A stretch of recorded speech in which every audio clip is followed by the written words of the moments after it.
Why, hello there, ladies and gentlemen, and welcome back to another 'Twas by Design stream. I'm your host, Chris, and as always, I've got myself a brew. Cheers.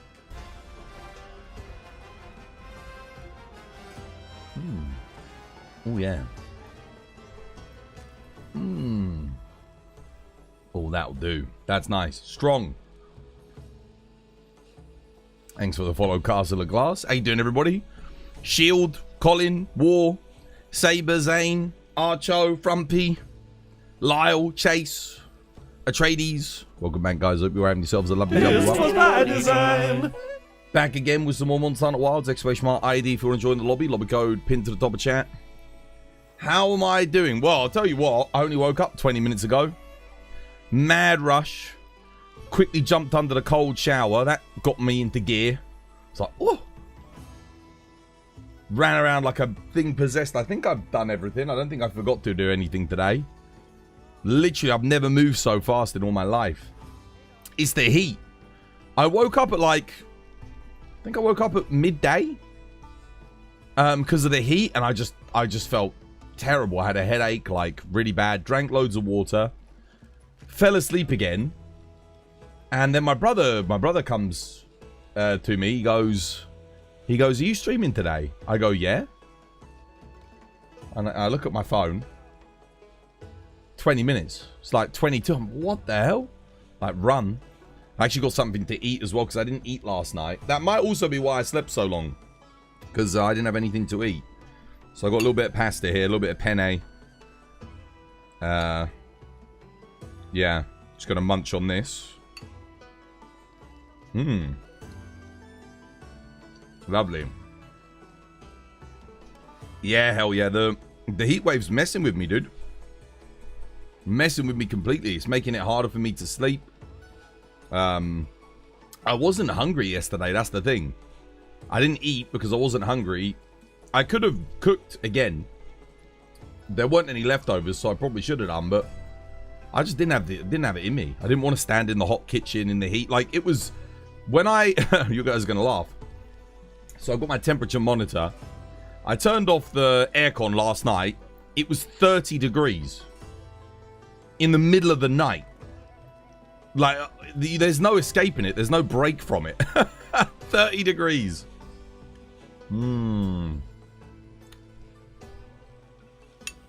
Lovely. Oh, man.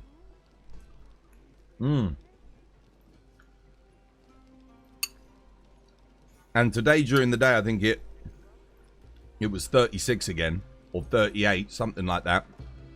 Crazy hot. But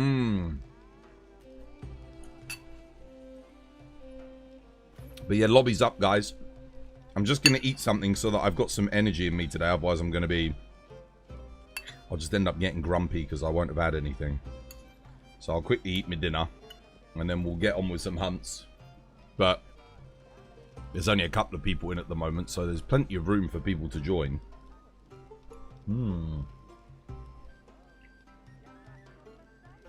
You've got a 3070 Ti. And your stream stutters when you have a game open. But all your utilization is relatively low. Do I use hardware acceleration? You should. Are you using OBS? You do need hardware acceleration on. The only problem is a 3070 Ti with this game is going to struggle with streaming. It is. Because this game is so intensive. If this is what you're trying to do, you'll need to upgrade. 3070 Ti is great for gaming. If you're just a gamer, this is why I keep saying, if you're a content creator, you need something. If you've got a 3070 Ti, you either need a second rig, second PC for doing the content, or you need a better GPU. Could also be your CPU. That's the problem, but it's very unlikely. Because CPUs for the past 5-6 years have all had extremely, like, an extreme amount of overhead. So if your CPU's maybe 5 years old and it was a lower tier model CPU, that could also be why your stream's stuttering. But yeah, 3070 with the newer games these days. That's why I upgraded from the 3090 to the 5090. It's future-proofing. Because even with the 3090, I was using think about it. I was using 100% of my GPU on my 3090 to stream this game. And you're on the 3070 Ti. So yeah, it will stutter. 100%.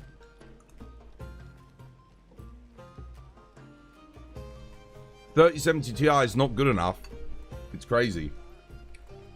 It is good enough for everything you would do normally on a normal day-to-day basis. Gaming, surfing the internet.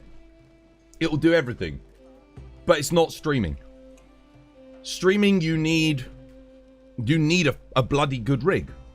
That's why it's a big investment to start streaming. That's why not everyone can do it. Because it's hard. Like, even when I started, the kit that you needed was ridiculous. So when I started streaming, I had a 780 Ti.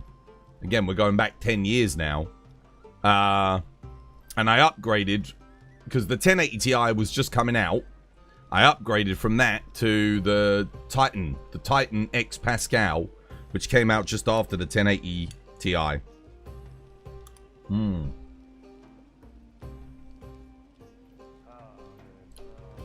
But yeah. Game runs great, but the streams just started stuttering. Yeah, it will do. Because it's prioritizing rendering your game for you. And not rendering the stream. That's why the stream's stuttering.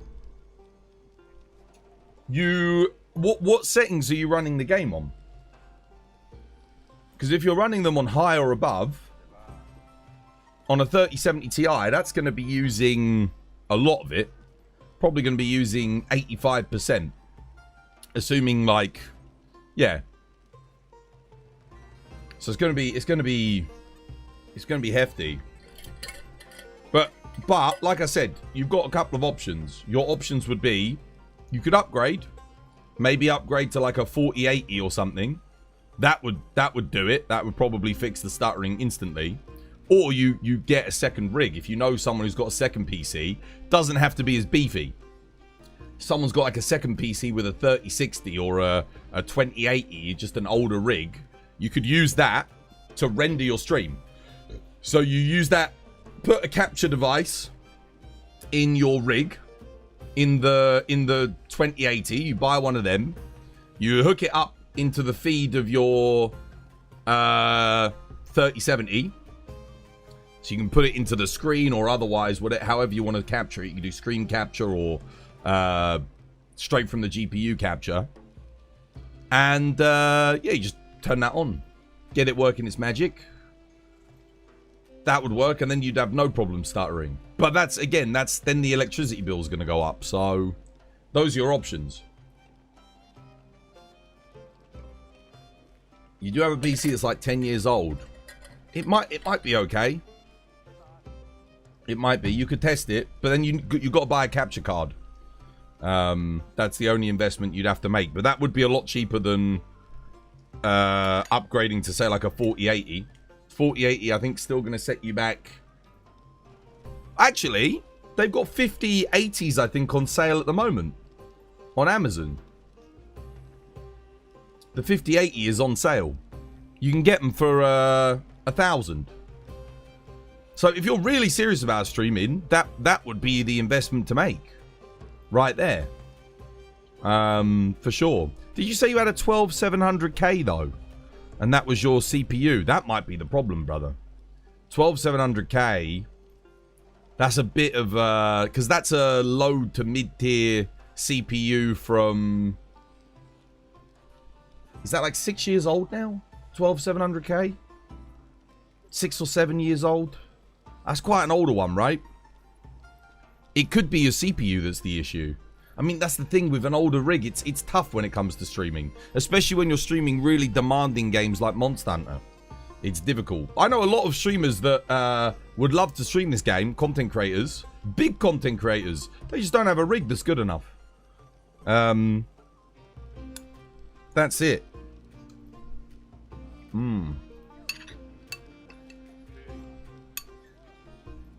That's the way Monster Hunter is, though. You don't think you can join the lobby because your controller's being wanky. Oh, no. What happened to it? Is it just stick drift?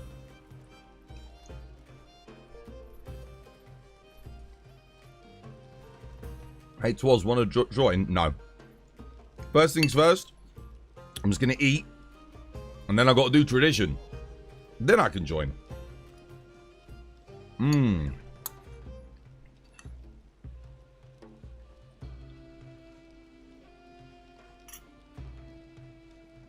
So it's Amazon Prime Day in the UK at the moment.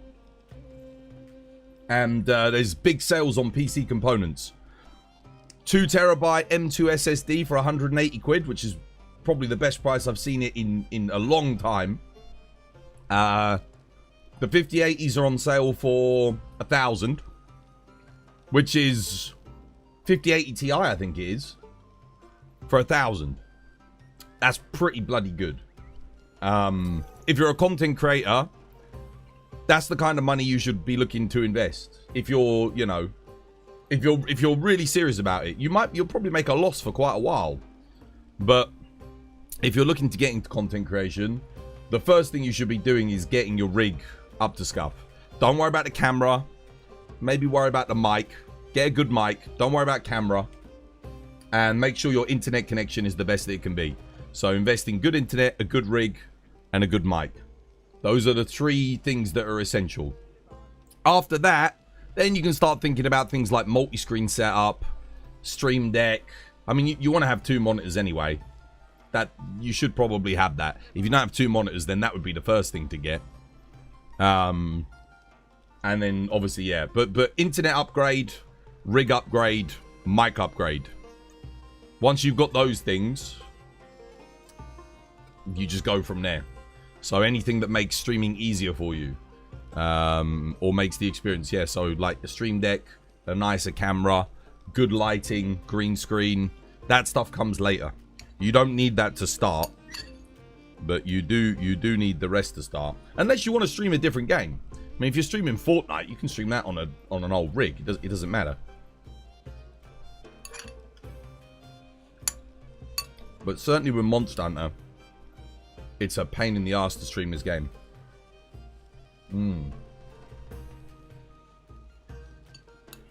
Lovely jubbly.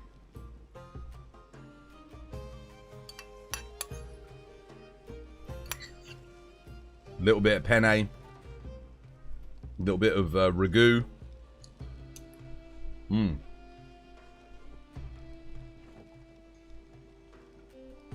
It refuses to connect to your laptop. You're using a USB, yeah?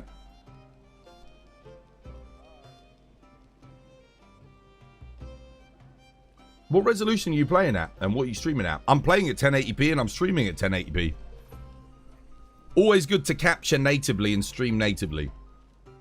I think technically I could stream at 1440p now, though. Like, Twitch let you. So I could do. Yeah. Like, I might look into that at some point, but if I do 1440p, I have to redo all of my scenes.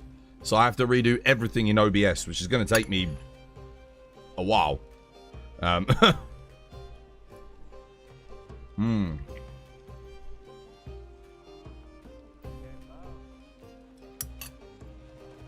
You're not using Bluetooth and you use a PlayStation 4 controller. Interesting. I feel like if you don't talk, then no viewers. It's not true at all. There's plenty of streamers that started streaming years ago that don't talk a single bit, and they get loads of viewers.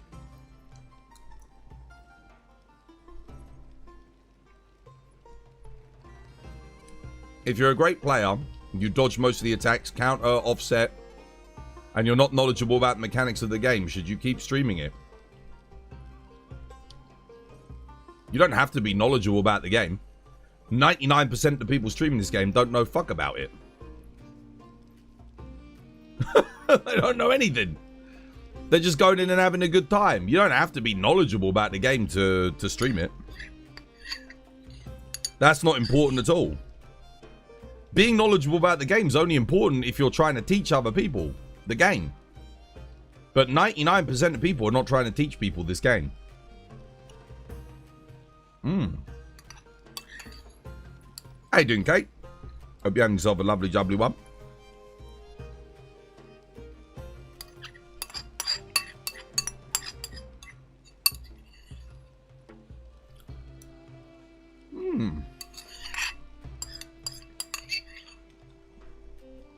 Lovely.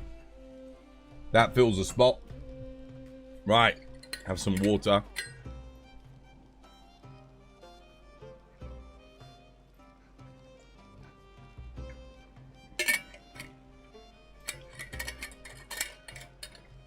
To be honest with you, if you want me to be real with all of you, don't stream Monster Hunter as your first game. Don't do it. It's the worst possible game you could start with. Because if we look at the analytics of Monster Hunter, right? I'll show you.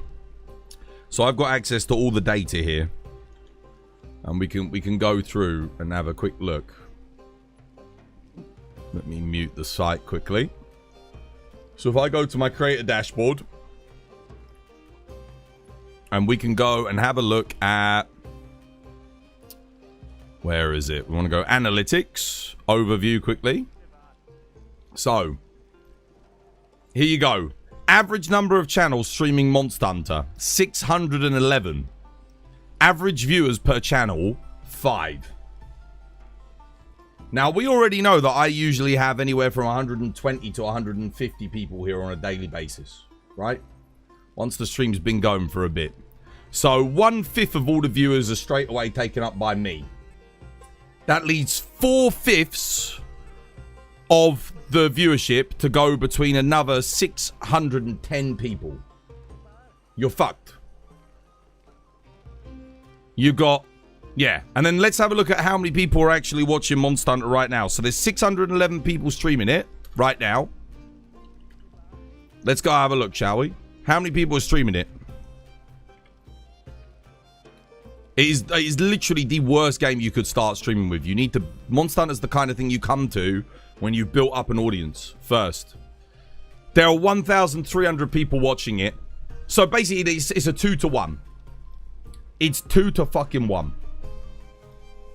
There's 611 channels that are streaming it. And 1,300 people watching it. So your average viewership is going to be 2. It's not going to be 5. Okay? So do not stream Monster Hunter. If you want to get into streaming, this is the worst game. There are lots of games. So every single game. So we've got Guild Wars 2, average viewers of 12. Dave the Diver, average viewers of 10. Infinity Nikki, average viewers of 10. Titan Quest 2, average viewers 83. Albion Online, average viewers 26. EVE Online, average viewers 32. Fellowship, average viewers 26. Heroes of Might and Magic, average viewers 15. Summoner War, average viewers 29. Lost Ark, average viewers 19. Maple Story, average viewers 17. EverQuest Legends, average viewers 32. Marvel Champions, average viewers 41. Aeon 2, average viewers 31. See, all these other games, I could keep going through the list. These are all the games that Twitch are saying I can do better on than Monster Hunter if I want to build my audience, right? Monster Hunter has the lowest ratio. It is I tell you, it is the worst game to stream. Unless you have an established audience, do not stream Monster Hunter because you'll be fucked. You'll be sat there for years with getting no viewers. No one will watch. And you'll be just sat there with your mum in the other room on her laptop just being your one viewer. What you want to do is build up 15, 20 viewers in a different game that you enjoy. And then you come back to Monster Hunter when you've got a viewership. So for me, I did what? Like Elder Scrolls, The Witcher. I did Dragon's Dogma. I did a bunch of other action RPGs. Then I came to Monster Hunter when Monster Hunter World came out. So I had like a viewership of like 15 people, 15, 20 people. And that helped. That helped because not all of those people stayed, but enough of them stayed to at least boost me up a little bit. Because otherwise I would have been right at the bottom. Yeah. Hopefully when Ascendance comes out, more people will watch. Yeah, so here's the other thing. That again, this is coming from me. I remember I've been streaming 10 years. When Ascendance comes out, other people will watch. They're not going to watch anyone beyond that first page.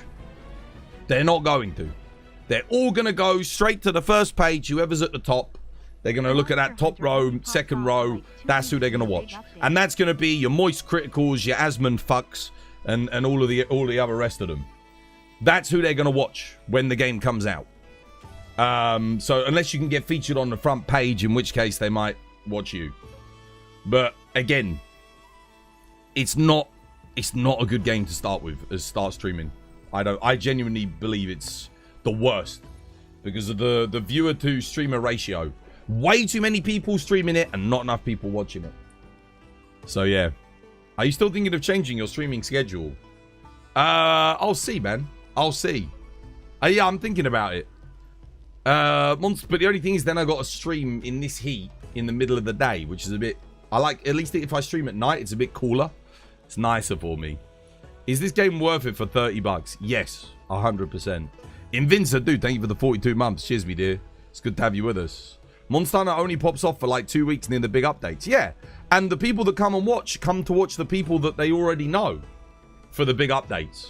There are people that don't stream this game at all. I never see them stream it. They'll be absent for a fucking year from this game. They'll act like Monster Hunter is their life and, oh, I game just for Monster Hunter. They don't really. They come back for like 1 to 2 weeks, they stream, they get like 10,000 viewers.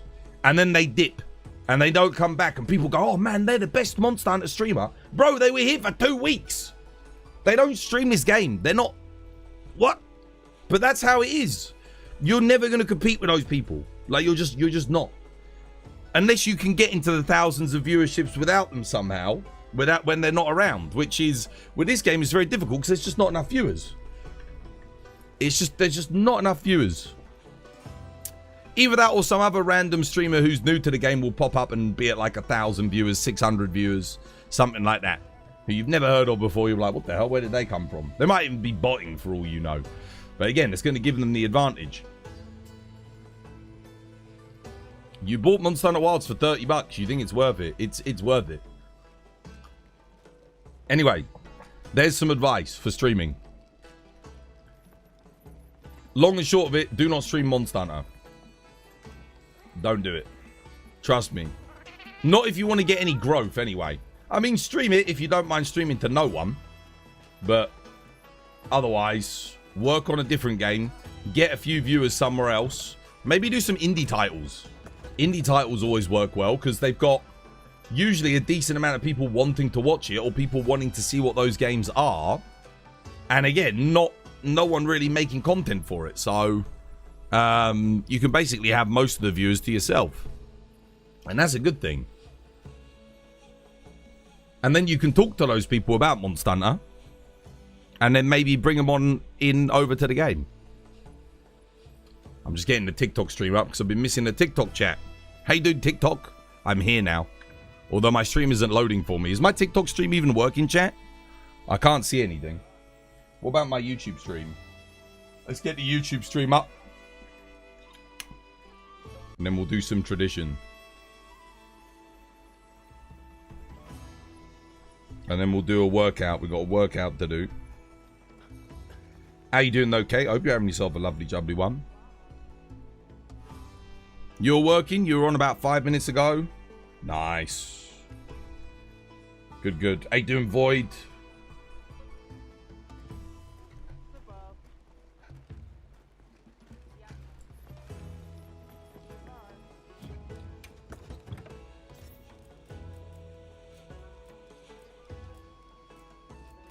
Right.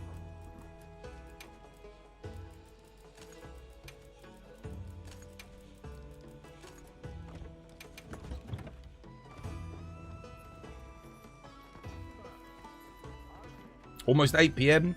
You got sweaty butt cheeks. It's not right, man. Bro. It's awful, isn't it? It is rough. Tradition. Tradition.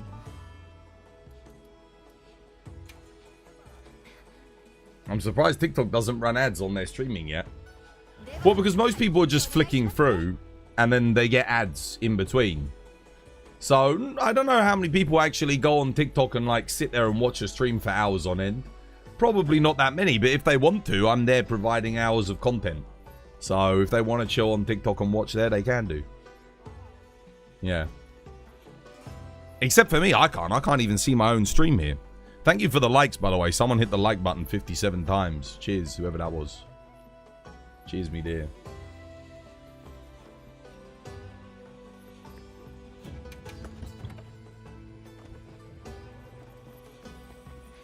In Texas, we call that the swamp ass. Yeah, dude, I had that this morning before I went and jumped in the shower. Wait, I don't want to sharpen.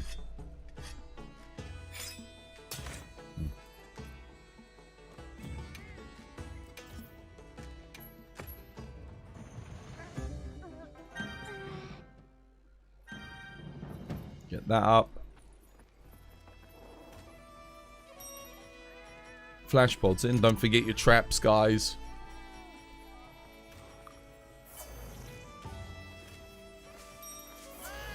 Everyone got their traps?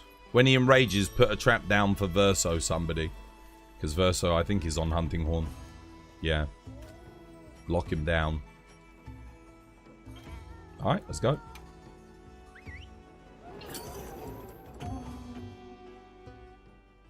But let him get angry first. Texas has been too hot recently. The UK's been too hot.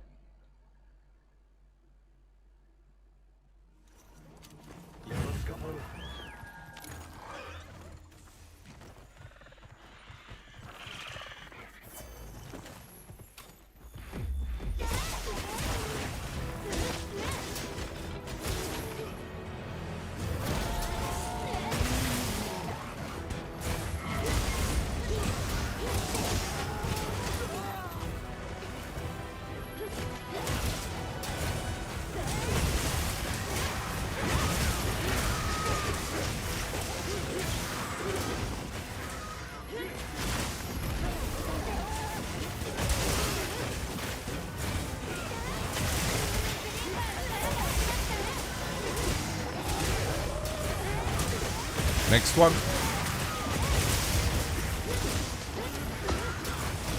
Come on, guys. For the Hunting Horn. Okay, that'll do, I guess.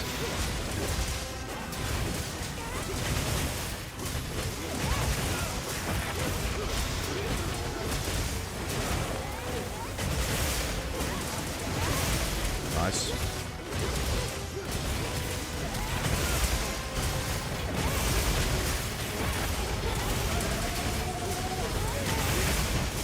Trank him. Trank him.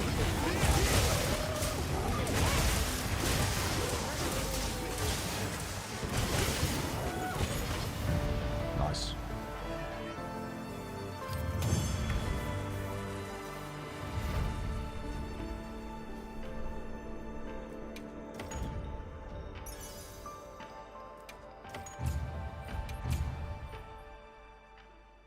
Tools, I've seen you use so many weapons. I can't figure out which one is your main.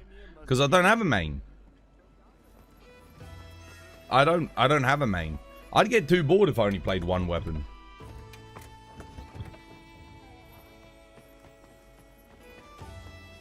That's how you play this game for thousands and thousands of hours. Is you play everything.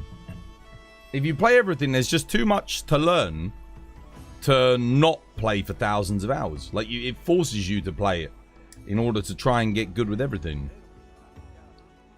Spin the wheel? Yeah. Spin the wheel. I've got to go do a workout too. Do you reckon early 2027 for Ascendance? Yes. Yeah. They'll want it out in the first financial quarter because it will look good for the investors. So, yeah, absolutely. Because this financial year, they've already put out, you know, Resident Evil 9 and all this, that, and the other. Monster Hunter will really boost that. Okay, well, we can't do random armor at the moment. Don't even know how to take that off the wheel, to be honest with you. Let's get the moustache in. It's dropping January. I don't know about January, but it'll be in the first quarter. My guess is it'll be February again. They like launching things in February. I just said we can't do that, you bastard.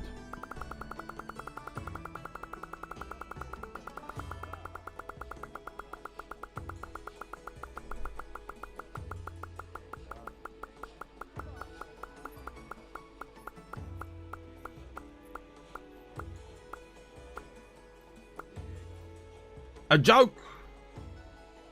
A random joke. Here we go.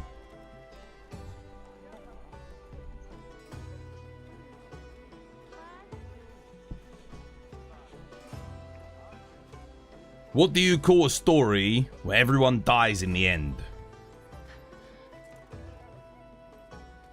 A dead end.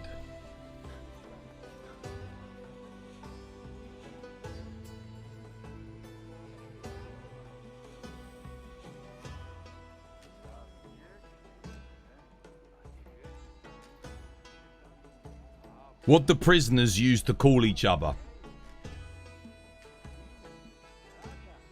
Cell phones.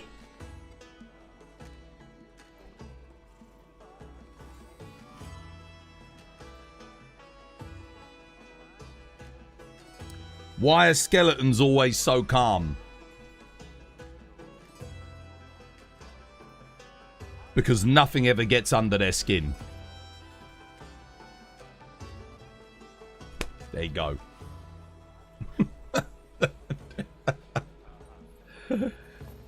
Chuck that book in the bin. Twas, is the heat insane? Dude, it's awful, mate. It's the humidity that's getting me. The humidity you just doesn't go away. It's like it's attacking you all the time.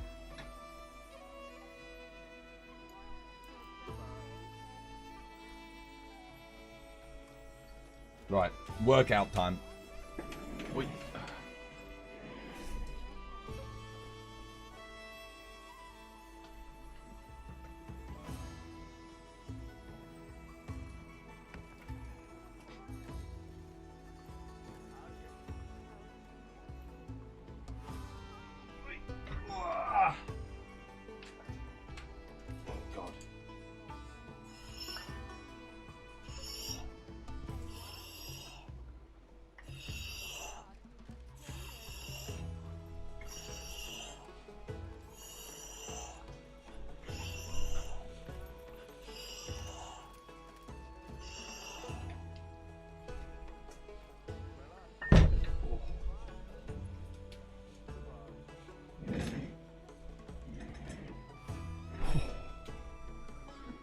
My goodness.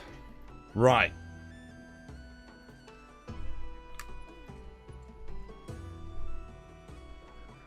What's next? Worse than the jokes on the back of a penguin. Probably about the same, let's be honest. Penguin jokes.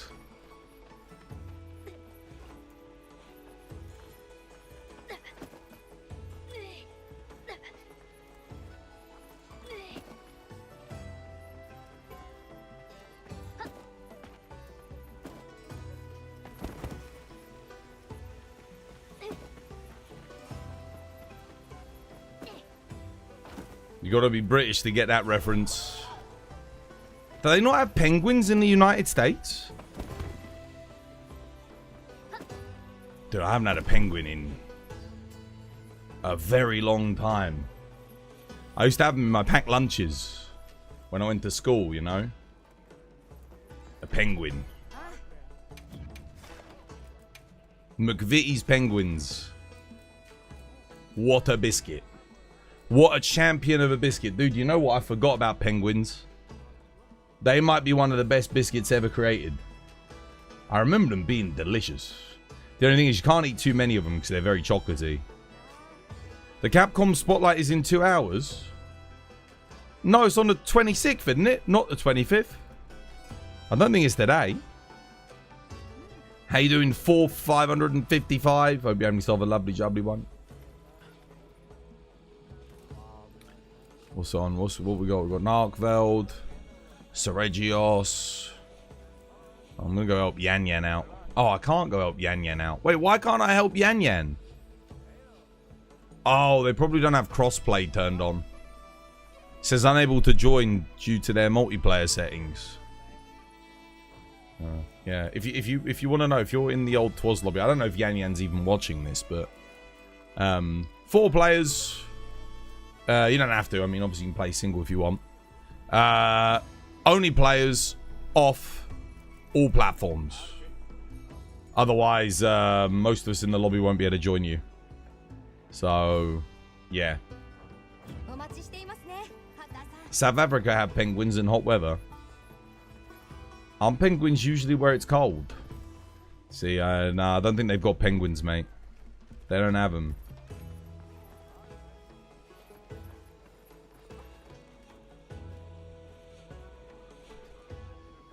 How you doing, Commodore? Welcome back. Hope you're having yourself a lovely, jubbly one. Beautiful. 5 kilograms for 10 reps after every hunt. 5 kilograms? What, those? I don't think I'd be able to do 10 reps of those after every... I mean, I guess it depends how many hunts I'm doing.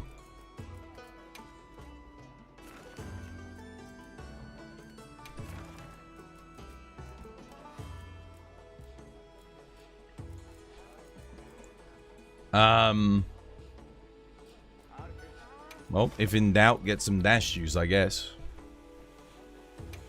We do need dash juice always. Got to keep the supplies high. There was a time where I had, I think, over 400 dash extracts. If I'm being honest with you, I didn't used to use them on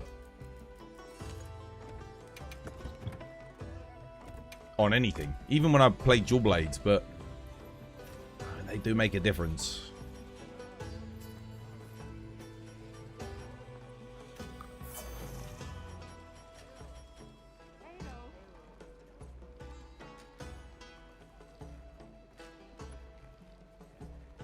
Did anyone jump on any good Prime Day deals yet? I had a look through. Didn't really see anything. Not for me, anyway. No. Thanks for the greatsword build that you shared the other day. You're enjoying it. You're getting some big numbers. Oh, you're welcome. You're welcome.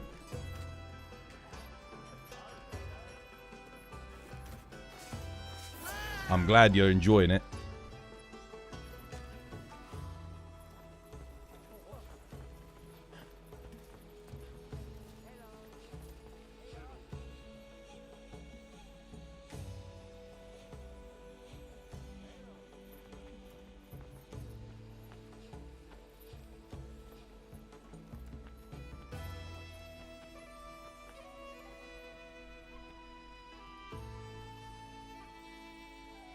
Jelly snakes and a screwball from the ice cream van. Now that's nostalgia. For me, it was always a twister. I liked a twister.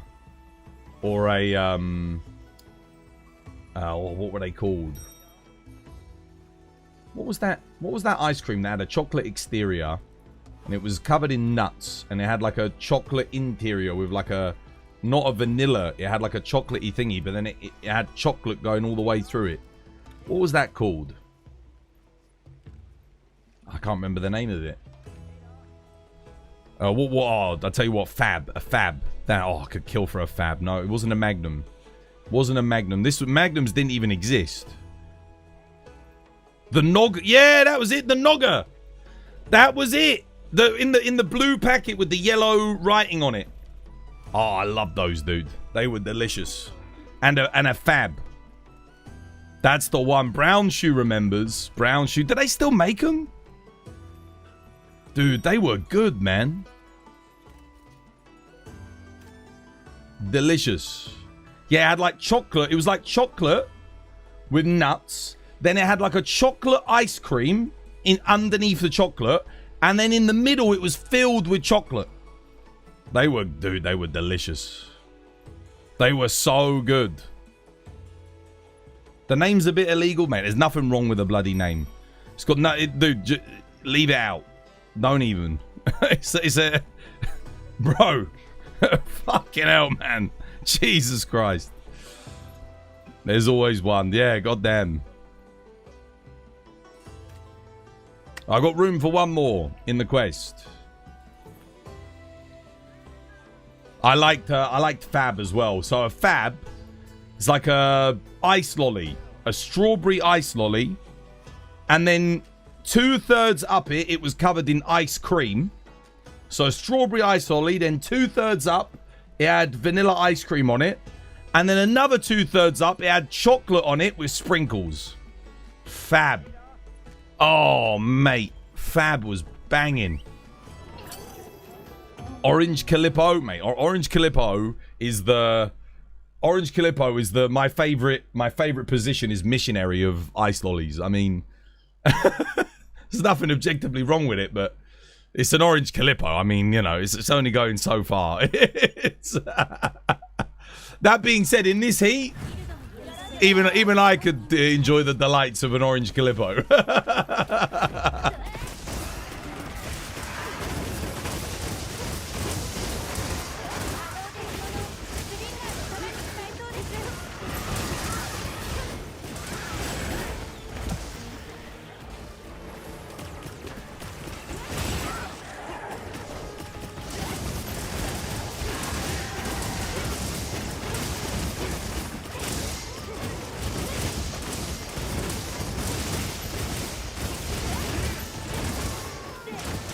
I'll get my peak performance up. Hang on a minute.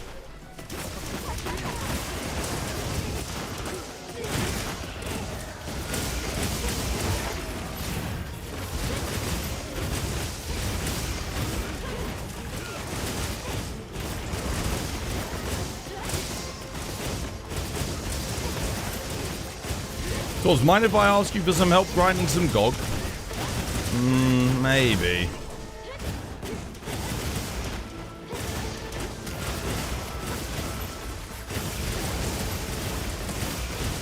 The thing is, there's other players that need help with things that aren't GOG.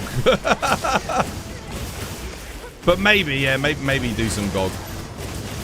Maybe later.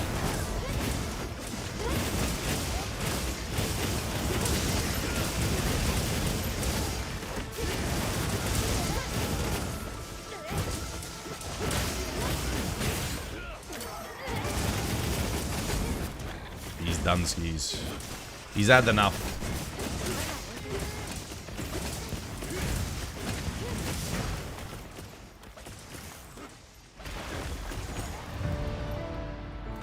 Your favorite ice cream is vanilla and cookies and cream. My favorite flavor ice cream is rhubarb and custard. Rhubarb, custard, and cherry. Those are my favorite flavors of ice cream.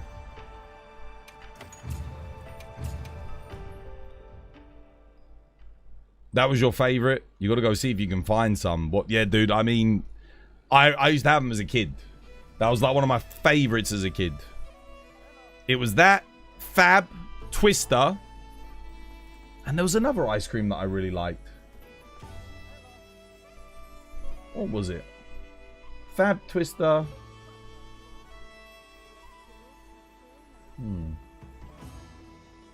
Trying to remember. I'm trying to think of like... Oh, it was like a pink ice cream with sprinkles on it. So it was pink. And yeah. And it had sprinkles. I like Celero as well. Celero were nice. Orange Celero. Yeah, it was like a pink chocolate ice cream with a pink ice cream and sprinkles. I can't remember what that was called, but I loved them. They were really nice.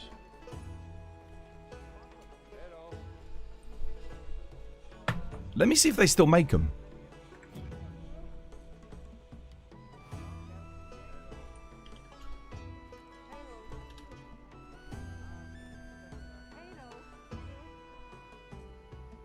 Yeah, it's apparently so. It's a Swedish ice cream. I don't think they don't even make them in the UK anymore. But in Sweden, you can still get them in Sweden. Oh my god, a pack of 6 of them is £12. You can import them. Bro, that is it. That's the one. Oh, bro. But it doesn't have the nuts on it. Why doesn't it have the nuts on it? I guess it must have been a nutty one. There was one with the nuts. But yeah, this is definitely the ice cream with the yellow and blue writing. It's got everything, dude. That's it. Yeah, you can still buy them, but they're very expensive. £11 for 6 of them, bro. My goodness.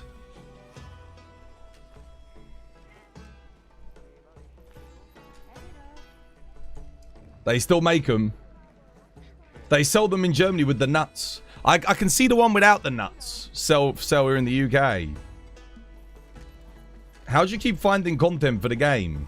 You just hit HR 107, but you're not sure what else to do, as the decoration grinding is so bad when your teammates are randomly dying.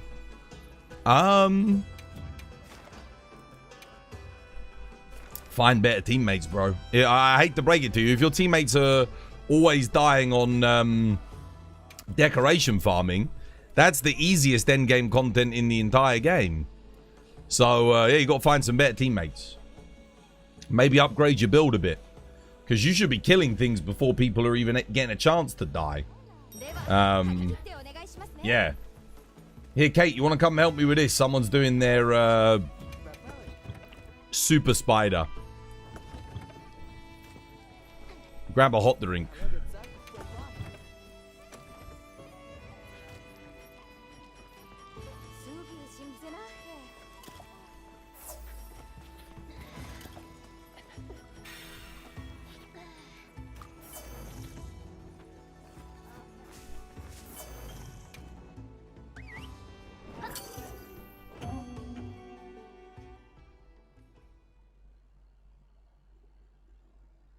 Teammates are randomly dying is the peak Monster Hunter experience. No, you got to find, rather than playing with randoms, play with an actual, you know, find people that actually want to get better at the game. I mean, you're in my chat, so why don't you just come hang out in our lobbies? I mean, a lot of the players here are actually looking to get better. They're looking to improve. They're looking to learn. You know, they're not just fucking about with Defense Boost 7 builds taking, you know, 50 minutes to kill a goddamn Yang Cuckoo. Oh, shit. I forgot it's not a regular Nacilla, is it?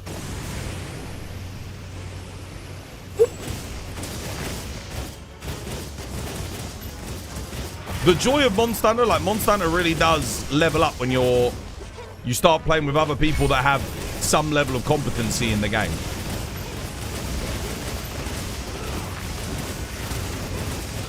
It's always fun, but when you get to endgame, I think having a team makes a very big difference.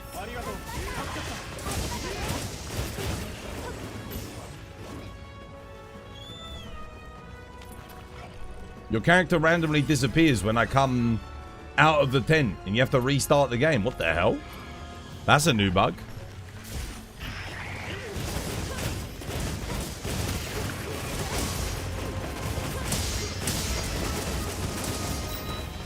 Oh, dude, I hate that move so much.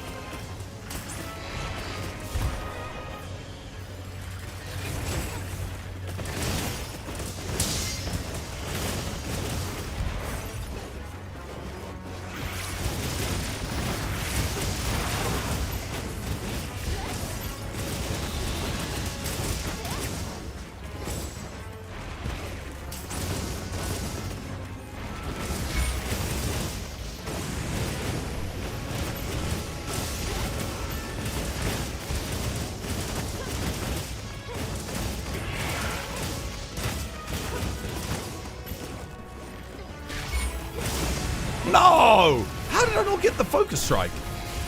Oh, yeah, hell yeah. Bully, bully, bully.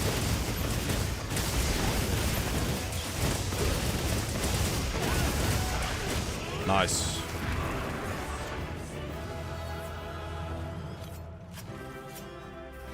You've never fought this monster? You haven't? This is the Final Fantasy, like, Robo Nacilla.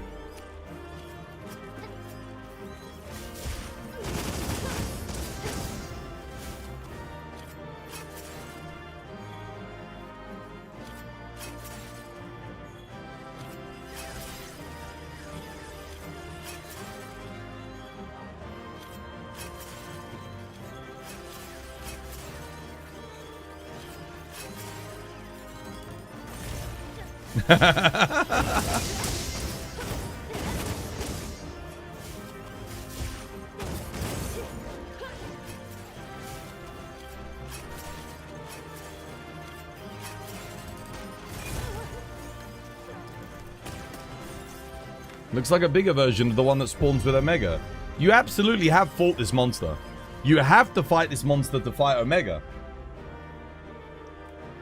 If you've fought Omega, you will have fought this and done this quest. Everyone has to do it. It's the prerequisite to unlock the Omega quest. I'll shut this down for like 3 minutes. Maybe it's been like that since it's March. I mean, if your PC's overheating, that could be it, yeah. Maybe.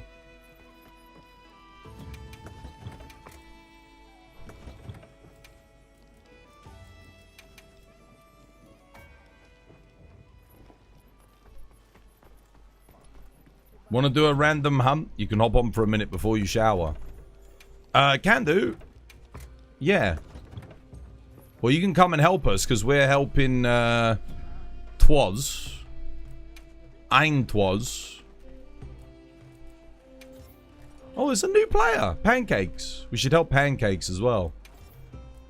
But first things first, let's see. What do they need? Their build's looking good. Oh, they need maximum might decorations. Oh, no. They got maximum might. What do they need? Oh, they need weapon decorations. Yeah.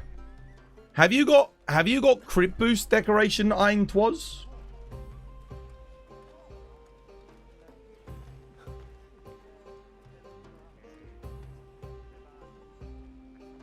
See if you've got one.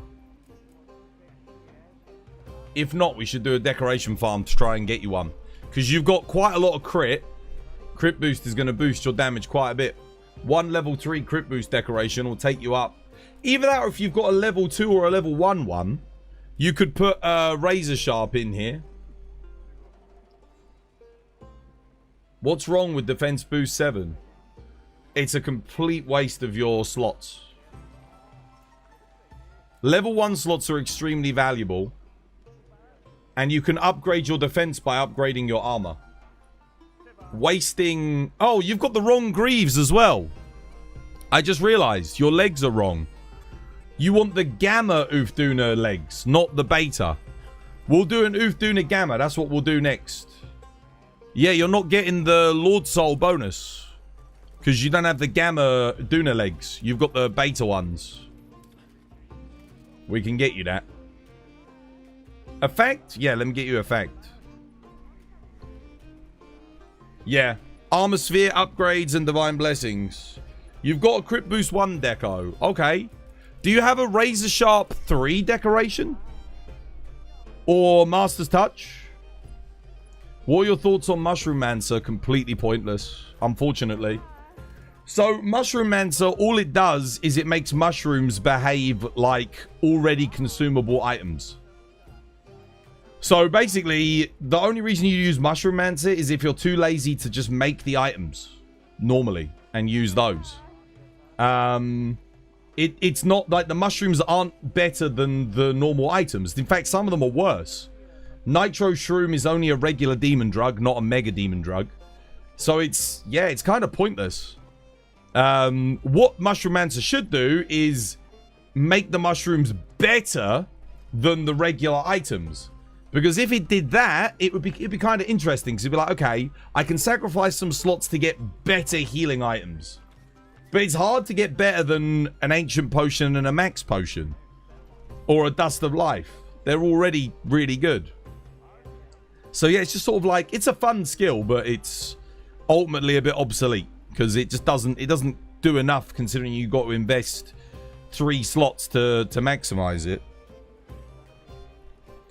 Babies born into the Budweiser family have 5 drops of Budweiser dropped onto their tongues at birth for a first taste. Really? Well, there's a fact. Bro. Oh, there's another one. Give him some of that sweet Budweiser.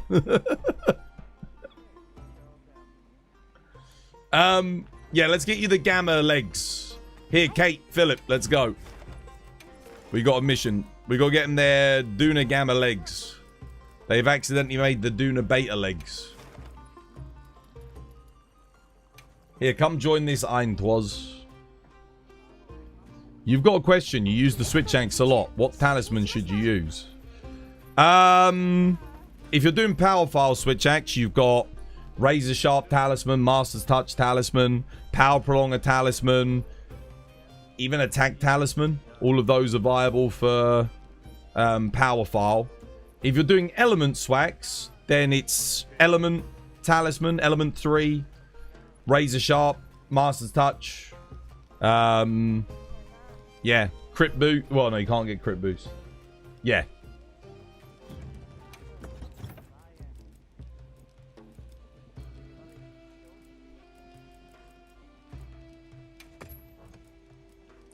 So I'm using an attack boost on this one. And I've got Power Prolonger, Crit Boost, and Razor Sharp.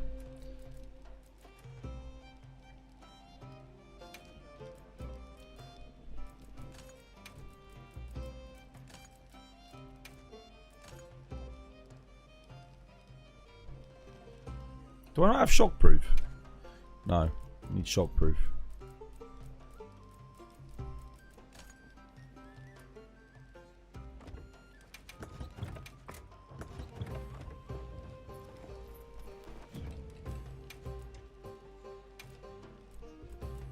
Come join Eintwas.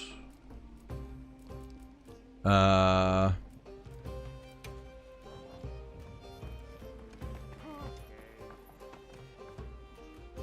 Saber, we need the spot. Because someone actually needs this one. I'm only doing one quest with Philip today, I think. I think he just wants to get a quick quest in before he's got to go. Cheers, Saber. Here, Twas, come join.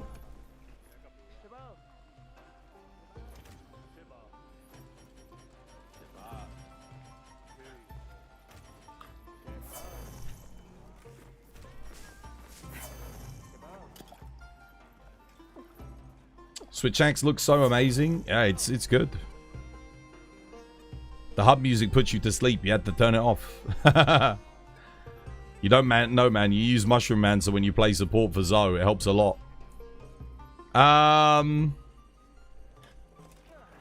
It's a waste. It's a waste. Playing support in this game in general is a bit of a waste. The trick is to learn how to play without support skills. The other problem is it's just a fact. Players play worse when you have a support player. They play worse. I used to play support years and years ago in Monster Hunter World on Extreme Off. If players knew that they had a support player in, they stopped healing, they stopped sharing buffs, they stopped doing anything. They stopped using Dust of Life. They basically left it all down to me as the support player. I went through a quest. We failed an extreme behemoth. We timed out. And I used over 400 healing items. I think it was like 500 healing items I used. Close to. And we failed the quest. Because you've got me sitting there just chugging potions the whole time. For a bunch of players that are getting hit by every single attack. So... I think it's better if, you know, you run Dust of Life and you force players to heal. Because the thing is, when players have to heal for themselves, they're more invested in dodging attacks and doing things. Now, this is for inexperienced players mostly. Obviously, experienced players, if you've got support, they're not going to play worse necessarily. But certainly the people that need a support player, it's more of a crutch. It's like that kid that still uses the bicycle wheels, the stabilizers, even though they don't really need them anymore. Like, just take them off and teach them how to play without, you know, ride without them.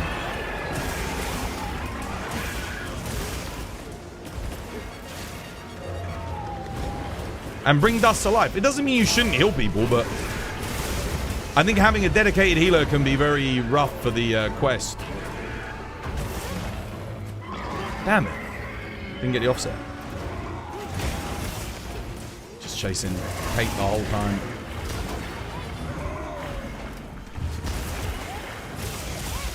There we go. Oh, I'm stuck, man. Okay, nice.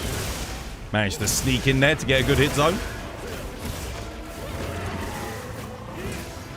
Okay.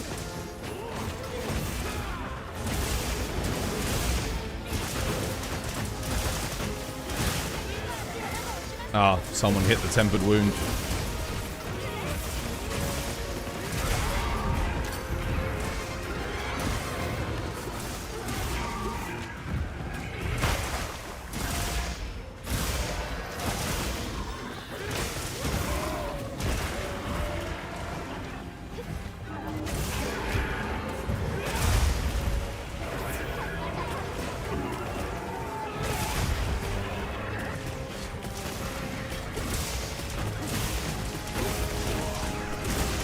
Take off the training wheels. That's kind of what it is. Like, I realized very quickly, because again, I used to play support, and I realized I wasn't really helping people because they weren't getting better at the game. This was when I used to do help for hunters, and they were just dying. Like, the only thing I was doing was stopping them from dying, and they were getting hit by every single attack. So I wasn't really helping them learn anything. Whereas by just attacking the monster, doing damage, showing people, you know, where you want to position, and using Dust to Life, you know, you can still heal people. Just don't focus on it. Heal them in an emergency. I think that's fine. But people become a bit too dependent on a support player.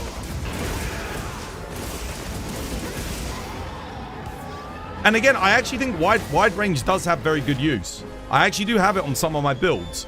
If you've got 5 free slots and you don't need something else, like, you know, stamina or whatever, then I say, yeah, go for it, because you can wide range in, what's it called? Might pills for your team.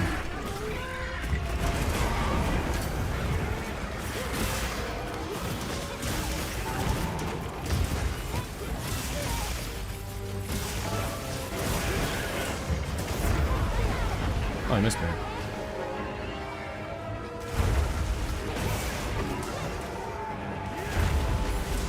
I pressed the triangle circle there to try and do an upswing, but...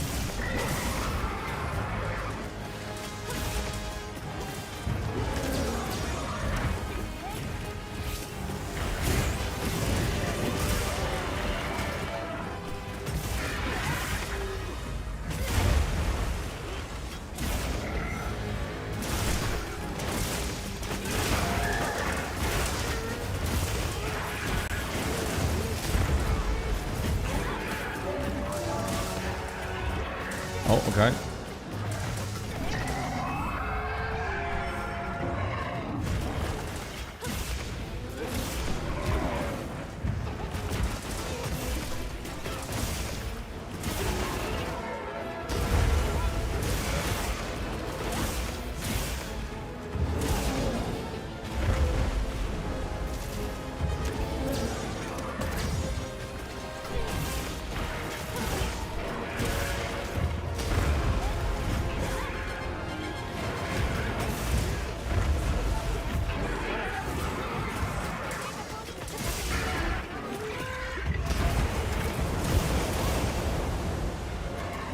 Cheeky dust. See, look, I need a heal. I need a heal.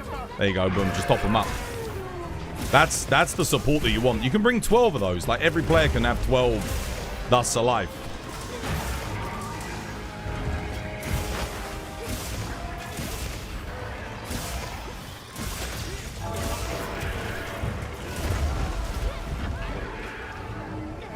Shit. Ah, I tried to offset. Too slow.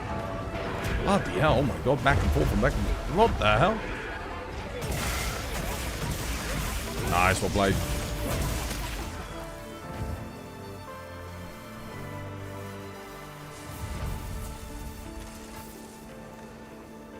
$80 was where you cut your teeth into longsword. You're trying to learn the time to get some faster ones now. Dude, nice. Yeah. Sounds good. Right, yeah, make yourself the Ufduna Gamma legs, or at least tell us what you need for it. What's a good level 1 decoration options for Greatsword and Hammer build? Stun resistance on Hammer. Definitely. Maybe stun resistance on Greatsword. Because you're offsetting. When you offset a lot of these fights, you'll build up stun. So that'll stop you from getting stunned. If you know, if a monster... Because what will usually happen is you'll do an offset. The monster will, you know, let's say you've already done a few of them. The monster will just attack through it. And then it might do a quick follow-up attack, like a quick bite or something, and it will stun you. And then you'll get one shot by like its ultimate or something. Yeah.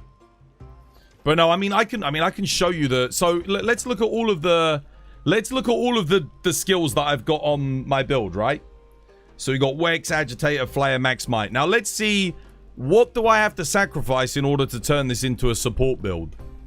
So, well, first things first, we're gonna have to get rid of Mire Walker, right? So we'll get rid of Mire Walker. Right, well, that's not enough. That's only 3 levels. So now we've got to get rid of that. Divine Blessing. And we're going to have to get rid of Sanity. So there goes our Affinity. Okay, well, most support players I see use Speed Eating. Alright, they're always running Speed Eating because they're like, oh, we've got to have Speed Eating. Right, so now I've sacrificed that. Well, that's not maxed, so I'm going to have to sacrifice 1 level of maximum might for that. Okay, well, now I've got Speed Eating.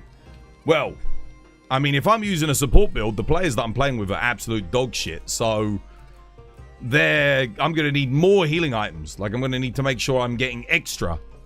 Because they're getting hit by everything, and having 20 heals per area is not enough. So, I'm going to have to get, where is it? Satiated. I'm going to have to get this so that I get extra healing items. There we go. We'll get Satiated in. Where's the other levels? I never use Satiated, but... Oh, there we go. Moved thingy. Okay. Satiated. And, oh, and I want Mushroom Mancer as well. And now I don't have enough slots. So now I've got to change the entire build to sacrifice not only all of this, but I've also got to sacrifice my set bonuses. So, not only have I sacrificed every fucking good skill in my build, I'm going to have to sacrifice my set bonuses. So, I'm going to have to lose, you know, the Gore Magala bonus, the Jindahad bonus, the Arc Vulcan bonus, and maybe Gamma as well. So, like, support builds, nah. It's too much of investment for not enough return. And now I've cucked my damage entirely. So now the entire team is basically down half a player's worth of damage just so that I can heal everyone when I eat. It's just not worth it. This whole build is shit. The whole thing. Now, here's the thing. If I wanted to just use, like, let's say, what's an example? So I've got a Hunting Horn build. Now, Hunting Horn doesn't really need... Like, I don't really need this. I don't really need Enduring. Like, they're good, but I don't need them. I've still got all of my damaging skills here. I've got everything. I've got my Burst, I've got Max Might, I've got Flayer, Agitator, Wex, Counter-Strike. Now, on this build, I can do wide range. Like, I can do it. Now I've got a way of giving people Might Pills buffing, and I didn't really sacrifice anything other than... Stun resistance, Divine Blessing maybe. I've still even got Shockproof in here, right? So there are circumstances where you can use it and it can be good. But you have to understand like when that is and when too much is too much. Like making a build that uses everything, it's just not worth it. You're losing too many things and then you're gonna not end up doing enough damage. So your team are basically fighting already on a crutch because they're struggling because they need a dedicated healer. And now one of their players, 1/4 of their entire damage, is dedicated to just spamming out healing items. So the hunt's going to take longer, which means they have to survive for longer. Which means you're going to have to use more healing items, and it's a vicious cycle. So the best thing to do is just don't have a dedicated healer. Practice the game. Get good to the point where you're comfortable. And sure, you might have to die a few times. You might have to lose a few quests. But that's how you learn. If you've got someone there just spamming healing items, you're not learning the moves. Because you're going, oh, it doesn't matter if I get hit by this. Someone's going to heal me. It doesn't matter. I can tank it. It's fine. And that's the problem. Ultimately, that's the issue with having a support healer. Isn't that entirety of the purpose of a hunting horn? No. No, hunting horn is not just for support. Hunting horn is like one of the highest DPS weapons in the game. Yeah. It's there to damage and to buff damage as well. Always has been. But if you're playing it exclusively as support, we used to have a thing called corner horners. Corner horner is basically a hunting horn player who doesn't know what the hell they're doing with the weapon and just sits in the corner playing notes the whole time, not actually attacking the monster. And this was a thing. This is a thing for a long time. But they're not actually contributing to the hunt. They're not really doing anything. You don't need to corner horn. Buffs last a long time. You get in there and hunt, you know, get in the hunt, do some damage. Hunting horns are like one of the highest DPS weapons in the game. So no, hunting horn, whilst it has options to support players, it's not exclusively a support weapon. In the same way that sword and shield's not exclusively a support weapon because it can heal when it has the weapon out. But yeah, it does have supporting options. So you can actually buff your teammates. But the thing with hunting horn at the moment is everyone can bring one. Everyone can play the buffs. And then switch to their main weapon. If they want to. So if you're exclusively playing hunting horn, obviously Capcom needed to make it good. To make people want to actually stick with it and play it. And they did. It's really good. It's worth keeping the hunting horn out. If you're playing it. Definitely. Anyway, there you go. Hopefully that explains why. But yeah, try and phase it out. Trust me. You'll force the rest of your team to get better at the game. And then they would, you know, if they all bring dusts of life for one another, you can just dynamically heal. So having situational awareness of the rest of your team is a skill in of itself. If every teammate is good enough to see when another teammate's in trouble and they can pop a dust of life for them, then you basically keep each other alive. And no one has to sacrifice anything important on their build in order to run wide range. Right.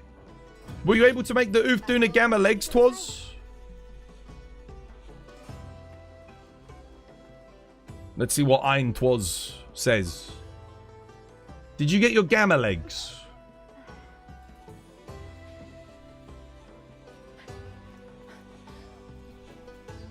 You did? Lovely. That's good. That's a good upgrade. Let's have a quick look at the build, see. And then you just need weapon decorations, right? Okay, nice. That'll get you an extra 5% damage right there. Yeah, we need to get you... Right, so... Critical status. Listen up, important lesson here. Critical status does not work with element weapons. Okay? This skill that you've put in here, crit status, does nothing. So let's read critical status, shall we? Increases abnormal status effects when landing critical hits. Abnormal status effects. Element weapons do not inflict abnormal status effects. Say it with me, chat. Element weapons do not inflict abnormal status effects. Increases abnormal state effects, paralysis, poison, sleep, and blast. Says right there at the top. A fire weapon does not do paralysis, poison, sleep, or blast.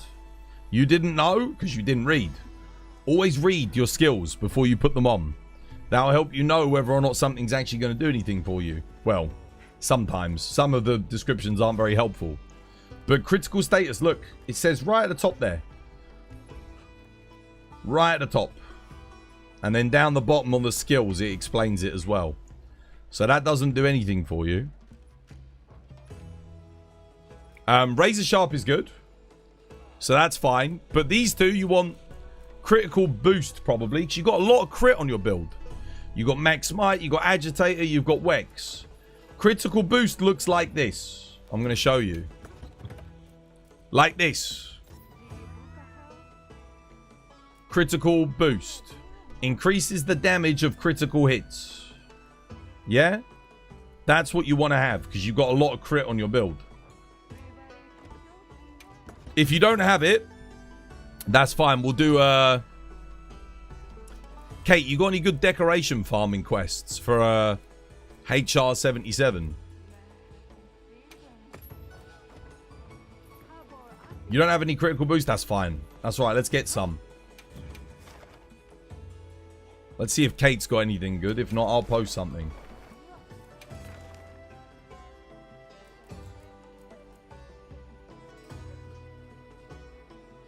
Critical boost 1 is 28%. The max is 4%. No, it's 3% critical boost 1. Because your base crit is 25%. So it's 3%. Yeah, that's a common misconception. It doesn't give you 28%. It just gives you 3% more. Each level is 3%. Nope. You should really get to work on getting some. I've got like one, I think. We could do... I've got that. I got this. Here we go. Let's do this one. John? One more of this level. John? Oh, you got something, Jason?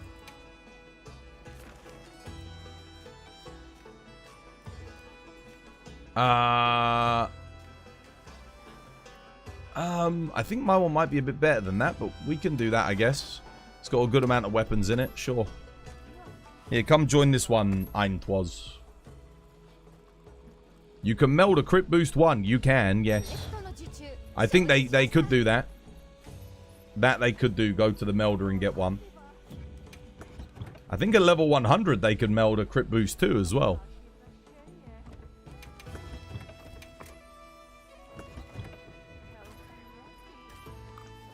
But yeah, always read the description before you put it in, guys. So like I said, some of them aren't accurate. Some of the descriptions might confuse you, but some of them, like critical status, it will tell you exactly what it does. Might not give you the exact percentage boost, but straight away you know, like, oh, that's not good on an element weapon.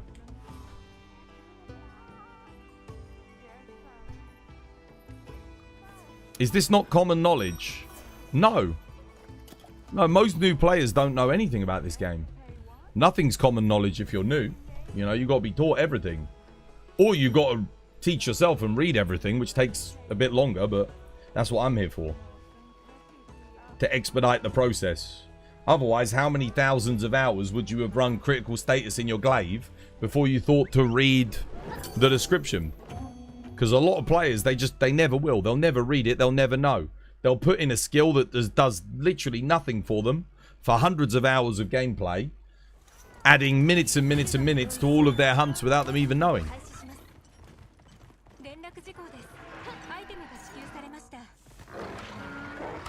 Oh, shit.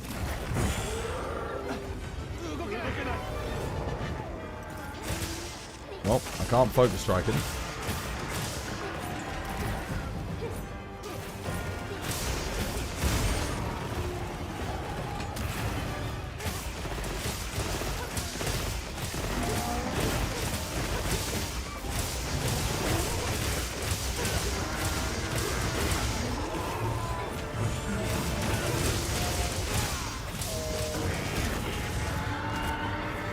Why am I not getting... These chips are us. Finally.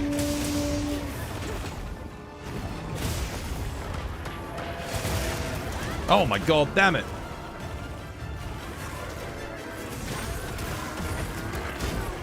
What the?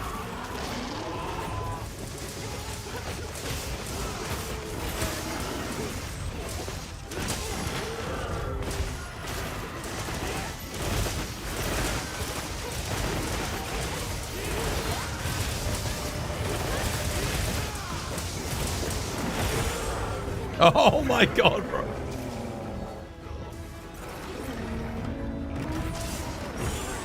Bro, you could have warned us about the Gypsaros. I would have put stun resisted.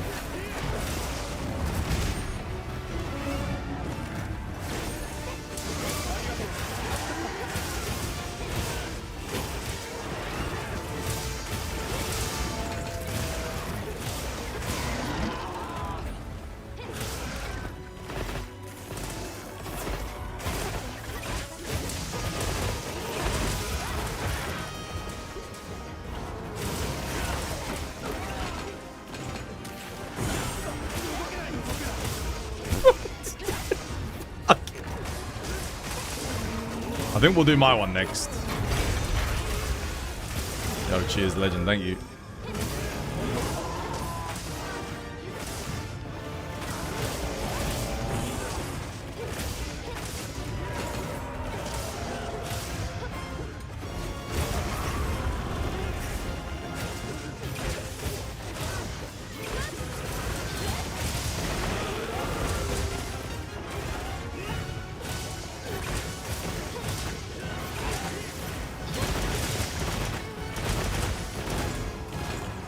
Dumb.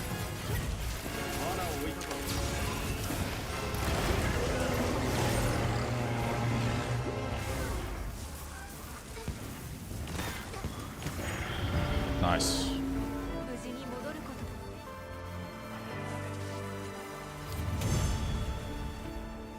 So in the investigation, when it shows the rewards, different colors, decorations, for example, purple diamond is crit boost. That's how you know what type of decos you can get. So, look, Ancient Orb Sword. And there's this amazing thing we can do is we can read. A sphere of incredible power that can be revealed through appraisal becomes an offensive decoration. An offensive decoration means it goes on your weapon. That's what the little sword icon means. And then we can do the other thing. We can read this as well, look. A sphere of incredible power that is revealed through appraisal becomes a defensive decoration. That's for your armor. So defensive decorations for armor, offensive for your weapon. So that's how you know. If you want weapon decorations, you go for these ones. If you want armor decorations, you go for these ones. Simple as that.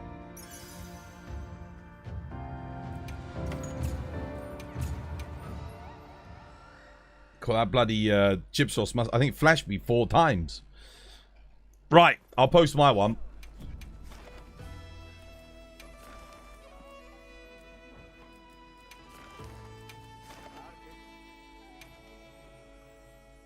You just have to read it. Read everything. If you haven't read anything yet in this game, read it. It will be enlightening. You'll learn a lot.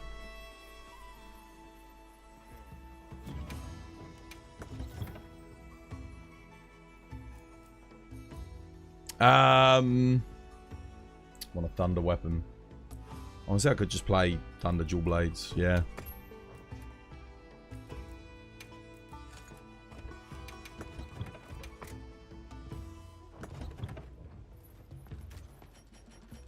Here, join this one, Twas.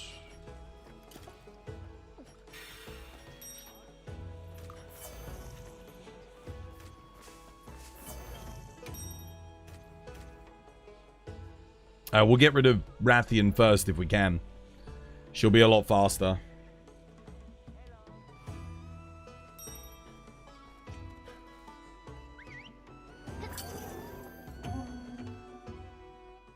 No wonder your hair's so stiff. It's concrete powder. You didn't have a bath when you got home and you were working with concrete?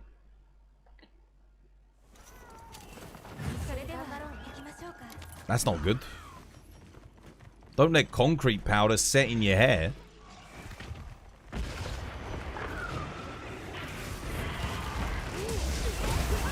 What the? I was trying to do a bloody sneak attack.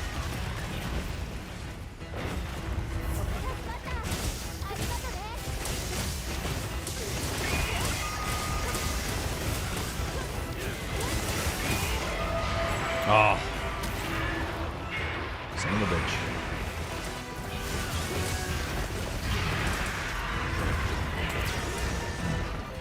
That's not good.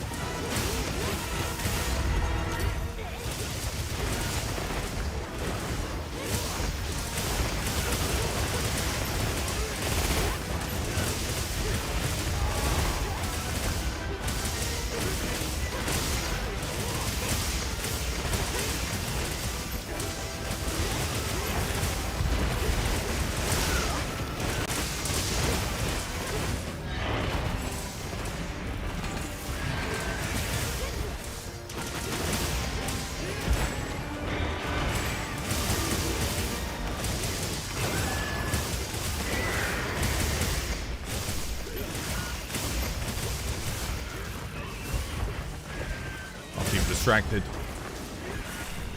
You guys can cap the Rathian.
What the? I run out of stamina. I might run out of stamina there.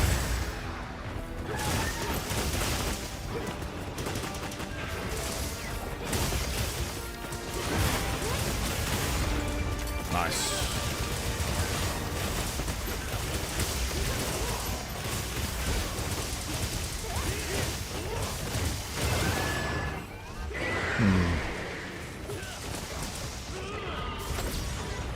Oh.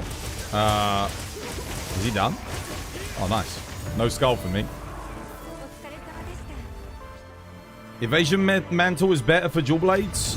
Depends on the matchup. Depends on what you're doing. So one of the benefits of Corruption Mantle is early on, you can fill up your sword bar incredibly fast, and you get bonus damage as well. Plus it boosts your crit too. But Evasion Mantle, it's going to get buffed raw damage on all of your dodges. So, yeah. Both very good for dual blades.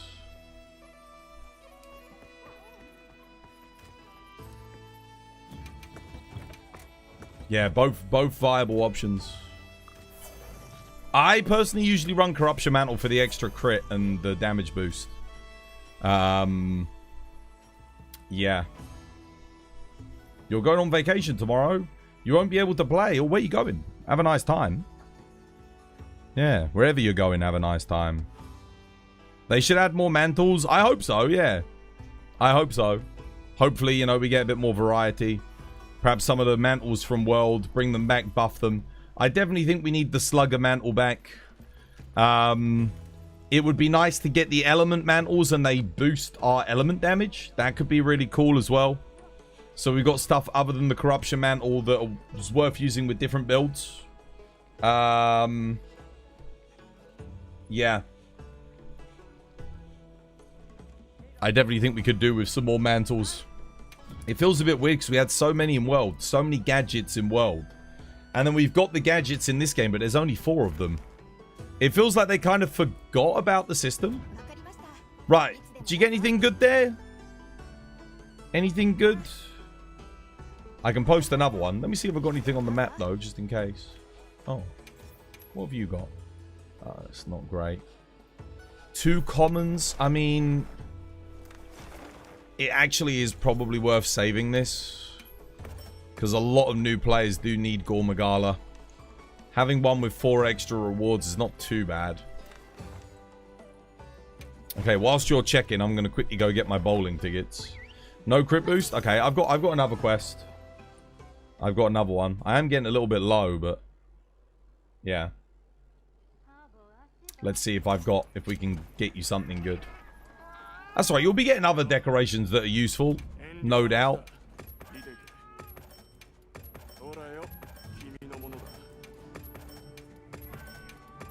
No bowling tickets, sadly.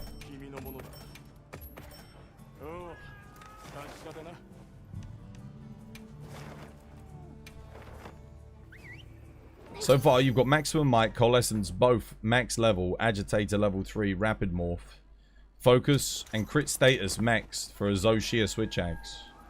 We don't use Crit Status.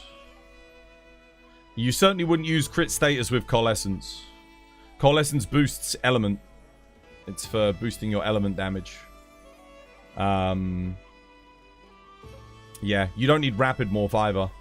Rapid Morph on Switch Axe basically does nothing. It's Placebo Morph, as we call it. It only speeds up the first few frames of the animation. It makes little to no difference. It's awful. Complete waste of a skill. Yeah. And Crit Status is also... It's terrible in this game. It's awful. Just that we don't bother. How does Coalescence activate? Whenever you recover from any status effect, it procs. So the way you can force it is with the Gormagala bonus and the Mitsune bonus. Mitsune bonus inflicts Bubble Blight on you, and the Gormagala bonus inflicts Frenzy on you. And when you naturally recover from them, you activate Coalescence. Yeah, Crit Status just doesn't do enough. It's one of the weakest skills. It will boost the procs based on your crit for your status, but it just... Yeah, status in general doesn't really get used at endgame either. Coalescence doesn't work with critical boost. You can use Coalescence with critical boost, but Coalescence is primarily for element builds. So if you're doing element file Switch Axe or element file Charge Blade, that's where you use Coalescence. Or Light Bowgun with element ammo. You wouldn't use Coalescence on a raw build, because it doesn't give you enough. It's better on the weapons where it gets 30% as well, which is... A lot of weapons only get 15. So, Dual Blades, for example, they only get 15% boost from Coalescence, whereas Charge Blade gets a 30% boost from Coalescence. 15% still good. When Master Rank comes around, I have no doubt that we'll run Coalescence on all of our Dual Blades builds, but for the time being, it just doesn't give it enough, you know? But for Charge Blade, it does. Makes a bigger difference than the equivalent raw skills. Right, what did I say? You need more decorations, yeah? What else have I got? I got this. It's pretty good. What is that? It's 7, 12, 19 decorations. We could do this one. Let's do this. He spawns in the cave as well, which is nice. You've changed it to Crit Eye 3 and Crit Element 3.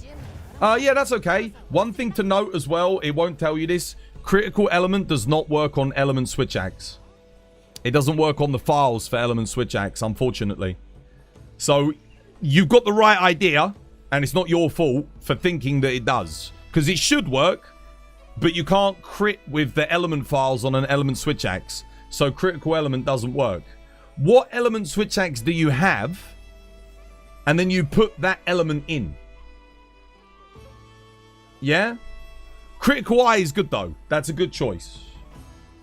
But let's say you're running a Thunder Switch Axe. Put Thunder level 3 in, because that does work. Wait, seriously? Yeah. Yeah. I know. It's awkward. It's the same with Charge Blade as well. Crit Element doesn't work with the files on Charge Blade. That's what I'm here for, man. To help you learn. Because otherwise you end up with skills that do nothing for you. It's not your fault. Again, you'd think it would work, but it doesn't. Because you cannot crit with the element files. So Crit Element does not work. It will work with the element on your physical hits, but the motion value damage for the element on the physical hits of Switch Axe is not that high. Not high enough to be worth using Critical Element. What you want is Crit Boost. Crit Boost works on all your physical hits. It will buff the damage for them. Does it work on power files? Nope. Crit Element doesn't work on power files. Power files get boosted by attack. Attack boost. And yeah, that's kind of it, I think. Artillery doesn't work with them. So you just boost your physical damage and increase your roar on your Switch Axe for power file. Power Prolong is very good for power file though, because it means you get more uptime. It takes quite a long time to charge it up. Twas, you got a better deco quest? Okay, well, come join this one, Reaper. I'll save you the last spot. I just want to get... I posted it now. We're in. I just want to get it done. Because I can... If I can get rid of these quests, I can get better ones. I've got to use them anyway, so... Yeah. And then we can save your one. You understand. You see now. Look, I'll show you what I'm running on my Switch axes. So, here's my element file, Swax. Yeah. Oh, wait, no. Is it that one? What's a better... That's probably a better recommendation. So, I'm just using fire attack, crit boost, attack boost. The attack and the crit boost is just going to boost the raw physical damage. The fire attack will boost the element files. Yeah? And then, obviously, you want some sharpness if you can get it. I think I've got a... Yeah, having a sharpness talisman would be good. You'll see I'm running razor sharp on most of these. And then for the raw one, I just don't bother with the element. I go power prolonger instead. So this is a power file switch axe. Element. I've got Mitsu bonus and Gogma. The Mitsu bonus activates the coalescence on the element file. So, but you notice I only run coalescence on element file. When I do power file, I'm not running coalescence, yeah? So we've got coalescence there. No coalescence there. Because you don't need it. Doesn't really do anything for power file.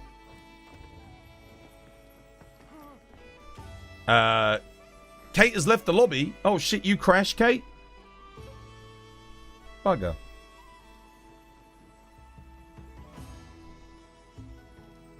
Mr. Cell, how you doing, Mr. Cell? Hope you have yourself a lovely jubbly one. I think Kate crashed. Bugger.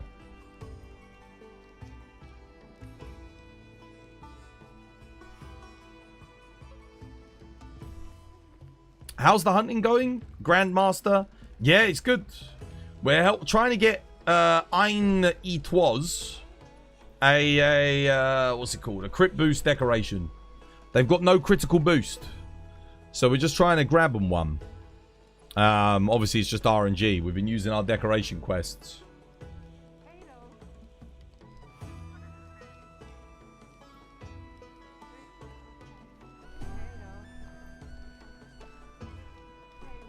Oh, good tea.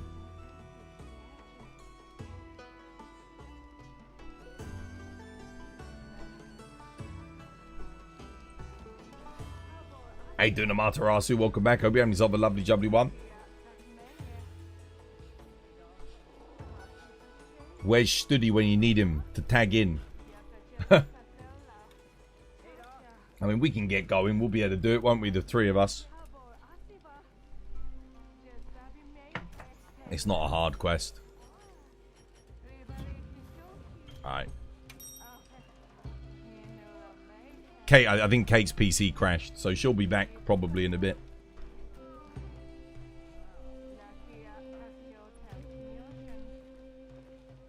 Or maybe I get some Thunder Dual Blades on, actually. Let's get some... Let's get something for Thunder.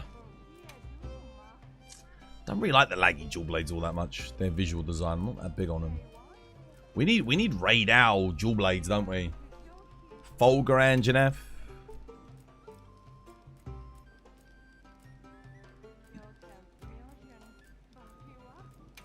I do like the Zoshia Dual Blades. They got good reach as well.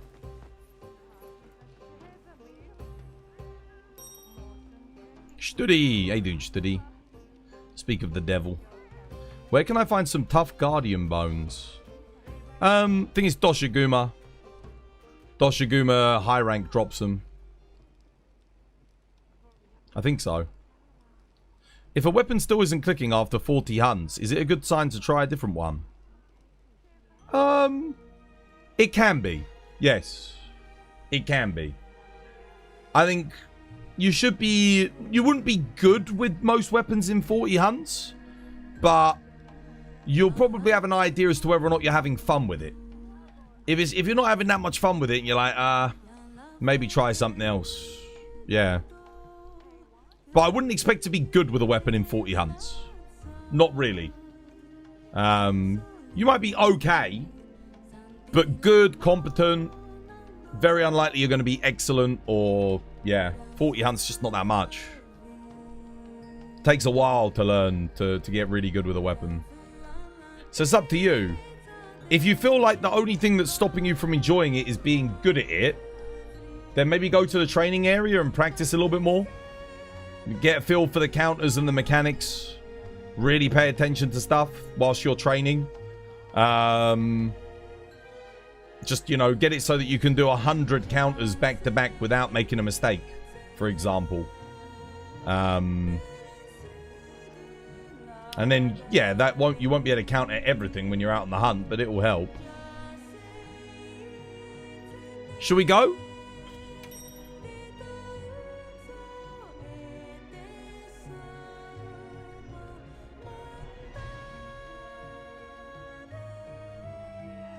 What's currently the most DPS weapon? Light bowgun.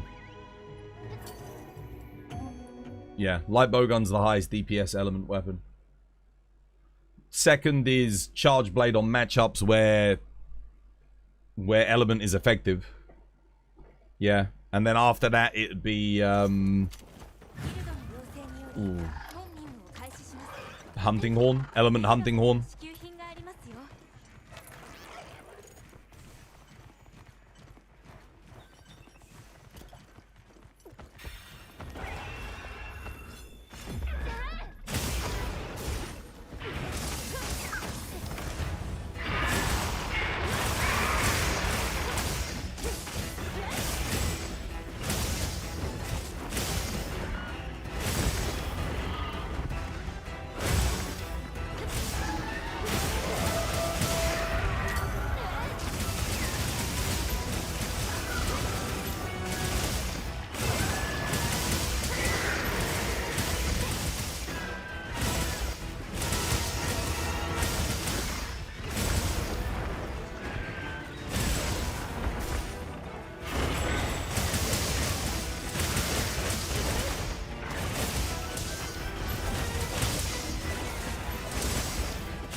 Cheeky dust for Zenitsu and I.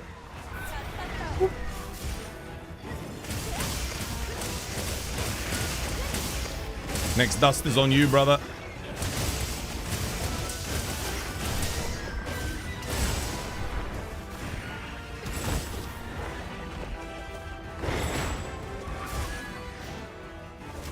Oh, fuck. I thought it was... It's done.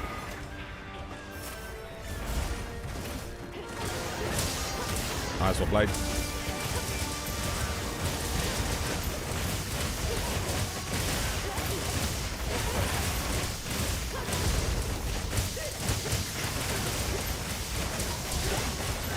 Oh, resentment's up. Keep my eye on my health.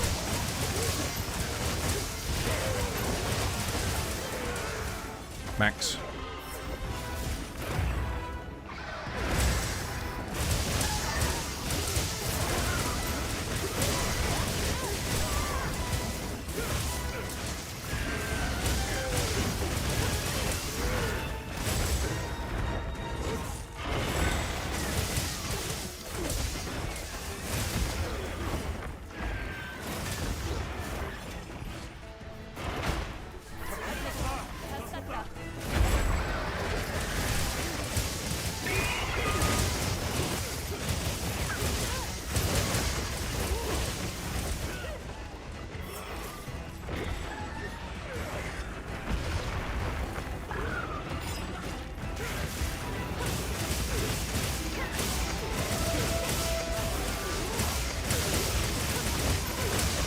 GG. Well played.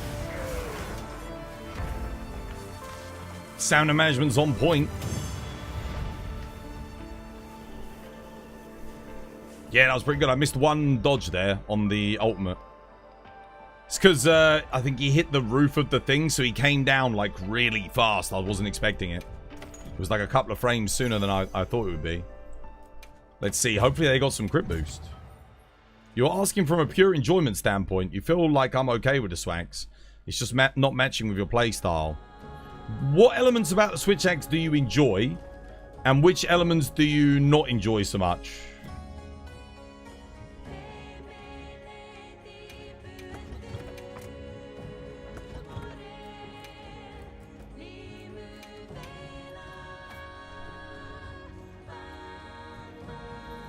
Still no critical boost? Okay. I think it is like the rarest, one of the rarest decorations you can get, to be fair. But it doesn't take too long. It's not like Monster Hunter World. Monster Hunter World, you might not get a crit boost for 100 hours of grinding, so... Because it was a rarity 8 deco. I think when the game launched, it was a 1 in 356. And the most decorations you could get on a quest was 5. So, you know, you could go a long time without seeing a critical boost. Oh, no, wait. It might have been 1 in 516, actually. I think it was a 1 in 516. I think it came down to a 1 in like 356. When the game launched, I think it was rarer. And like I said, I think you could get like 5 decorations max. And that was from Elder Dragons with 5 rewards. So you'd have to do like 100 quests to even have a chance of seeing it. And that was for the Rarity 8 decorations. Don't even get me started on the Rarity 7s. Where you had attack boost at like basically a 1 in 1,000 on attack boost. And that was on Rarity 7s. So you had to hope that you got a Rarity 7 gem decoration thing rather than a Rarity 8 one. And the Rarity 7 ones were harder to come by at endgame than the Rarity 7s. So, yeah, that was a nightmare. It dropped after the updates. Yeah, you can also get them very common at the Elder Melder. The Elder Melder at Master Rank, if you get the silver melding tickets, she gives crit boosts very commonly. Like, if you meld 100 tickets, you got a good chance of getting like 2 or 3. Yeah. Can you show your endgame build for Savage Omega? What for? I mean, there you go. you can use this. The only thing you'd need to change if you're soloing is you need to put Mind's Eye in, so that you can attack his front legs effectively. Probably just get Expert in instead of Crit Boost as well, and then maybe put Crit Boost in here. Something like this. Thing is, I've got different builds for every single weapon for Omega. For Sword and Shield,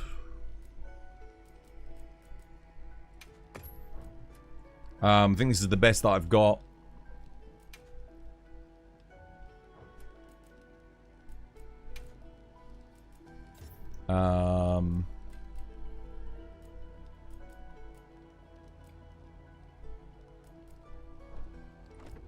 Hang on a second.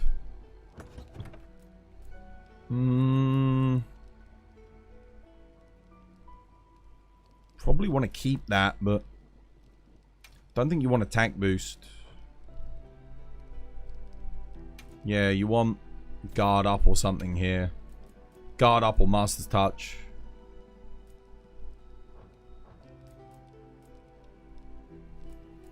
Maybe go Master's Touch, Burst.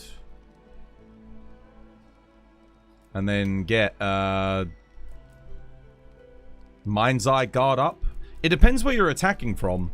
If you're attacking from the front, you're going to want Mind's Eye. Otherwise, if you're not attacking from the front, if you're actually going for the rear legs and someone else is tanking, then you're going to want Guard Up in here. I mean, you want Guard Up either way. So, Shield Bolt, Guardian Bolt, Master's Touch. You can do Master's Touch. You can do Guard Up here. In terms of skills, you don't need Critical Draw. Here you want Crit Boost.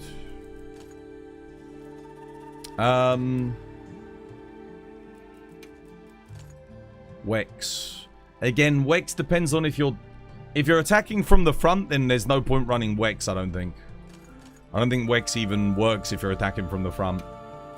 So if you're tanking. But if you're attacking from the back and someone else is tanking, then you do want this. In terms of skills, if you're doing Savage Omega and you keep getting caught by the ice, then make sure you run Escape. I would run 2 levels, because that way you can activate your Jinderhad bonus. But it's not essential. Like, you don't have to run it. Because you can just bring, what are they called? Cleansers. Bring Cleansers. And that way you activate your Jin bonus if you get caught, which is fine. Beyond that, Savage Omega, what would I run? I mean, Divine Blessing is excellent because it procs when you block. So it reduces the amount of shave damage you take when you're blocking. So you can't really go wrong with it. If you're doing multiplayer, you obviously want Shockproof. And then the last 2 levels, honestly, Item Prolonger probably. Enduring. Enduring's really freaking good. Getting more uptime on Might Seeds. You could Demon Powders. You could also go, if you really wanted to, if you're playing in multi, you could also go wide range. And then pop Might Pills for everybody. That is also an option. Sword and Shield doesn't even have to sheath its weapon to pop a Might Pill. So you can really buff yours and your teammates' damage by doing that. Basically, every time you do a perfect rush, you pop a Might Pill. Sorted. But yeah, something like this. I've got Leviathan's Fury on here. But if you get Gore Magala, then you go Sororal Helmet. Yeah, I mean, you got options. You get the idea. Okay, hopefully that helps.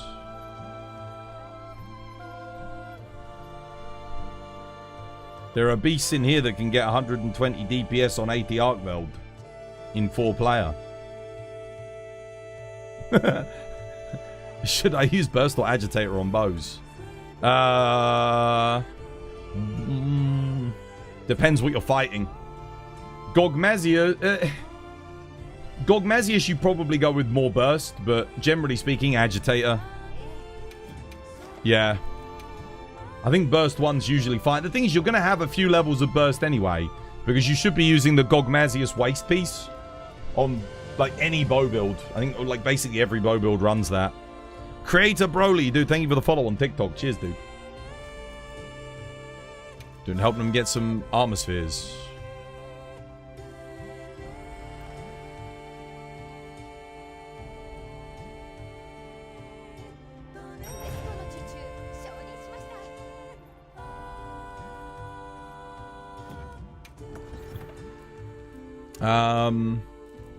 Probably going to be quite laggy, isn't it, this quest? I'll just bring Gun Lance, screw it.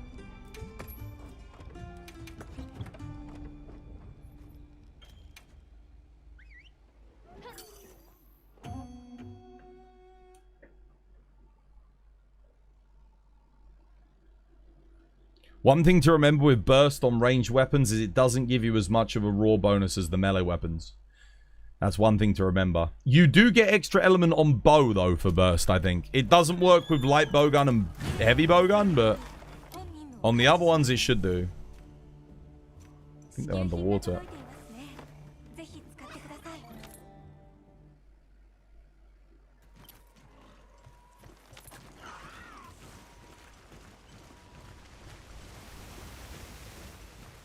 If you ever join a late Lagiacrus and the players are underwater, pop a Dust of Life. Notice all my teammates are low on health. I can heal them up. You can't use Dust of Life underwater. So make sure you do that. You can get everyone on full health. They're having a bit of a rough time of it underwater. On me, guys. On me. On me, on me. Everyone on me. On me, on me.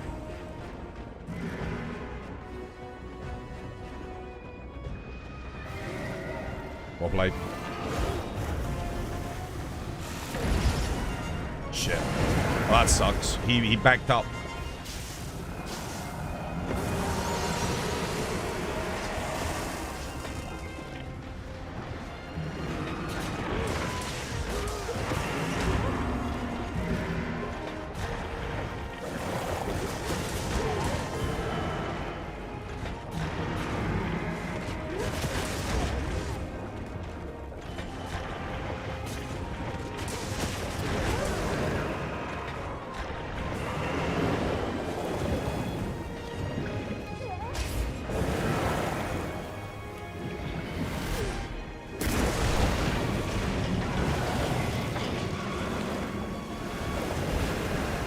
Graphics in this game are so good. Oh yeah, for sure. They're amazing. Absolutely.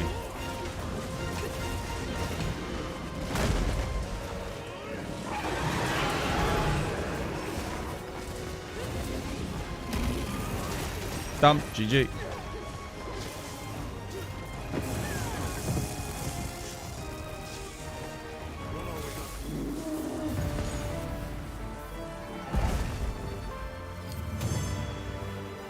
You've never seen this? You haven't?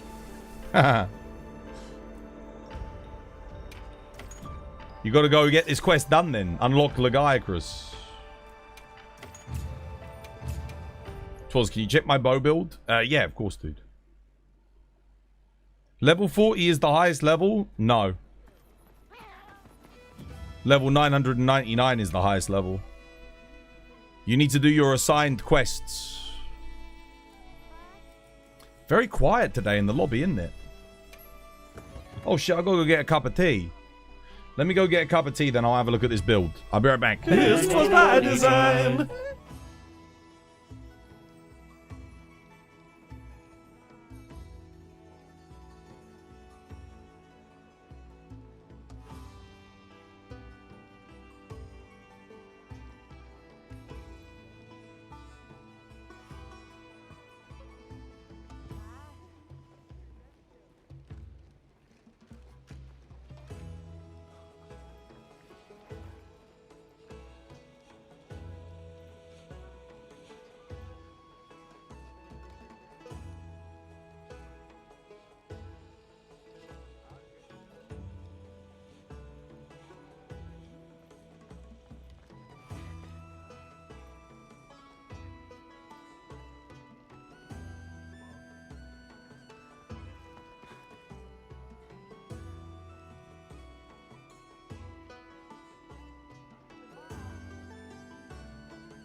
Again.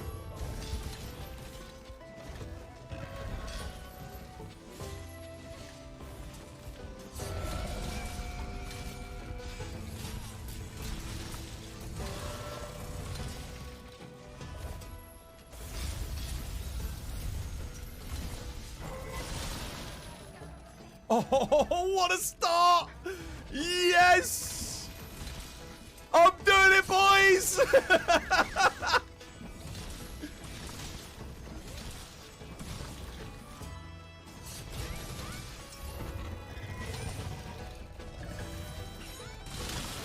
Oh no, Kate DC'd. See if you can get back in, Kate. No one take Kate's spot, guys. We'll keep going. Wait, what the hell? Kate DC'd? He's like... He's locked onto you, Kate. Wait, can we kill him like this? Is he actually taking damage? Dude, Kate DC'd on the power clash. Look what... When we stand up, it lies flat. When we lie back, it stands up.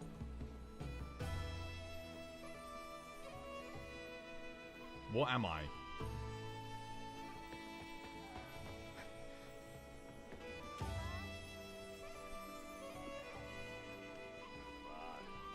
I've got an answer for this one.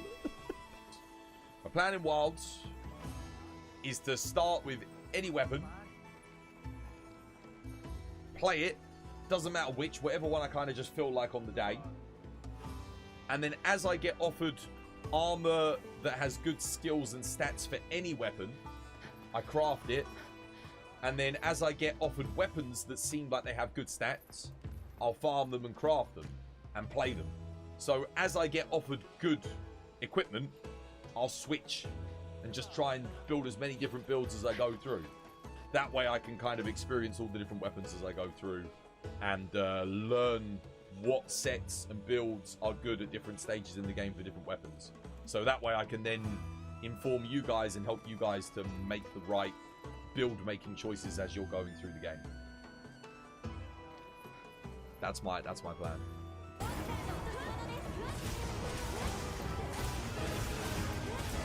Monster Hunter, they will do collabs with anyone. I've got a KFC bucket hanging off of my goddamn charge blade, for God's sake.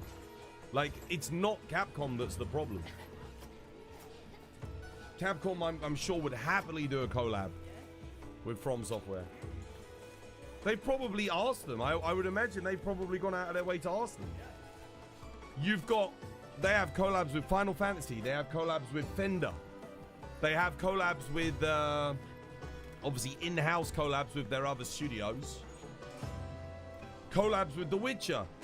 You know, CD Projekt Red.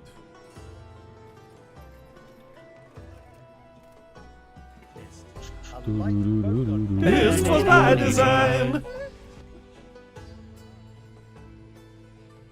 Hello. I'm back. Is Mind's Eye good? For certain fights, yes.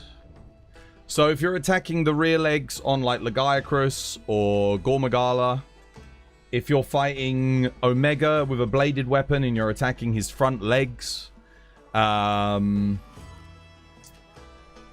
if you're fighting, oh man, I don't know, like Gypsaros and you're attacking his body or his legs, Raydao and you're attacking his legs, it's good for all of those things. So Mind's Eye level 3 will give you a 30% damage increase when you hit a bad hit zone. And it's like a bad hit zone in this game is like 44 and below. So if you get to 45, it's considered like a decent hit zone. But the thing is, 44 in old games, Mind's Eye would not proc on a 44 hit zone. I think you had to have like a 30 or below hit zone for Mind's Eye to work. And Mind's Eye didn't give you a damage bonus. It just stopped you from bouncing and stopped you from losing sharpness. Whereas now it gives you a 30% damage increase, which is huge. So it can be really good. 1-1. Wait, Ecuador just scored? Damn.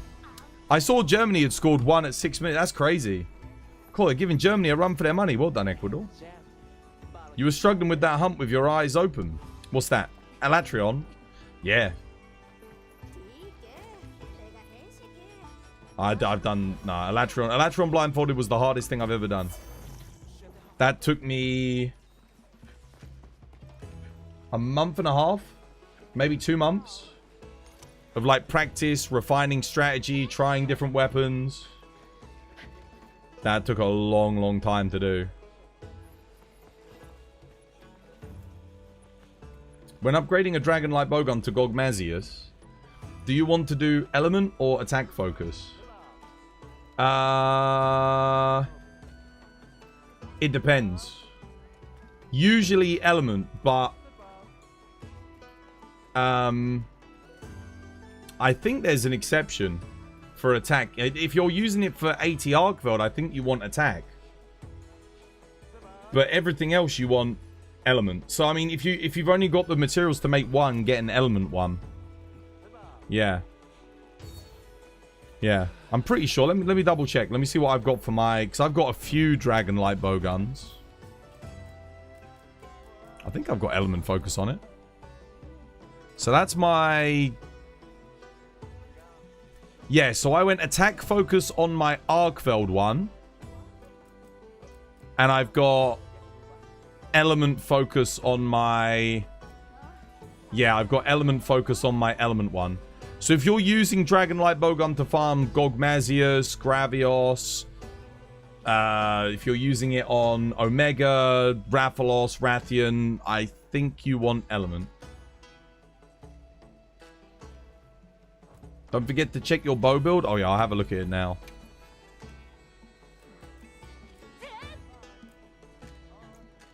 Let's see.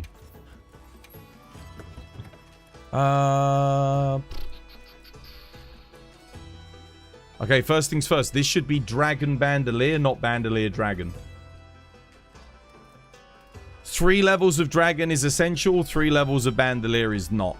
So, Bandolier 1 is kind of fine. Like, you don't gain much. I think you gain like 4% affinity from Bandolier 3 to... Sorry, 1 to 3. That's kind of it. I think you get a little bit more raw as well, but it's not worth it. Because it's only operating on shots 6 through 10 anyway. On bow. So... Bandolier is good, but just get the 1 level. Like 1 level. So go Dragon Bandolier. Crit boost. Yeah, crit boost, spread boost. Yeah, that's fine. Yeah, what have you rolled on this? Gogma, yeah? Is it Gogma Lord Soul? Gogma Fortifying. Okay.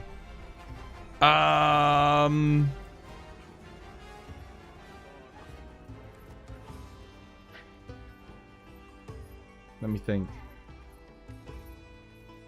With your build, you should go Guardian. You should go Guardian Rathalos Helmet and Ebony Odo Gauntlets instead. You'll gain a lot more damage. Keep the rest. These pieces are all perfect. But yeah, get Guardian Rathalos Helmet and Ebony Odo Gauntlets for the time being. Because the Azure Age is not that good if you're not actually going for Leviathan's Fury. So, there's no point using this. It's, yeah. You've already got Adrenaline Rush anyway on the top. This is, you don't want Crit Element on bow. You actually want Charge Master. So, for your Talisman, you either want a Spread Talisman, a Charge Master Talisman, or a Dragon Attack Talisman. So, you got to see if you got one of those. Crit Element really doesn't do... Again, it's one of those skills that at Master Rank, we'll probably use it on all of our bow builds. But at the moment, it doesn't give more than just having the alternative. Yeah. Adlar, yo, thank you for the follow. Cheers, me dear. Do you have a good build for Charge Blade Impact for 80 Arkveld? I do, I think, yeah. What's a good way to practice the Insect Glaive offset timing? Training area. Training area, set it on Smash, and go for it. Isn't there a Capcom Spotlight in 45 minutes? I thought it was tomorrow. Do you have a good... Yeah, let me see Charge Blade Impact. I think I have a decent one.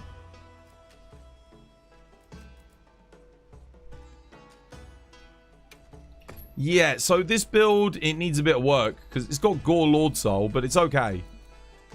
I think you want Ebony Lord Soul. I think Ebony Lord Soul ends up being a little bit better. But this build gets the job done. So we've got, I think we've got a magazine, load shells, talisman, crit boost in, rapid morph, artillery. Honestly, might have to go razor sharp on this, but I think I've got 2 sharpness, 3 attack. Again, I could probably get some more attack. Yeah. If you get Ebony Odo Lord Soul, that's excellent, by the way. If you can get it on Impact File. But Gore Lord Soul's fine too. It works. It's going to boost your crit. Which is nice. Yeah. Don't really need earplugs here, but it's something. That's what we've got. I am going for the Ebony Odo bonus. I don't know if the Ebony Odo bonus is necessarily worth it on this build. Looking at it, I'm not entirely sure, but we got the Lord Soul. The Ebony Odo will boost like my raw. It will boost my impact file damage, so yeah. You could probably make a better build than this, to be honest, though. Again, I've got Gore Lord Soul. Oh yeah, dude. Like my rolls aren't even that good. Like sharpness 2 attack. Nah. Yeah. You want to make it with all attack though, definitely. But this build is still good. You went with sharpness 2 EX as well. Yeah. I mean, it does help. It means you can get your rapid morph in. What does the plus mean on your armor? Transcended. Means I've transcended it. Transcending gives, for anything rarity 6 or below, you get extra decoration slots. If you do it above rarity 6, you just get an armor boost. It'll boost your defense. Are all past events coming back? Yeah, when the summer festival happens. But you won't be able to get all the event armor. So you won't be able to get the... So when the summer festival comes, you'll be able to do the summer. But if you missed the spring festival from 2 weeks ago, you'll have to wait until next year. Crit boost and burst don't work with light bowgun. If you're doing normal shot or spread shot light bowgun, then yes. But even then, you wouldn't run more than one level of burst. So, burst on melee weapons gives you plus 8 raw. And then you get like a fixed amount of element per extra level. I think it's different per level. I think the first level you get like 30 element. The second level you get like 20. Or it might even be 30. Again, I can't remember. Or it might be 20 element every time, and you end up with 120. I forget the exact value, to be honest with you. But you get 8 raw for the first level, right? On bowguns, you only get, I think so you get 4 raw on the first level, and then you only get 1 raw per subsequent level. And for light bowgun, heavy bowgun, you get no element. So whereas the melee weapons, you'll get a bonus to element, you don't get any element on the light bowguns from burst. So burst beyond level 1 on bowguns is like, just don't do it. It's a complete waste. Capcom made it. It's such a huge investment for basically nothing. Yeah. So don't waste your slots on burst for bowgun. But if you're doing element charge blade or like element switch axe, element file, it's pretty good. Like it's decent. You went for 4 attack, 1 sharpness on impact. I mean, that's great. That's really good. You might have to get rid of quick switch then and just go razor sharp handicraft. Possibly. I mean, to be honest with you, when I watch a lot of people running this, they kind of just stay in Savage X mode and just iframe through everything. So, I mean, I could even get rid of this and go for evasion to help boost. That could work as well. Give me, if I'm eating for a Zeus platter, I should get enough evade window then. You just use wetfish fin pluses? Yeah, I guess. But you have to think of it this way. Like, every time you're stopping to... Yeah. I mean, yeah. I don't use wetfish fin pluses. I'm saving them for master rank. Because if we don't get a quest that lets me get wetfish fin pluses easily... I'm going to need them. I'm going to need all of them for endgame master rank.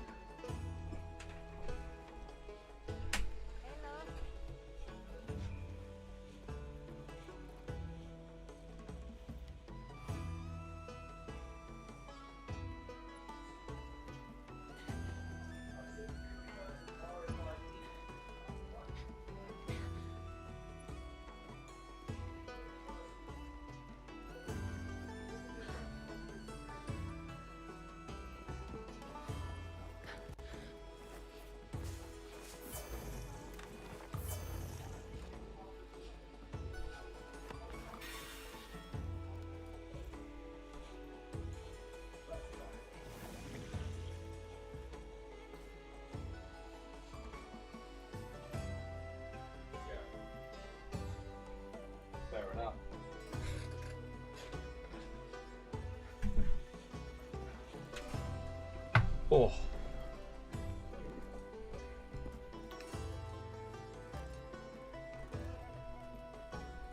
Is Charge Blade that bad with sharpness? Or are you just blocking a lot?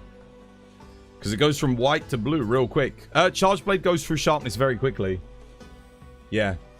But Element Charge Blade doesn't need to worry about it really, because your element files don't lose damage on sharpness. That's another reason why Element Charge Blade is so good. Alright. Oh look, Studdy's here. How you doing, Studs? Okay. Okay, they're doing that.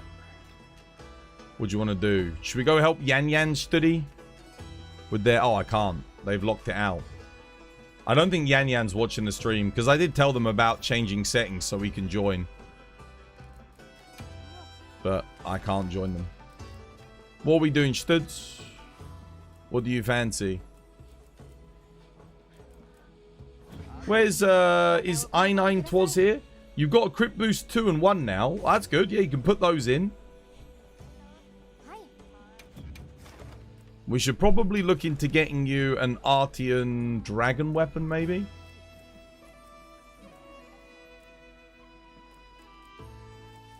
I'm saving up Gore Magalas in the arena for new players.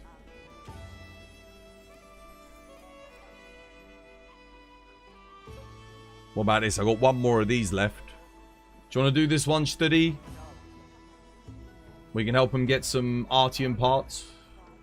It's a Mitsu, Tempered Raidao in the arena for 20 Artian components. What do you reckon? Yeah? Alright. Here, I9 Twas, come join.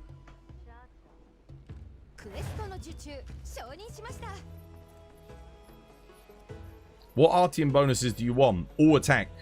But you need to use the same element. So here, come do this quest. Let's save you up some parts, and then you can have a few rolls. You want to do all attack. So for you, start by getting your dragon one. So go attack, dragon, attack, dragon, attack, dragon. That's what you want to use, ideally, for Insect Glaive. Honestly, I can actually play Impact File here. Do a bit of Savage Axe. That might be fun.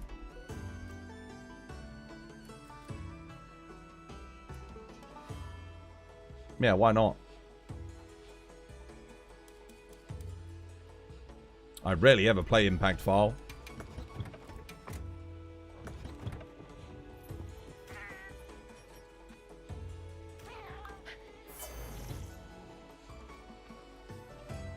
You're starting to stockpile valuable crafting items for Master Rank already. Yeah. As well we should. I mean, honestly, you could just sit there, have Monster Hunter on your second screen, watch something interesting, and then just spam Natter for like a few hours. Use those points, get yourself a ton of stuff. How you doing, Ricky? Welcome back. Hope you're having yourself a lovely, jubbly one. Does Focus do anything for the bar of Light Bowgun? Yes. It lets you charge it up faster, and it yeah, it lets you charge it up faster, and it recharges your special ammo faster as well. Really good. It's really, really good on Light Bowgun. Because Light Bowgun, all of your DPS is tied up in maintaining your special ammo and your rapid fire. That's what you want to be doing. So you use your special ammo to keep your rapid fire active. Do you want to come join us, I9 Twas? We got a quest up. You wish there was a way to sort talismans by the first skill without using the search function.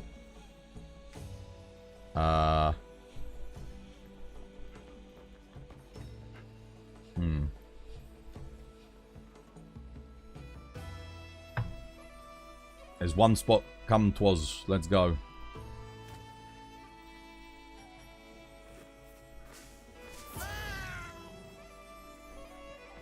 So that you can meld easier. You can't join. The monster is question mark. Oh. Oh, you haven't done Mitsu? Oh, you should go talk to the fisherwoman in the forest to unlock Mitsu. Oh, they can't do this. Shit. It's funny because I forget they're like side monsters. You know, you can just ignore them. Okay. Yeah, you got to unlock that then. Fair enough.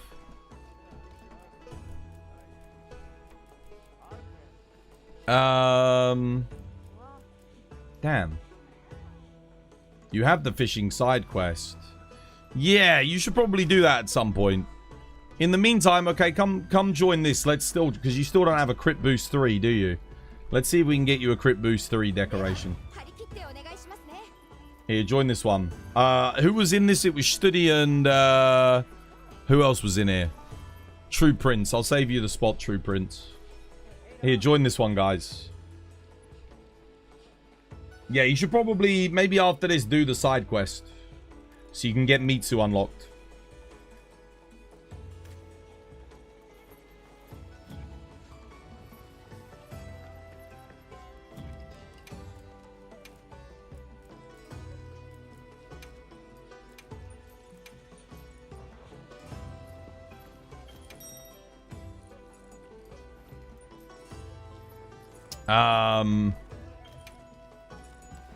Honestly, with these two, it's probably worth running Rocksteady at the start.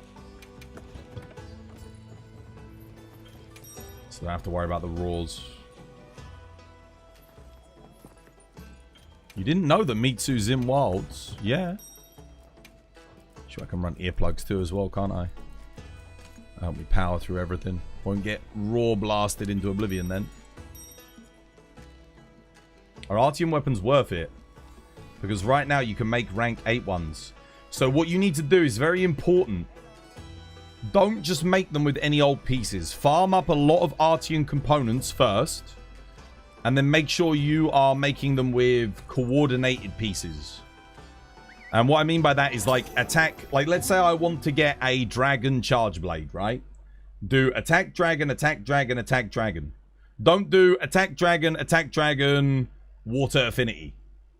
Because then you won't get the bonus. You get a bonus if you use all the same parts.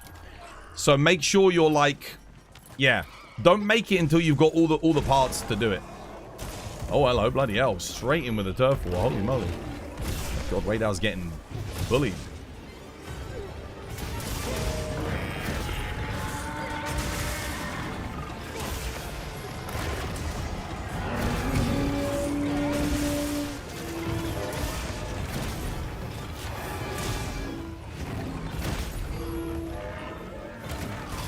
Really? Because he actually didn't target me.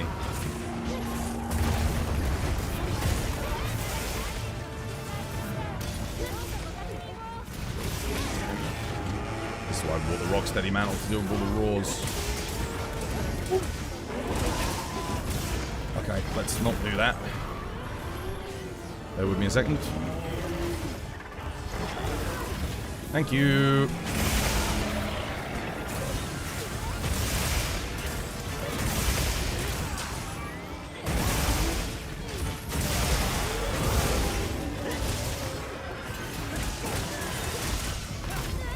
Son of a bitch.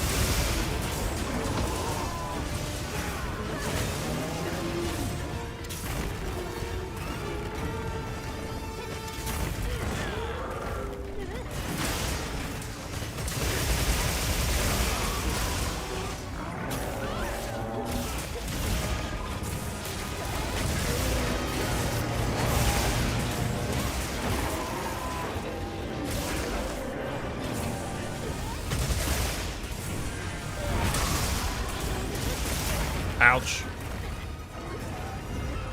Shoot the dust.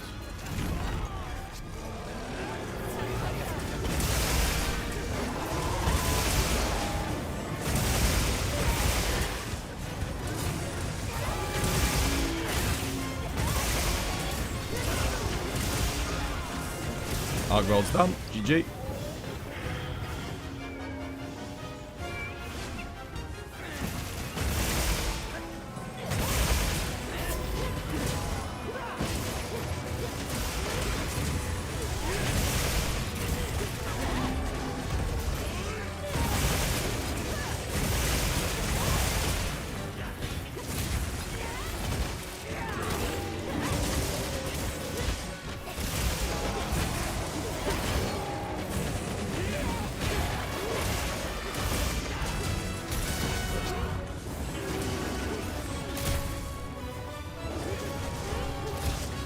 don't know how he got exhausted so quickly. It's crazy. Dumb.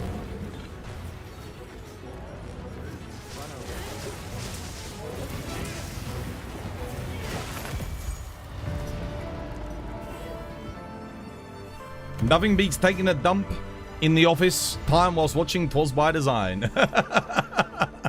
Bro, getting paid to take a shit and watch my stream. That's life right there. That's...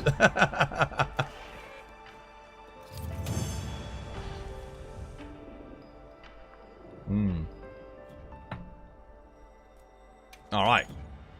Well, hopefully now you'll finally get a crit boost. I didn't get one, so I didn't steal anything from you. That's good. Your controller actually connected. Dude, hell yeah, Lyle. Nice. Good stuff. What was it? Did you just try a different USB port or new cable? I know the PS4 controllers have a real big problem because they use the old USB port things. I forget what they were called. The USB...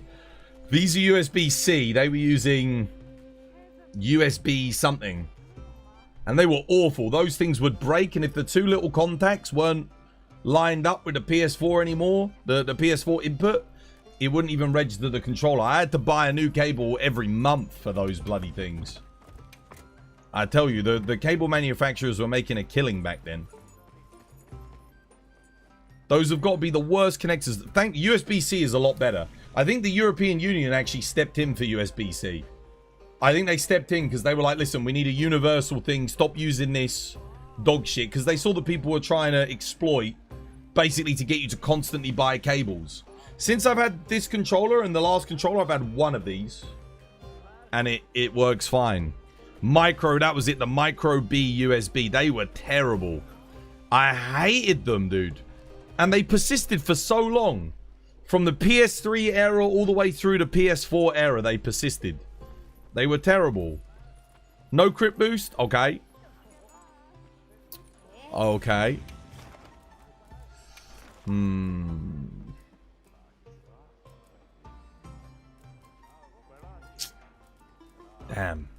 And you can't do Mitsu. That's the thing. Oh, the only other ones I've got that are good are with Mitsu. I think. Let me just double check. That's pretty good, actually. Oh, that's not bad.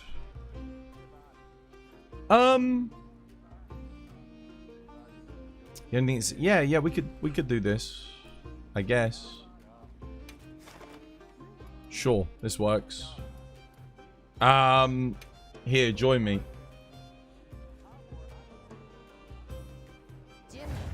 You don't know why, but yesterday it just wouldn't connect. I don't know. Cable, maybe. Like I said, I don't use PS4 controllers anymore because the PS5 controllers are so much better.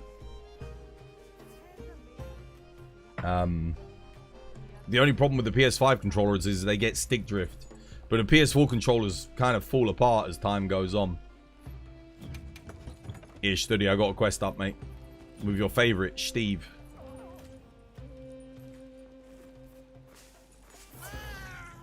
Dual Blades practice. Oh, he's actually playing Hunting Horn. You have a request for the 12 squad.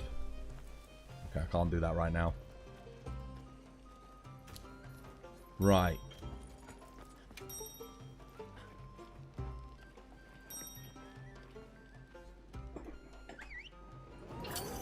You don't use the cables unless you're charging them? Well, I always keep mine plugged in. It's easier. Don't have to worry about any latency with the wireless. Just getting a direct input feed straight from the thing. Very good. And you don't have to worry about it, like, losing its charge in the middle of a hunt or anything like that either. Which is nice. Oh, dude, 406 likes on the TikTok stream. Would you look at that? Cheers, guys. Whoever hit the like button. Legend. Taking a long time to load.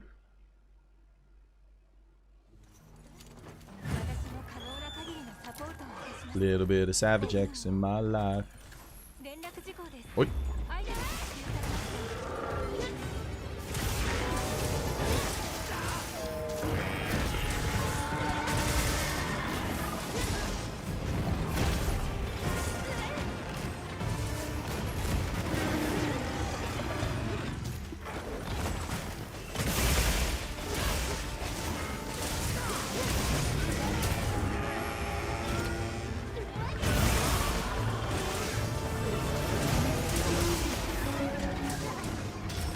Damn it. Tried to do a guard point there.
Allow me to help you with that.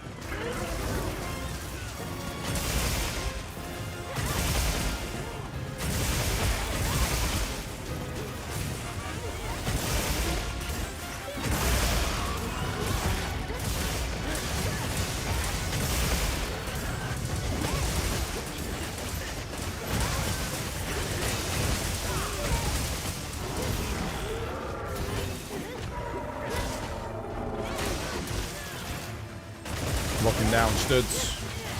Done. GG. Well played. Right.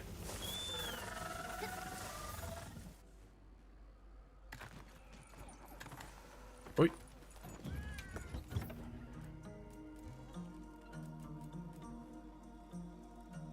Shit. Did I forget to save the build that I made for Steve yesterday? Oh, I forgot to save it. Bugger. That sucks. I have to remake it. I made a really good build to deal with him yesterday, but I didn't save it, guys. I could have sworn I did. I thought I saved it. Damn it.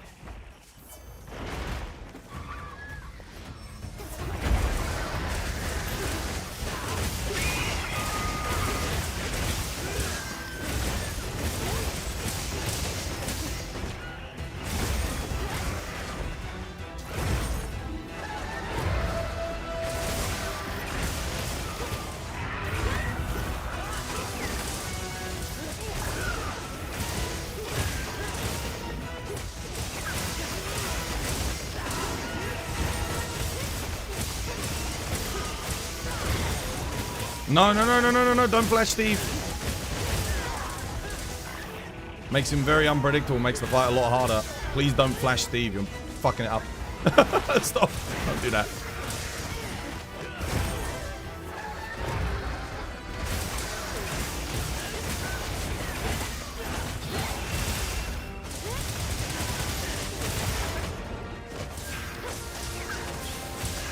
Rather than taking mega potions there, guys, both of you could have done a dust of life and healed the whole team. I saw two of you both stop to drink mega pots. One of you could have just dusted. That's Prince and Iron, guys. Make sure you start dusting. Prince, you should know to dust, bro. You've been watching the stream for a while. Make sure you bring in the dusts.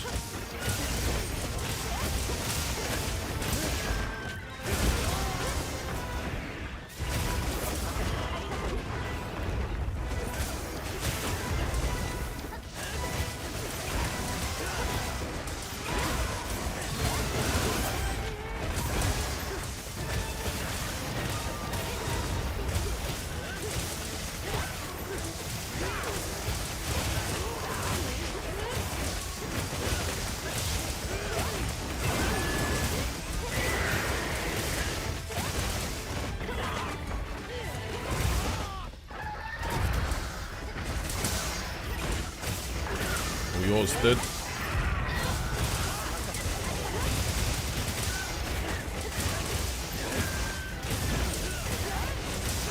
Cheeky dust, guys.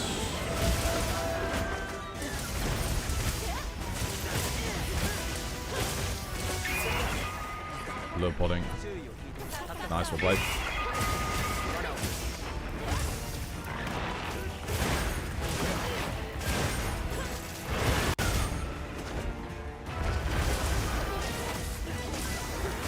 Shit, I'm stuck in a bad position.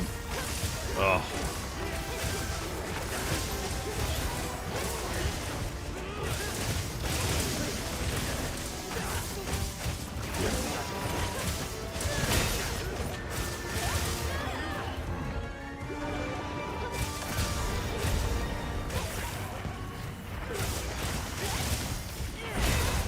Damn flash. Get everyone killed. Oh!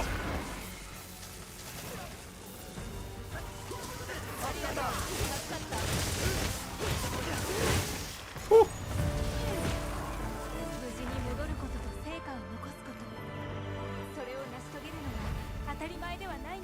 If you don't know how to get dusts, guys, make sure you go to your Natter farm. You had no more. You want to bring the materials to craft them. So in your inventory, you want to have the god bugs and the glowing grass. Dust of life changed your life as a hunter. It's too good. It's too good because it means that just one person tags out and heals. And if 2 people pop a dust, the whole team goes back up to full health. Guaranteed.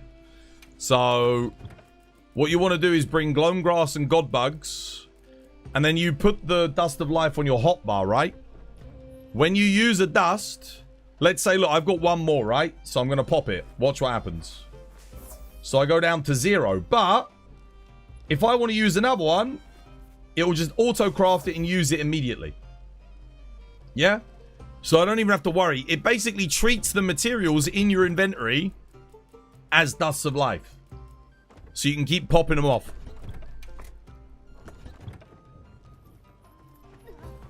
You don't even have your radial menu set up. There's something for you to do then.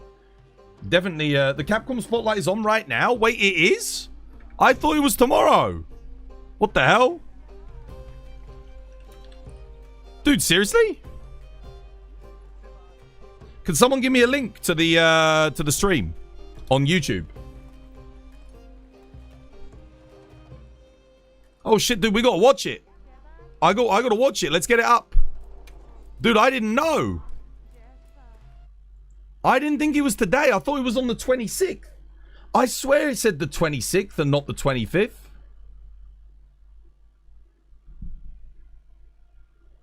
Damn, man. Could someone get me a YouTube link? We'll watch it. I genuinely, I did not know. Cheers, Muaz. Thank you, dude. Okay. All right.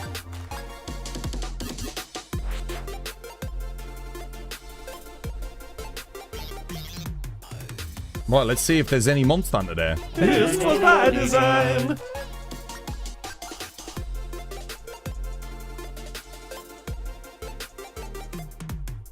As a hunter, you've always carted and failed your team, but once I started using the Dust of Life, you didn't stop carting. But you didn't fail the team. It helps, man. It helps because here's the thing, right? Let's say you're like at half health. Maybe your teammates have taken a little bit of damage, you know, shave damage, right? When you use it, if it heals up everybody, you might save someone from a one-shot later on. Because they're at full health. Attention to sculpting and coloring. Yeah, you got to set up your radial wheel. There you go. Whilst we watch this, you can do it, guys. Superior collectability. Alongside that, I've got to get this one. Have the Finger Puppet that looks series, sick. in which monsters from the Monster Hunter series are transformed into cute finger puppets. You just set it up? Nice. Some amazing on mine, I have... You don't have to set it up the same as me, but I have my max potions on the left, Dust of Life on the right. So I know that if I need a full heal, I go left. If I need a team heal, I go right. Monster Hunter Chibi style. The new Udra one looks so cute. It looks good, doesn't it? It does look good. Monster Hunter series drawn in a plush toy style. We are currently taking pre-orders for items such as tote bags, pouches, towels, and memo blocks in a neon-themed style. In addition, we are offering a variety of merchandise, including stickers, mascot keychains, and track jackets. We are planning to add new monsters to the lineup. I like the little Raphalos keychain. Official Capcom apparel is now available on Amazon.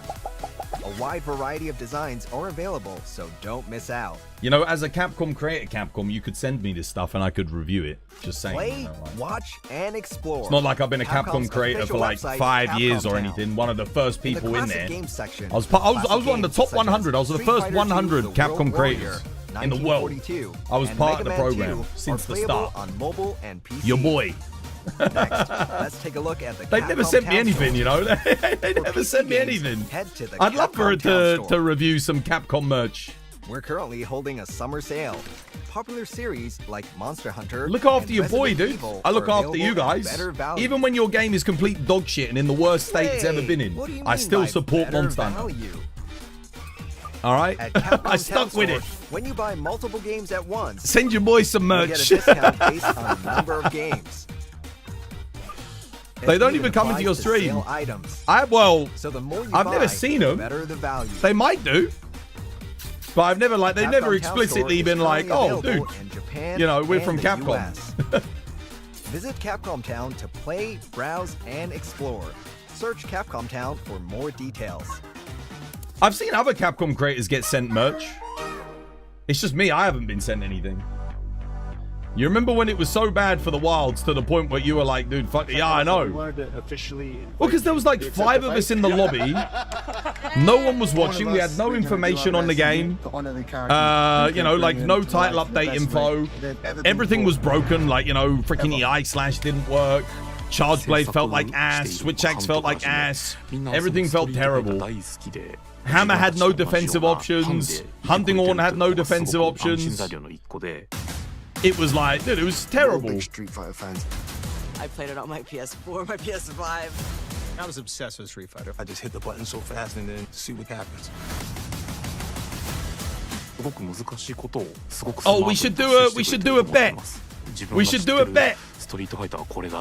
Hang on a minute. Street Fighter better than anyone. Here's the guy who brought us Is it bet? It's not bet. / gamble? It's not gamble. Shit, what is it? / But it's he knows things. Okay.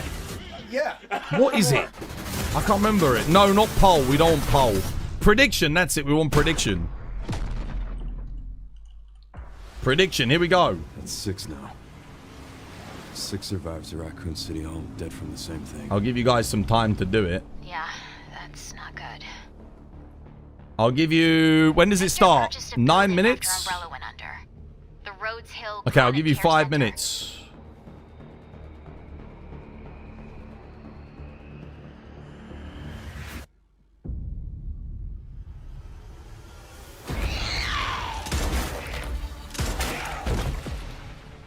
You okay? What does Victor want with you? What do you mean? He grabbed you for a reason. Because they didn't say it would be here. Did you find anything on Opus? Let's see. Nothing on the servers of the CIA or the Pentagon. You are an ignorant fool. Leon, we're running out of time. Here we go. Right, you got 5 minutes. Place your bets. There you go. Why me? Prediction started. The team has settled on a person of interest. A former T-virus researcher. Will we get any Monster Hunter Ascendance at this Capcom Direct? They didn't say it's going to be there, but just because they didn't say it doesn't mean it ain't going to happen. Raccoon City was where it all began for me. Dude, is this going pixelated again? I'm coming with you. Auto 720. Dude, fuck off with your Auto 720p. What do you want? Bro. I don't want any more regrets. Whatever it takes, count me in. You stopped playing the game for a good while after TU1. It was in a state, man. It really was.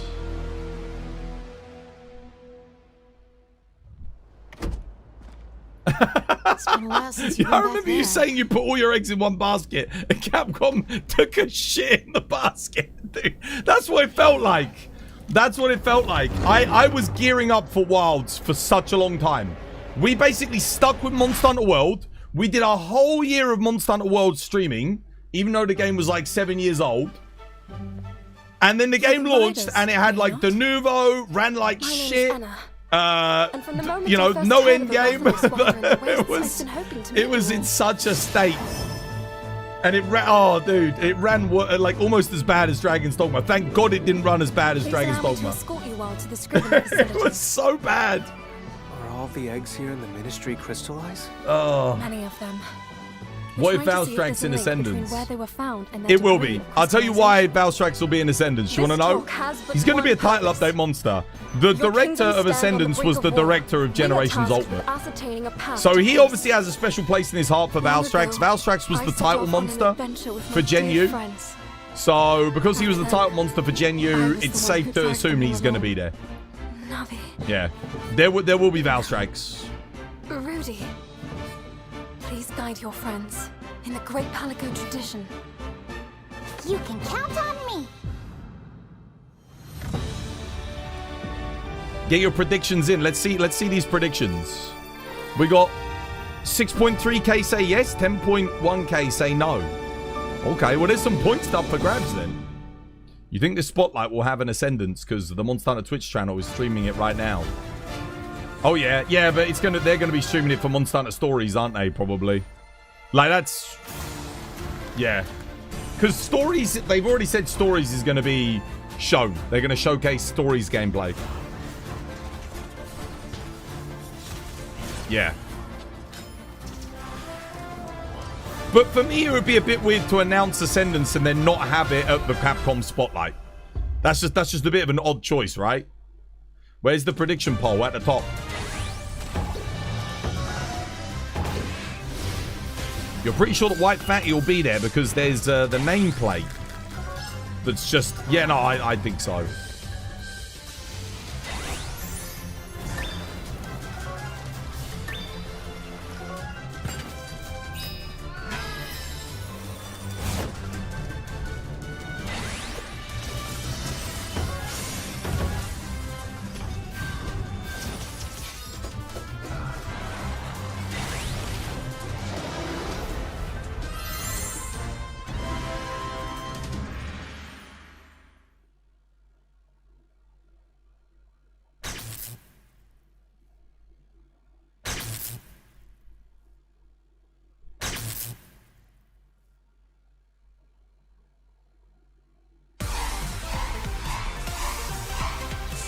You've still got time to get your predictions in, guys.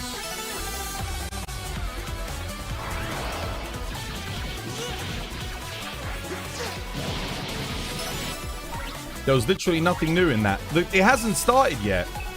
This is just, they're just putting some trailers on that they've already shown.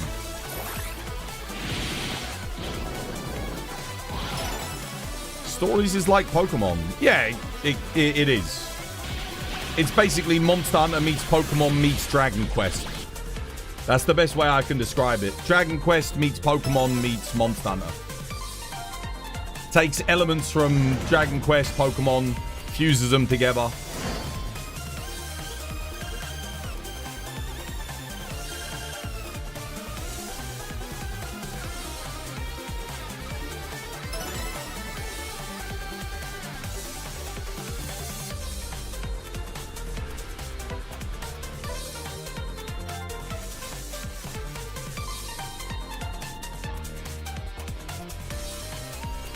That's the best thing about Mega Man is the music.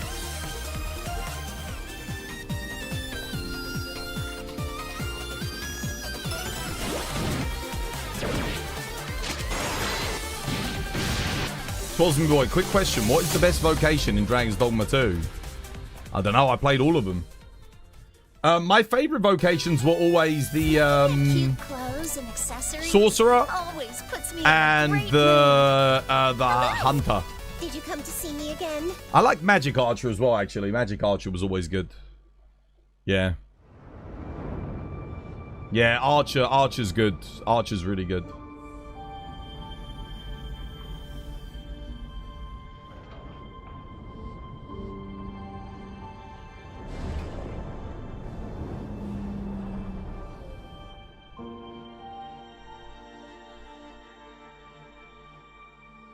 You just gonna stay here when this is all I done? do feel like having your pawn as a sorcerer is usually a bit better, though, to be honest with you. I want... You can change your vocation whenever you want, Benji. It's like Monster Hunter. But you just have to level up your vocation. What is going on? So you have to, like, play it a lot, and then you unlock new skills and abilities and points and stuff. While I was preparing So, to depart yeah. for But you can always swap. The moonquake struck, damaging Edis. And then you have to pay to unlock some vocations. Like, you've actually got to unlock them. You gotta be kidding me. I'm calling it. You'd make a lousy friend. We'll shut Edis down, and then we'll head to Earth. Let's do our best.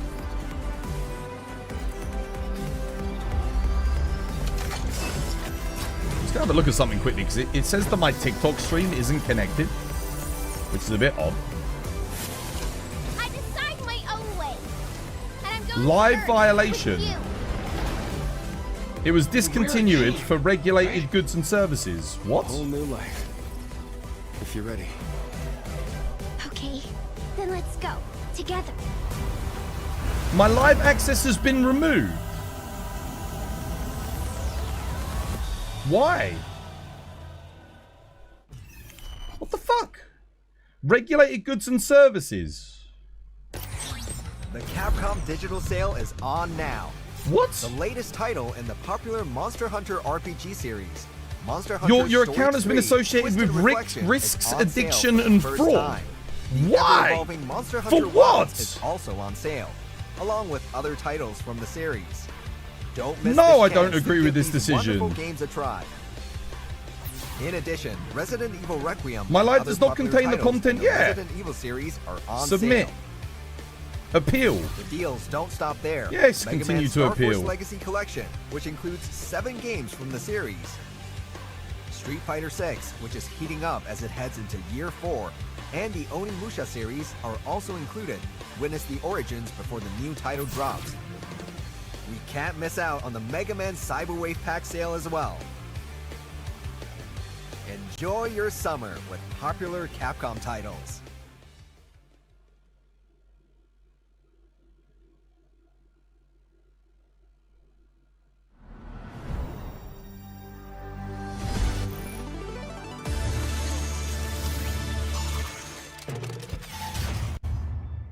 Hello everyone, welcome to Capcom Spotlight.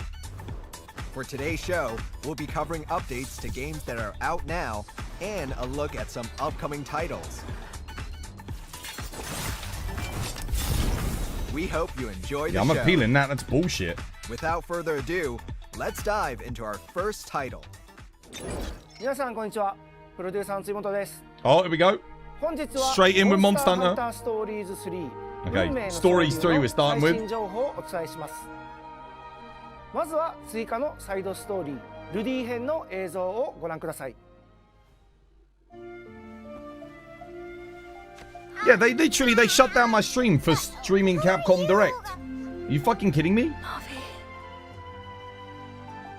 Navi? I suppose you couldn't be. A very, very long time ago, I was acquainted with a feline who looked much like you. He was a great rider's buddy, and my deeply treasured friend. Dude, literally a Capcom What's creator. more, Like, if you're anyone's allowed to descendants of the stream this feline shit, it's hero me. who saved the world. Capcom actively encourage me. They're always sending me emails. They're like, oh, will you be I've known streaming all the Capcom stories Direct? ever Yeah, I since will be, was of course. just a kitten. Long have I admired the hero God damn it, TikTok. and aspired to become just like him. Forefather! The hell? Get a live one here! Get back, everyone! Tickle. Forefather!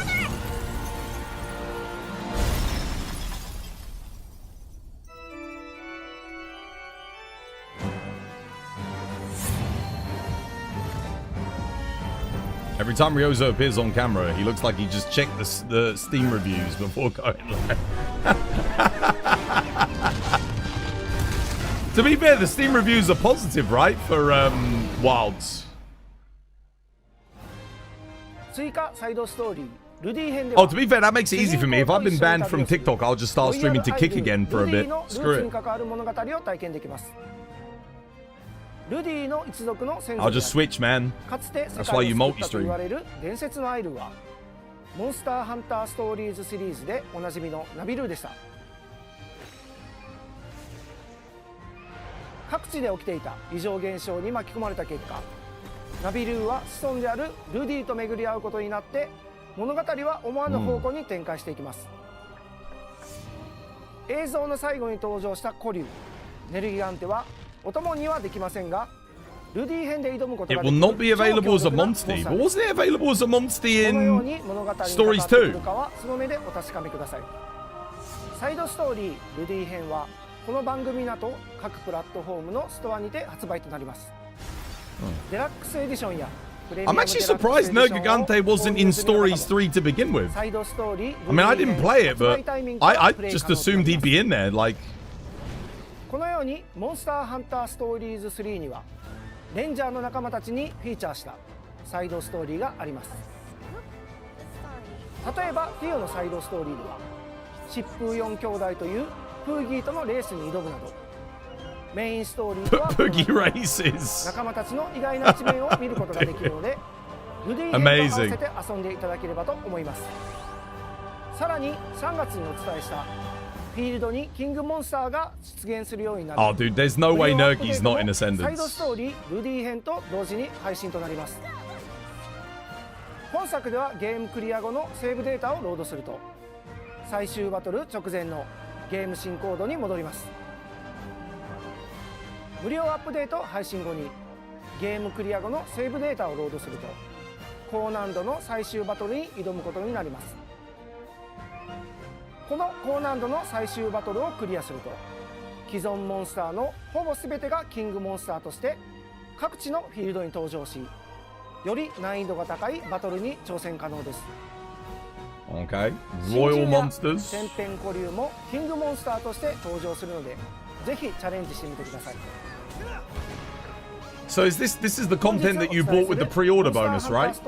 Like the Rudy's story thing. 引き続きモンスターとの冒険をお楽しみください。 Okay.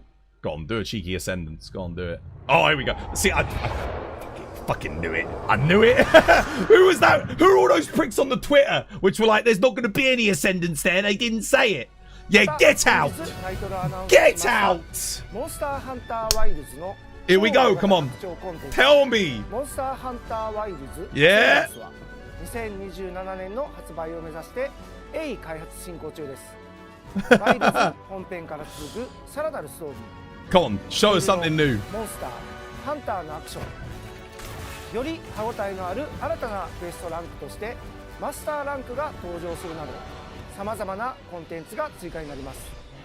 発売日やゲーム内容の詳細は今後発信してまいりますのでご期待ください。 Exciting details and the gameplay. Okay. Any info? Come on, just tell us something. Like a date for beta maybe, or the next. Shit. That's it. That's it. Shit. What? Oh. Damn it. Nothing, bro. I mean, it was here, but like. Oh.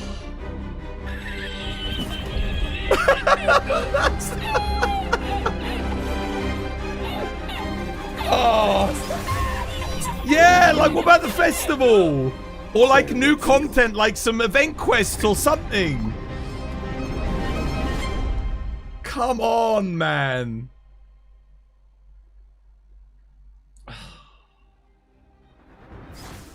We recently announced a new entry to the Resident Evil series. Oh, Blue Ball. Resident Evil Veronica. I got excited. I was like, dude, yes, they're going to show some Ascendance. Keep an eye out for more. I was like, of course you'd show some Ascendance. This is your Capcom Direct. Like, why would you not show off your game that you've just announced? Like, show off a little bit. Now. That would be ridiculous to not do that. So captivating.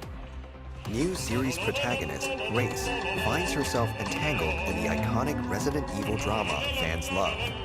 Also, we have series veteran Leon. Experience Leon's action-packed That's return, ridiculous. with a number of difficulty options that can be enjoyed by both beginners and veterans of the series. Resident Evil Requiem is striking fear and excitement into players all over the world. With the addition of photo mode and the minigame, I thought they might give us like a date for when they show something, or maybe a beta date or something. Amiibo for Grace like, you know, and just Leon give us will like release on July 30th. something to look forward to. Maybe not show anything new, but at least a Nintendo beta Switch date. 2 will reward players with special weapon skins. Now available for pre-order.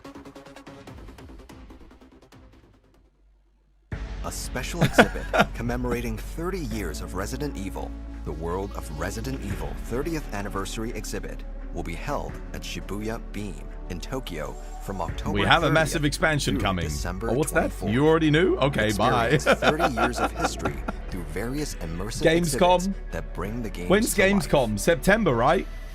Advanced tickets will be available July, through a lottery August, system so, in yeah. early July.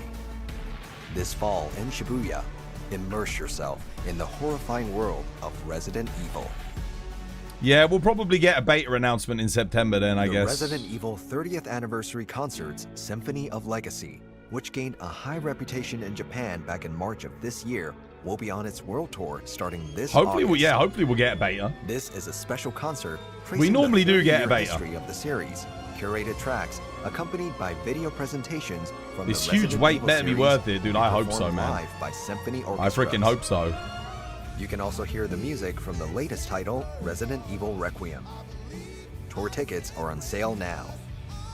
Visit the Bro, concert's official Resident webpage Evil to find Symphony out of more Legacy about got each city's more tickets. time than Monster Hunter Ascendance. Bro.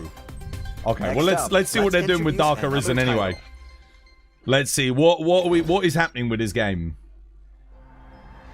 Because now talking about games that launched in an absolute vile state, Dragon's Dogma 2, Dragon's Dog Shit 2, as we like to call it here on the channel. But Dragon's Dogma Dark Arisen was like one of the best third-person action RPGs ever. So maybe they can fix this game. Maybe they can fix it.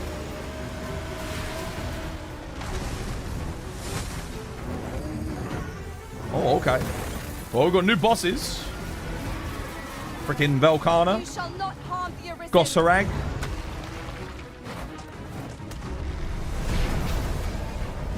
Quematrice. Oh, did they have added like that's like 3 new. Okay, so we've got Frost Drakes, Basilisks, Over here, Master. I can help Cyclops, or Yeti. Is it a Cyclops? The truth behind Norgan's downfall is at hand. I can feel it. Oh, there's the Dark Arisen.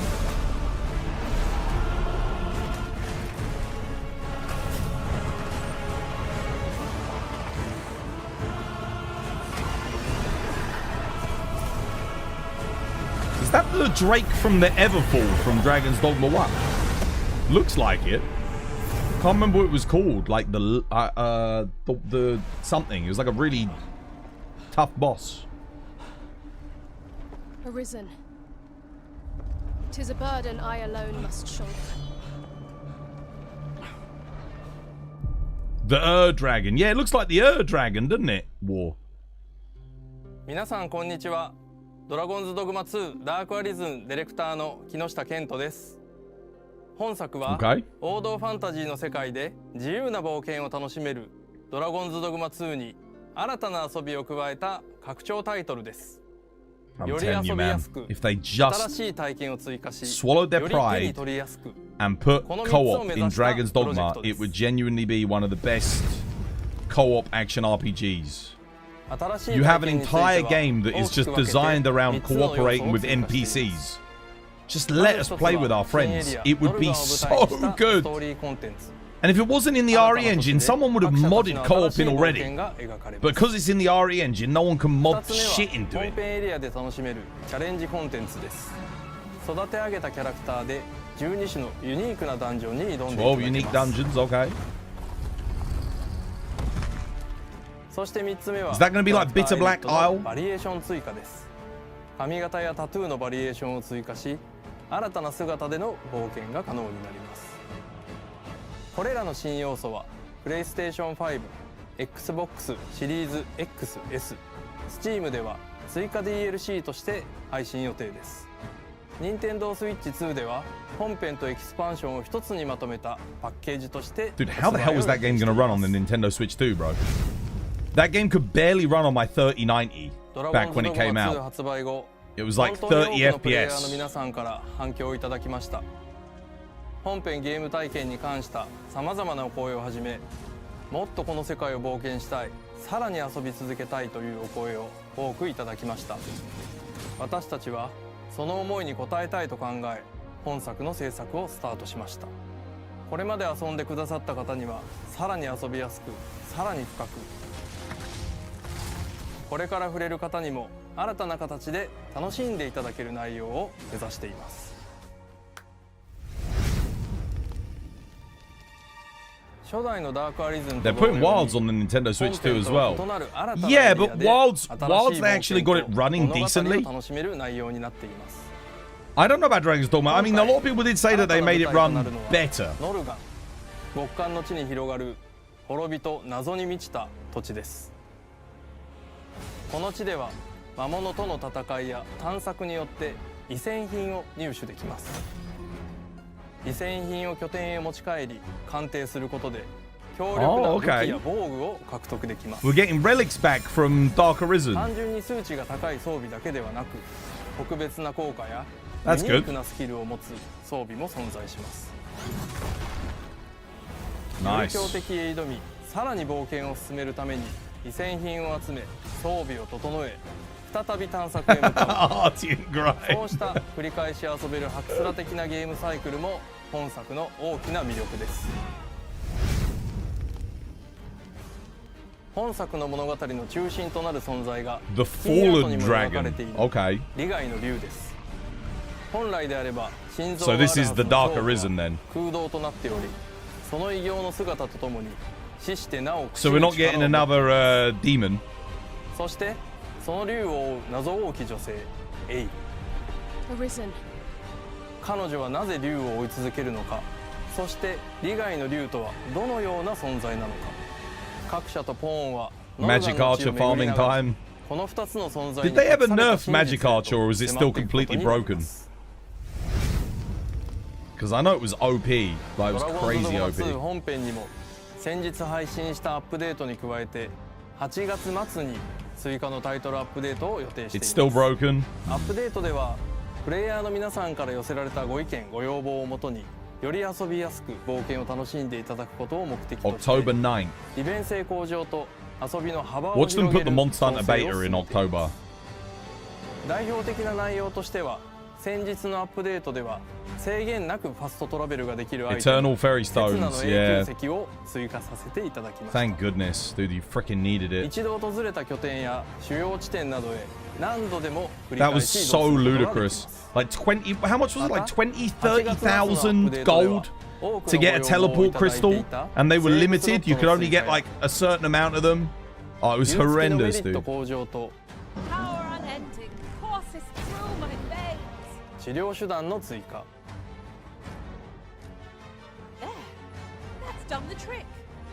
カスタムスキル枠を What was that? 6枠 Curing へ増設 Dragon Blight? などを予定しています。その他アップデートの詳細は公式サイトで公開しているので。 What was that Dragon Blight that would like just wear down your pawn and it would spread to other pawns and then just kill them? What was that called again? It wasn't called Dragon Blight in this game, it was called something else. 王道ファンタジーの世界をさらに深く、さらに自由に楽しんでいただけるよう I mean, it sounds like they're making a lot of good 今後も improvements. アップデートとエキスパンションの両面から展開していきます。ぜひこれからのドラゴンズドグマ2ダークアリ But ズ for ム me, に the も big ご期 thing 待 is くだ just さい。 like it's the elephant in the room that no one ever This wants to title talk will be about, available on except for me. Nintendo Switch 2, This game would be PlayStation 5, so good with Xbox co-op. Series X, S, and Steam. Look, even you've got 4 freaking Pre-orders will characters begin like rolling there. out soon Just on each the platform. whole thing looks like you're marketing it as a co-op game, and it's The not. following items can be obtained as a pre-order bonus. Anything for Check out the Wilds? official Yeah, website just a or reminder store that for it's getting an details. expansion. That was it. We'll also have the world's first public hands-on at Gamescom 2026. Okay. Apart from that, we are planning exhibits at other game shows. For the latest information on the game, please visit the official website and social media accounts.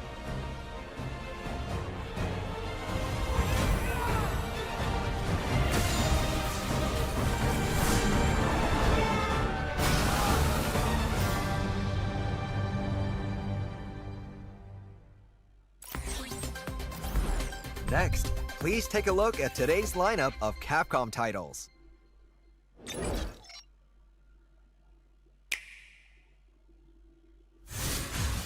Devil May Cry 5 is now available for Nintendo Switch 2, including all extra content. That's all I ever hear about is people Control complaining about there characters being with no unique Devil May battle Cry styles 6, and I go swear. on a rampage. Experience smooth 60 FPS gameplay in Dude, both what is TV going on with the and handheld pixelation? It does. Is that like Digital Switch version footage? Is for that why it Devil looks May like Cry that? 5 Devil Yeah, that Hunter is why it looks like Edition that. is Okay. available now.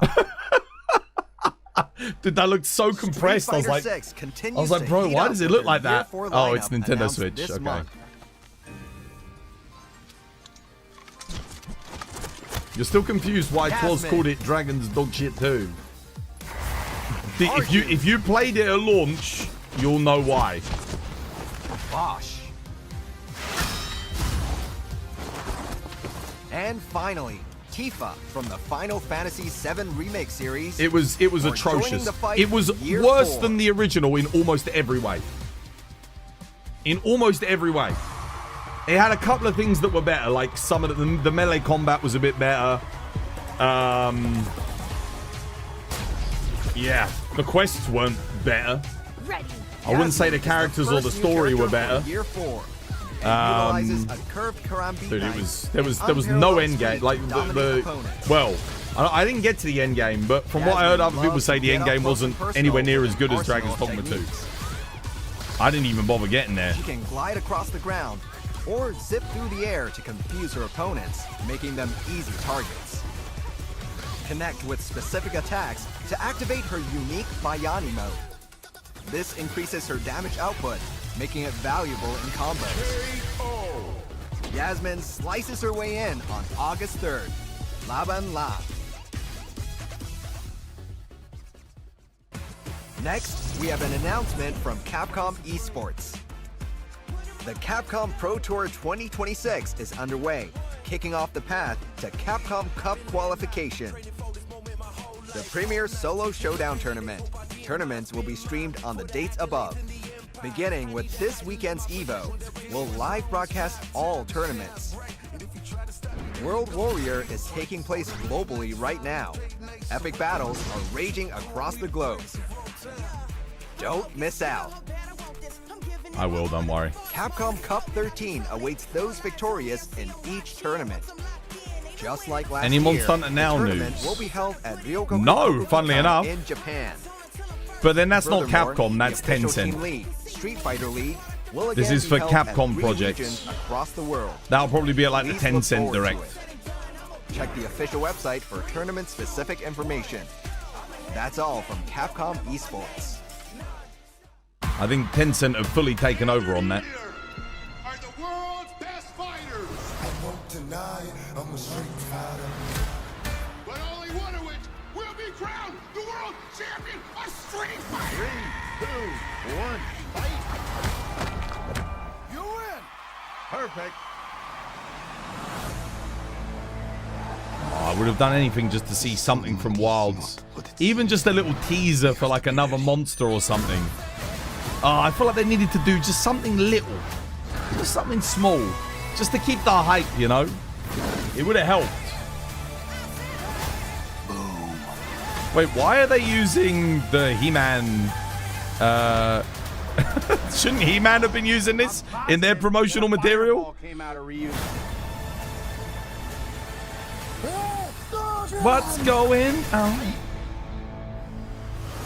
And so I wake in the morning and I step outside and I take a deep breath and I get real high and I scream from the top of my lungs. What's going on? As the curtain rises on a tournament to determine the world's strongest, a contest with no rules and no limits. Witness a fiery battle that carries on the soul of the original series. A fiery battle? Street Fighter hits cinemas in worldwide Street Fighter? on Surely October not. 16th. The all-new entry in Capcom's Swordplay action series. Oh, bro. 皆さんこんにちは。 It does look good. Way of the Sword Onimusha, I ディレク must ターの say. 二平です。長らくお待たせしましたが、本作の発売日が2026年9月25日金曜日に決定いたしました。本日はゲームの紹介に加え、特別に初公開となる新たな現場との戦いもご覧いただきたいと思います。本作はカプコンが誇る剣撃アクションゲームシリーズ鬼武者の完全新作です。ダークファンタジーの世界観で描かれる江戸時代初期の京都を舞台に至高の剣撃アクションが楽しめます。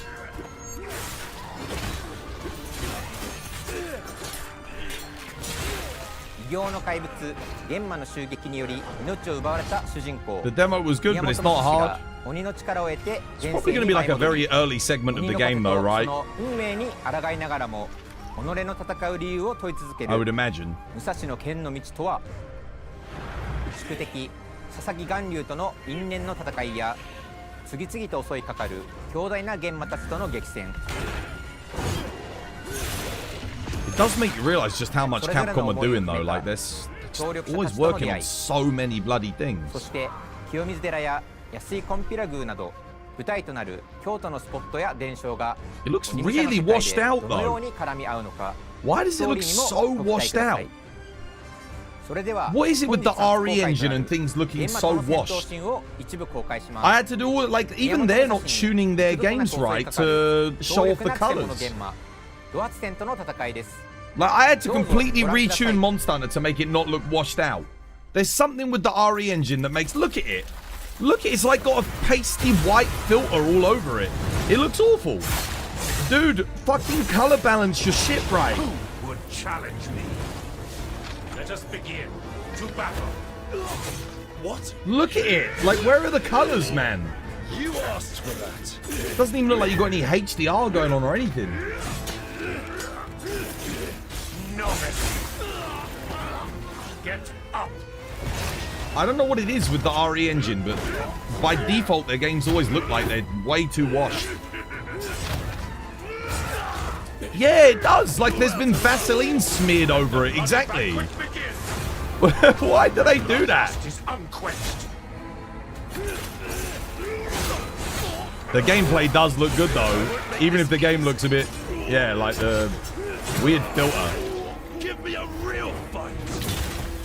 Enough from you.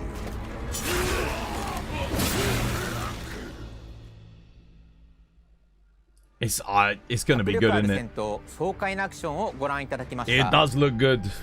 本作はアクションゲーム好きのたくさんの方々に最高の剣撃アクションをお届けできるようにしたいことから物語重視の続きモードと手応え重視の剣撃モードをご用意しています。そしてご覧のプラットフォームで現在体験版がプレイ可能となっています。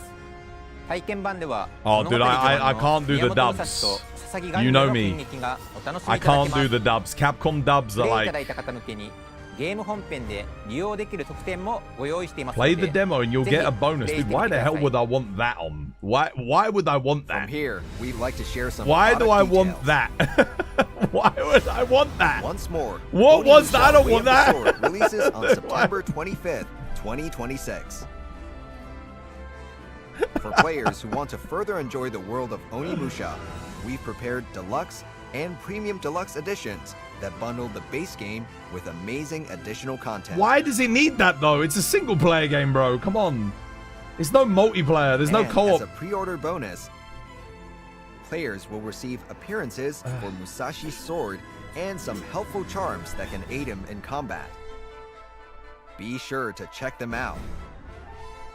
For the latest information on Onimusha Way of the Sword, please check our official X account and website. There's no better place to get the latest info, so don't forget to follow us. The JoJo OVA was worse than this voice acting.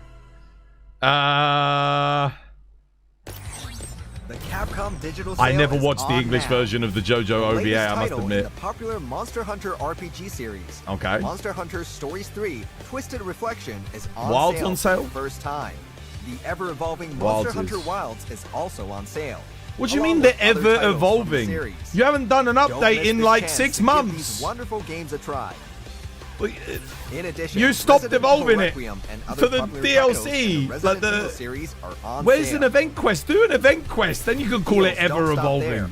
Mega Man Star Force Legacy Collection, which includes 7 Bro, games from the series. ever evolving my nutsack. Street Fighter Jesus. 6, which is heating up as it heads into year 4. It's not. And the There's been Onimusha nothing for series months, are bro. also included. Witness the And we got to origins wait till before the new title 2027 to drops. get anything. We can't miss out on the Mega Bro. Man Cyberwave pack sale as well. Ever Enjoy your evolving. summer with popular Ever Capcom evolving. titles. Ever evolving, chat. You mean stopped evolving? That's all for today's presentation. Yeah. Thanks for tuning in. This was my design. Before you go, we'll be holding a survey about today's show. Yeah, you can fuck your survey. God damn it.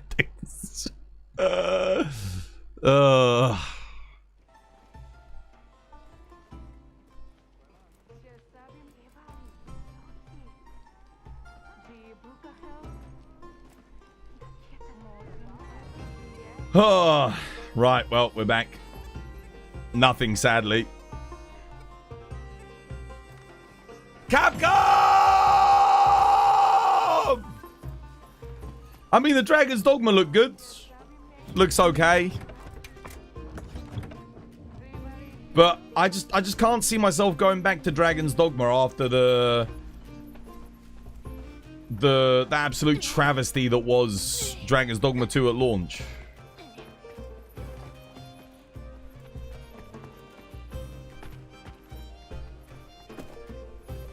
You were just practicing your insect glaive offset the whole time. Nice. Who won the prediction?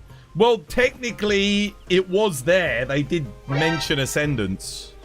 So, yeah. I don't know if we let it count, though. I'm not sure. How was the Capcom spotlight?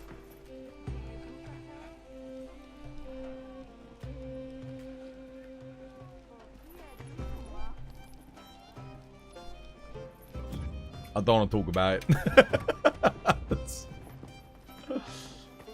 So it's all right for Dragon's Dogma fans. If you're a Dragon's Dogma fan, if you still...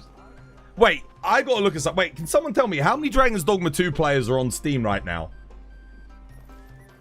You don't think it counts? Because there was nothing new. But it was there. It was this is the thing. It was there. Technically, people were saying it's not even going to get mentioned. But it was there. It's a draw. Yeah, maybe we call it a draw. Because it was there, but I don't think it's fair because they didn't announce anything new.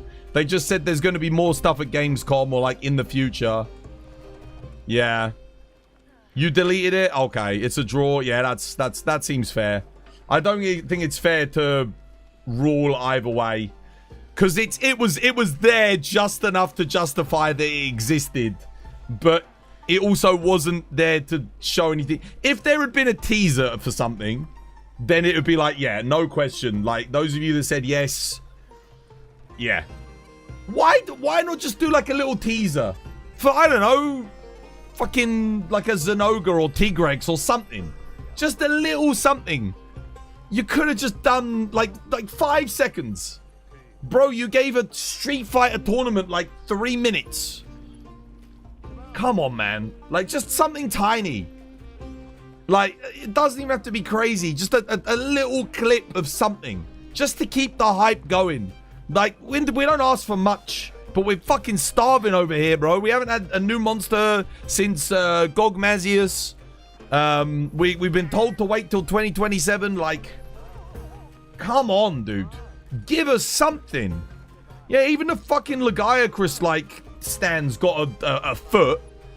Like, where's just the general players? Where's just a snippet, a little crumb of a teaser just to keep us going till the next thing? Because now we got to wait till the next thing with nothing, which makes it harder.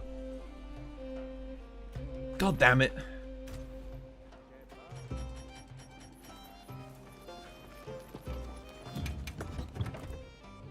Too much to ask for. Apparently, yeah. You get nothing. You lose. Good day, sir. The worrying part for me is, yeah, we're aiming for 2027.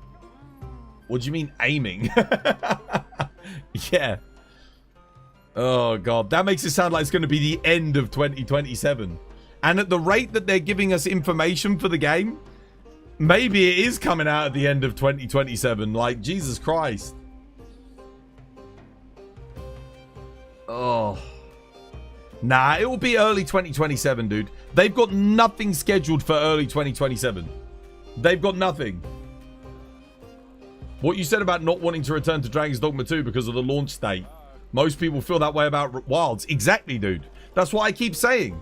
That's why I keep telling people, keep telling Capcom, they need to market how much the game has improved since it launched. Because they don't do that for Dragon's Dogma either. Like, what new stuff did they add to Dragon's Dogma? What new bosses? What new monsters? What new content is there since launch in Dragon's Dogma? What did they add? I don't even know because they didn't market it.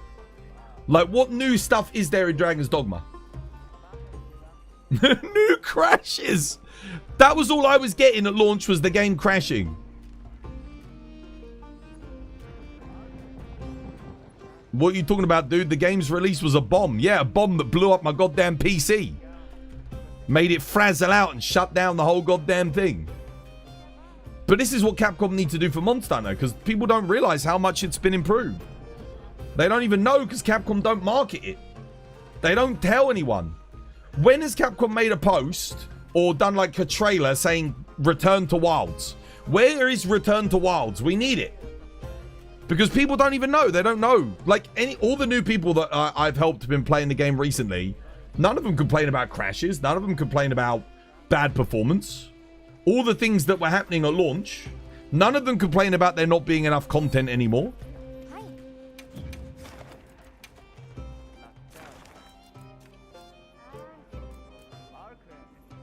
Right, what are we doing? What are we doing? You've been playing Dragon's Dogma 2 on PC, and it runs great. No crashes, infinite fast travel. Yeah, dude, I mean, the game used to be infinite crashes, no fast travel, ran awfully, and the pawns were dumber than a freaking... Oh, my goodness. I won't even say. They were stupid. It was horrendous. I just spent my entire time just healing pawns. That was it. They were dying and I just kept spamming heals on them to try and stop them from dying. That was my entire experience playing that game.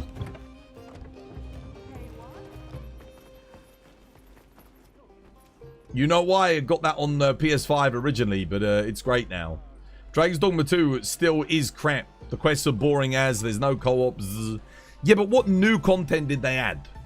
That's what I'm asking. Because, like, okay, so they added infinite fast travel. That's good.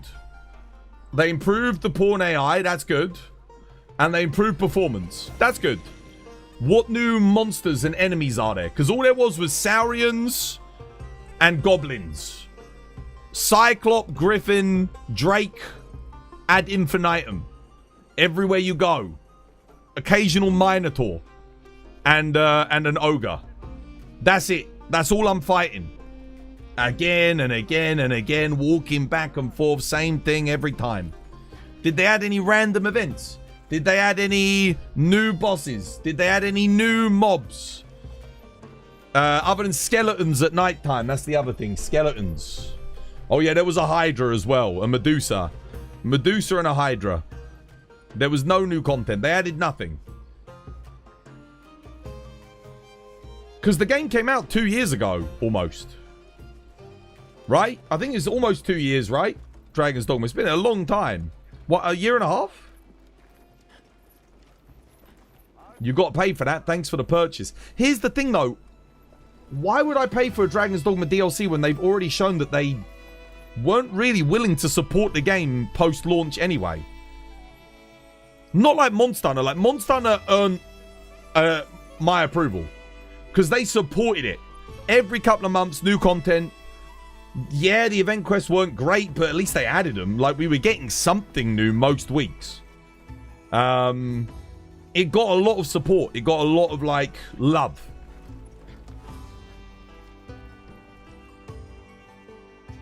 The Sphinx was a new boss from Dragon's Dogma 1. Yeah, I know. But everything else was already in Dragon's Dogma 1 and more. And Dragon's Dogma 1 was better. You had the Everfall, you had Bitter Black Isle, you had the bosses were better, in my opinion. The story was better overall. Honestly, I'm surprised Dragon's Dogma 2 even got a DLC. So, you're not complaining. No. I mean, I agree. It didn't really deserve it, given how much of a mess the base game was. So it's something. It's definitely something.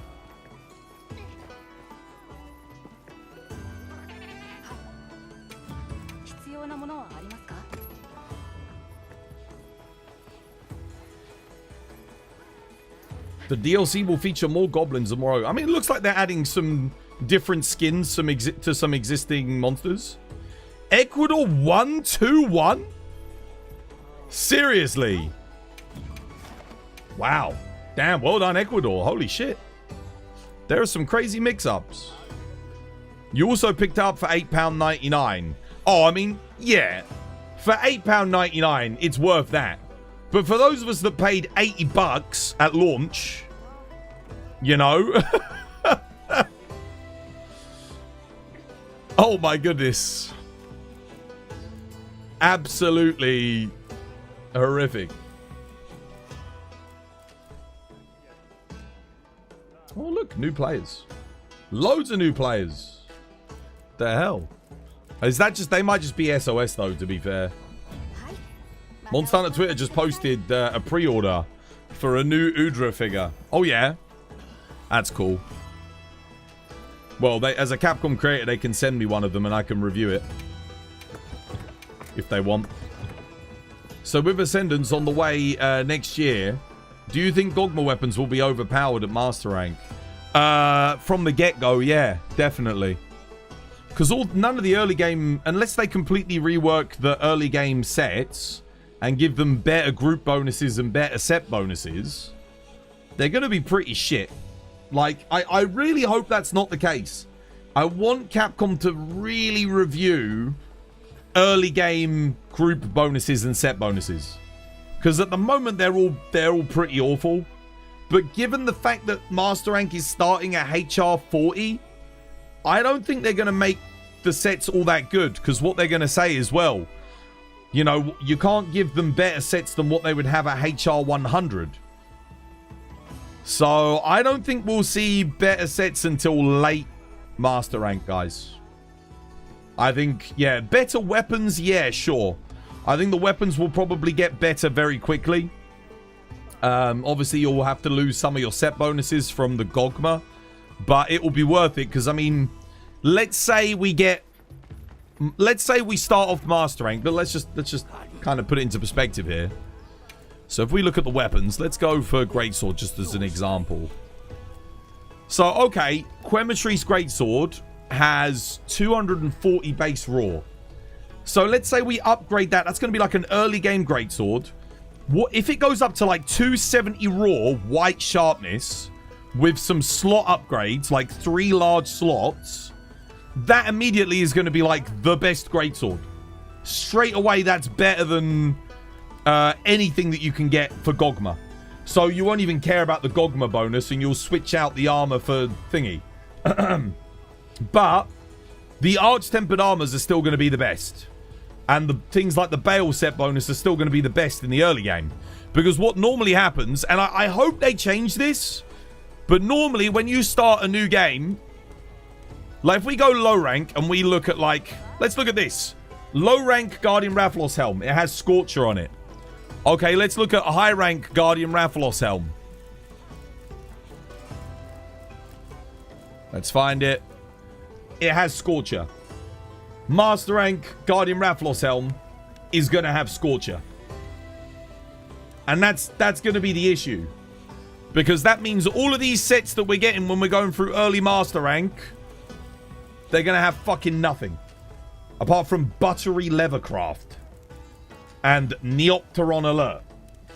So what I really want Capcom to do is take a look at these dog shit group skills and add some set bonuses to the early game. So that there's actually a justification for using these as we progress through Master Rank. Otherwise, it will be like World again. In World, we were still using the Arch-Tempered Armors at Endgame. When the game first launched. Until we got access to stuff like the Garuga armor and the Teostra armor, there was no reason to really use any of the other stuff. Because it was terrible. And I just want to point out, the Arch-Tempered Teostra helmet from high rank was better than the Master Rank Teostra helmet. That's how good the Arch-Tempered armors were from high rank. Some of them were just objectively better than the Master Rank equivalent. And we never got, by the way, we never got a Arch-Tempered Teostra at Master Rank. So literally the best Teostra helmet in the game is the high rank Arch-Tempered one. You hope they get rid of the group skills. People don't use them. I don't want them to get rid of them. I want them to make them better. Like freaking Honey Hunter Fleet Foot. Master Mounter. Adrenaline. Like these are they're awful. They're really bad. Like the problem is you've got those and they're trash, and then you get down here and now all of a sudden you've got what's it called? Lord Soul, which is just incredible. I would actually like to see Master Rank sets do something along the lines of the Gogmazius armor. Like, genuinely. I would like to see more of the creativity like the Gogma has. Because the Gogma creativity is so good. Where the bloody hell is the armor? There's Arcveld Gamma, Orion, Omega, Sororal. Where the bloody hell is it? Orion. Am I blind? Where's Gogmazius? Oh, there it is. So the fact that Gogma, between the Alpha and Beta, Gogma doesn't have a group bonus, it just gets 2 set bonuses. And this was a lot more, this was really interesting. Like, really, really good. So I would love to see more armor sets. Maybe they add more skills, and then you can have 2 skills. So my idea is, okay, so let's look at like Guardian Rathalos, right? Perfect example. It can keep its high rank bonus, Rathalos Flare, right? But then it gets another set bonus. Maybe like Rathalos Blaze. So it gets another set bonus skill that's like exclusive to the Master Rank armor. And then do that for all of the... Do that for all of them. Yeah? So maybe you get like 2 group bonuses and there's Master Rank exclusive group bonuses. And you still get the high rank bonuses on the armor, but now you also have unique Master Rank bonuses as well. That's what I'm hoping for anyway. That's what I really hope they do.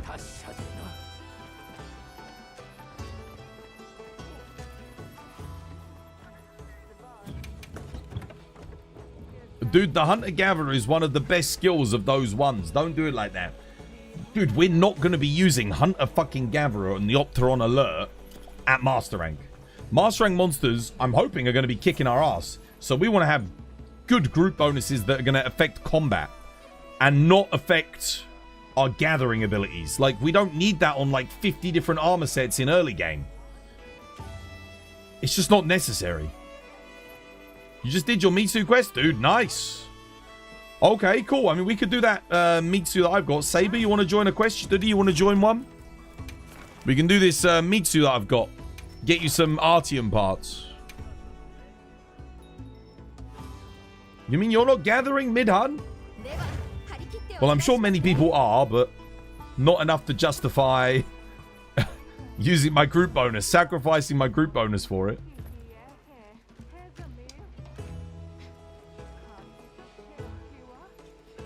Adlar, thank you for the follow, by the way. Welcome. It's good to have you with us. Cheers, me dear.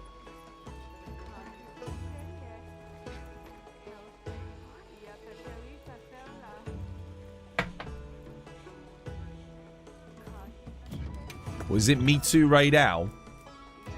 Oh, honestly, I might just bring the old Impact file again.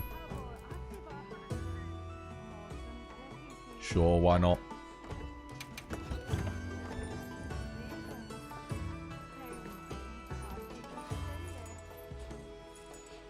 We need a spot for Ein Twas. They've unlocked Mitsu now. Sorry, guys. Here, Ein Twas come. They didn't have Mitsu unlocked earlier, so they couldn't do this quest when I posted it for them. Bro doesn't get sarcasm. If you guys are doing sarcasm in chat form, you need to put a kappa face or an asterisk next to it. Because otherwise it just looks like you're genuinely saying it, that to be the case. Typically that's what people do to show that they're doing sarcasm. I understand sarcasm very well, but it doesn't really work in text format unless you actually show that you're being sarcastic. Right? Just want to point that out. Thought that'd be obvious for everyone, but otherwise I'm just going to take your word as being serious.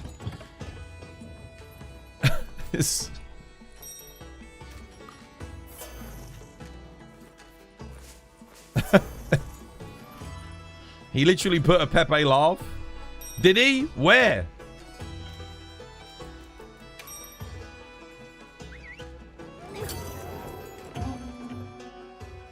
I wasn't talking to you, Twas.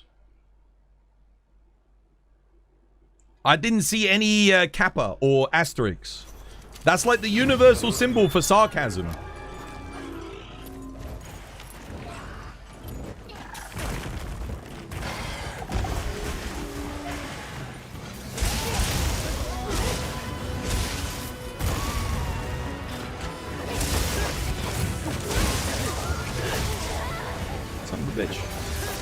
Oh my god, did you see that lock on? What the hell?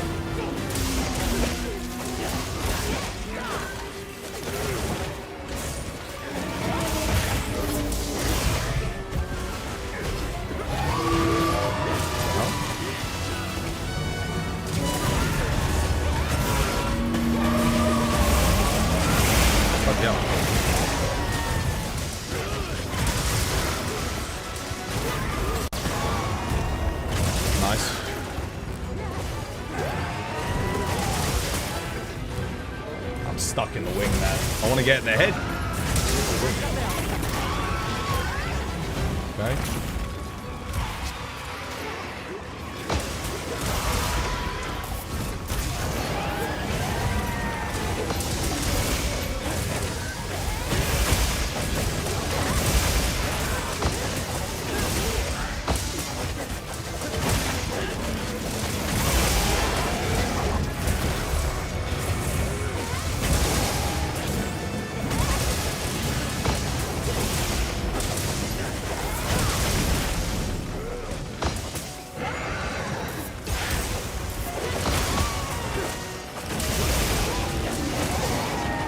I tend to forget how much damage the old physical hits do on a Savage Axe. It does hit a lot, doesn't it?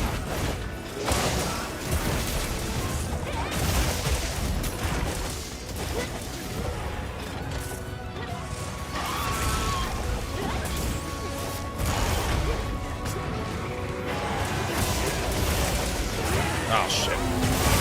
Oh my god, I got a break. Yes.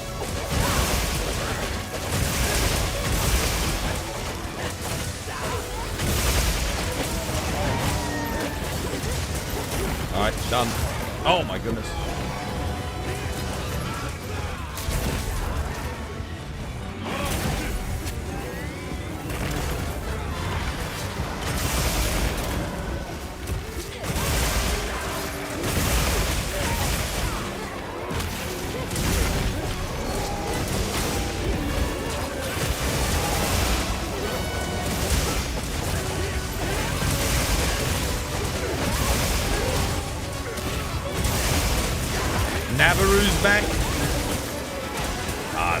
play it though, so it doesn't matter to me.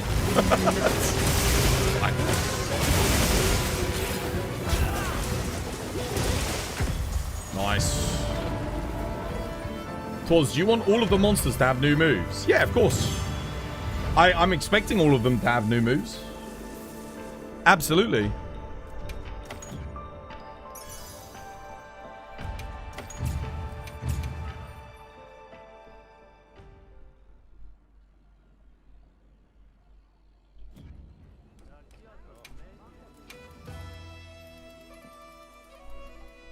I put the volume up a bit too much. That was way too loud for me, that last quest. It's getting deafened.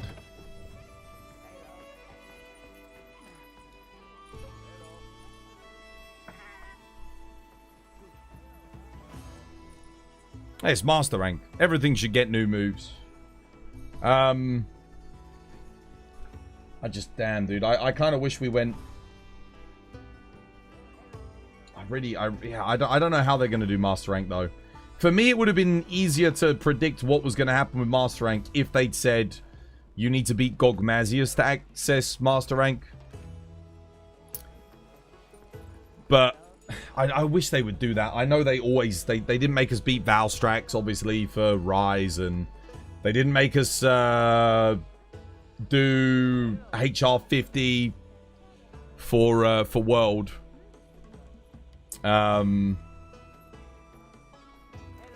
Yeah.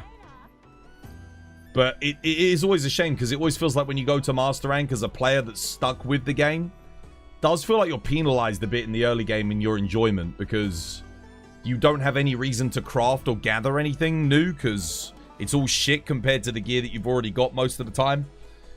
So it'll basically be exclusively weapon upgrades for quite a bit. So you kind of miss that enjoyment of like a fresh experience a lot of the time. In Rise, we still kind of had it though, because Rise didn't have set bonuses or group bonuses.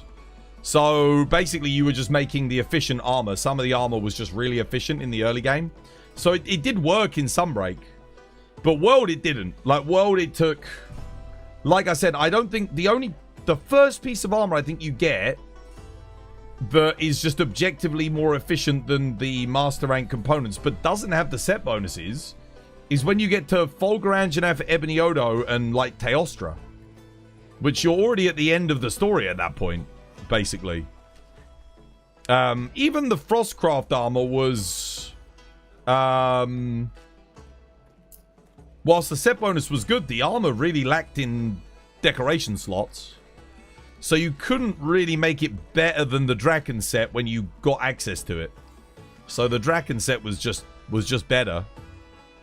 I really hope they don't do that again. That's one of my fears that for Ascendance, is that we just end up having basically an obsolete early game again, and yeah, no real reason to play up until you get to a certain point, and then basically you upgrade in the end game. So yeah, we'll have to wait and see. Fatalis at Master Rank 25 was not the brightest thing. That was completely ridiculous. That was stupid. Because as we've all witnessed just here with Wilds, the second players unlock something, they go straight into it. They don't stop to prepare or farm or anything like that unless they're explicitly guided to do so. So everyone just ended up going into Fatalis the second they got access to it, which they'd get carried through Rajan, carried through Stygian and Ogre, maybe carried through a Safi, carried through Raging Bracky, carried through Alan, and then boom, they're dumped at Fatalis and they've still got Defender gear, for fuck's sake. You're like, what the hell? And they're like, oh, how do I beat this? You're never going to beat it. You're not going to do it. Did you said doing now 29 damage used to do 25 mechs? Rarely. What was that for bow? Nice. Yeah, that's good. If you get some better rolls on your bow for EX bonuses, you should go up to like 32. 32, 33. So now it'll just be a case of maybe getting a slightly better rolls on the weapon. Yeah. Yeah, it makes a difference. Is Monster Hunter Wilds on sale? I think so. $30. Damn, dude.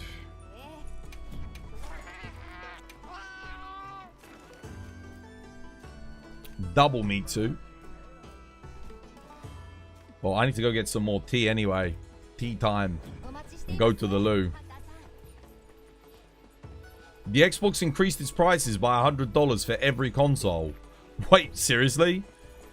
You know what? In the history of console gaming, I've never heard of consoles going up in price. Ever. Until now. I know the PlayStation 5 went up in price.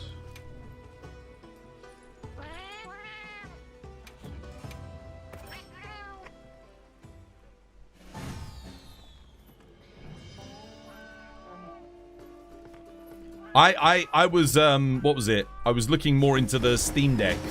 Not the Steam Deck, sorry. The Steam Box or Steam Machine. The new Steam Box Cube thing that's coming out. And I am shocked at the price to performance of that thing. This is actually a really good one for farming tickets, actually. Today's a good layout. Yeah, if you need things, this is a good one.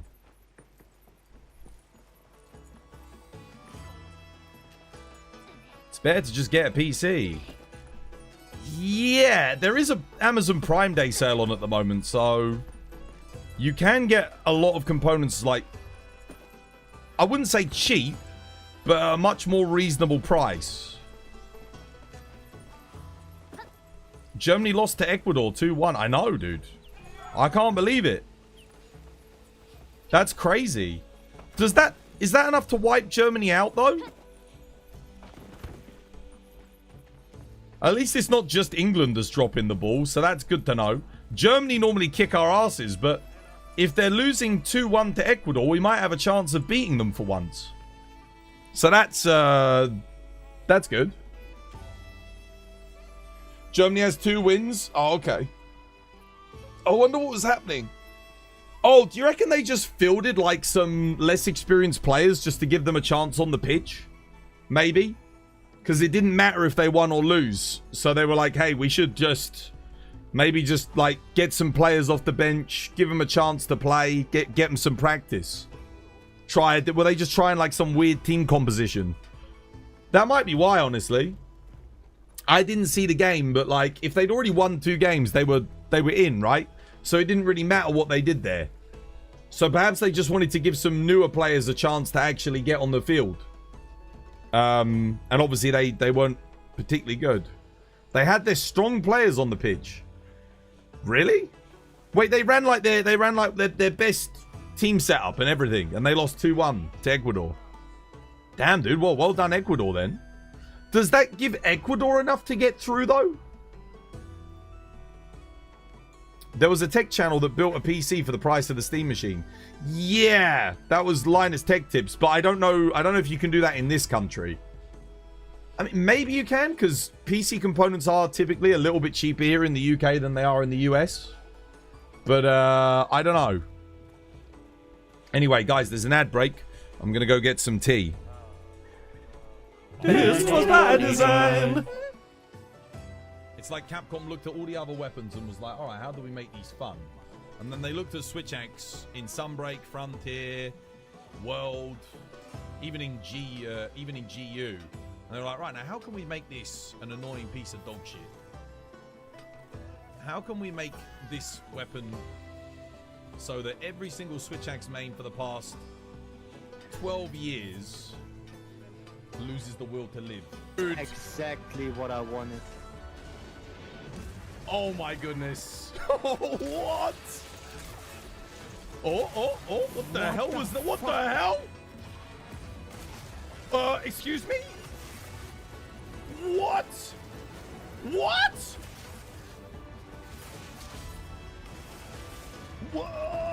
What was that? It's just their presence. A moving natural disaster. Too powerful to take. You remember when we had the idea of gauntlets that shoot things? Oh my god!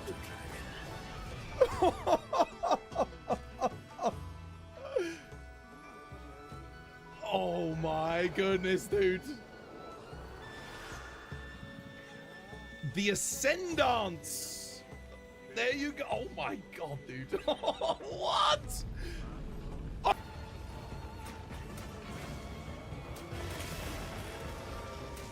That's an excellent break.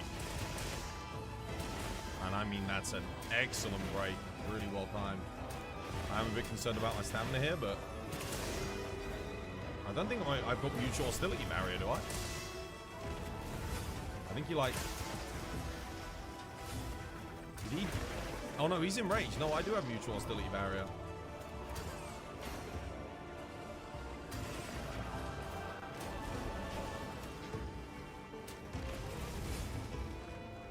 No! Fuck, dude. That one random coral was there in the dodge. Oh, we are playing so good, too. Fuck's sake. You know the offset move when you do drag in with the claw and then do the overhead? Look, when he does whatever this offset counter thing is, notice how he goes straight into it, so watch. Bam. There is straight into that. That overhead sweep move is the finishing hit of the offset attack for Greatsword. Also, notice the pacing of the attack into the follow-up as well. This suggests to me that they're really going to... This was my design. Because watch... I can tell it's hot because I don't even need to go to the loo. I'm just sweating I'm just sweating everything out. Normally, I need to go loo at this time, but I don't need to. Ridiculous. Oh my goodness. Too hot, man. Still too hot. Tea's brewing anyway. God damn. Oh. So yeah, I guess Gamescom then for Monster Hunter. That'll be when we next see anything. Can I show you my ice bow set? I can just tell you what it is. It's it'll be what's it? Gogma waist, Gogma top, and then I think it's Arc Vulcan helmet, Arc Vulcan legs with Gormagala gauntlets. I think you can also do Gormagala legs with Arc Vulcan gauntlets, and I think you can also do Sororal legs as well. It depends on what you have on your talisman that dictates. That's if you've got Gore Lord Soul. Otherwise, you do Gogma legs, Gogma waist, Gogma top. You get Ebony Odo gauntlets, Guardian Rathalos helmet, or Ebony Odo helmet and then Rathalos gauntlets. And then that's if you've got Gogmazius on the bow. You got a Tetrad shot with Agitator. All slots are 88. It's not good enough. You don't want Tetrad shot level 3. It's not got a good enough bonus to justify using it. The first level of Tetrad shot gets you 6 affinity. And I think the third level gets you to 10. So it's just not worth it. Having one level of Tetrad shot is fine. And it pairs with like... You can do Ice Attack Tetrad shot. So you can just get the one level like that. And that's all you need. It's more than enough. The rest of it's not worth the investment. Because otherwise you can't get... You have to sacrifice getting something like Charge Master or Critical Eye. Which are much more important. Or Crit Boost. Or yeah. Or Spread Shot. So yeah, unfortunately... Tetrad shot levels 2 and 3 kind of suck. They need to do way more. Like it should be a lot better. Tetrad shot level 3 for me should be giving like 30% affinity. It's a weapon skill that only works on a couple of shots out of past shot number 6, right? So in order for a specialist skill like that to be worth using outside of a paired decoration, it needs to give a lot more. It just doesn't give enough. It's a shame though, because it's a good idea. As a skill, I like the idea. It's just not great value, unfortunately. Yeah. Hopefully it gets a rework in Master Rank. We'll see.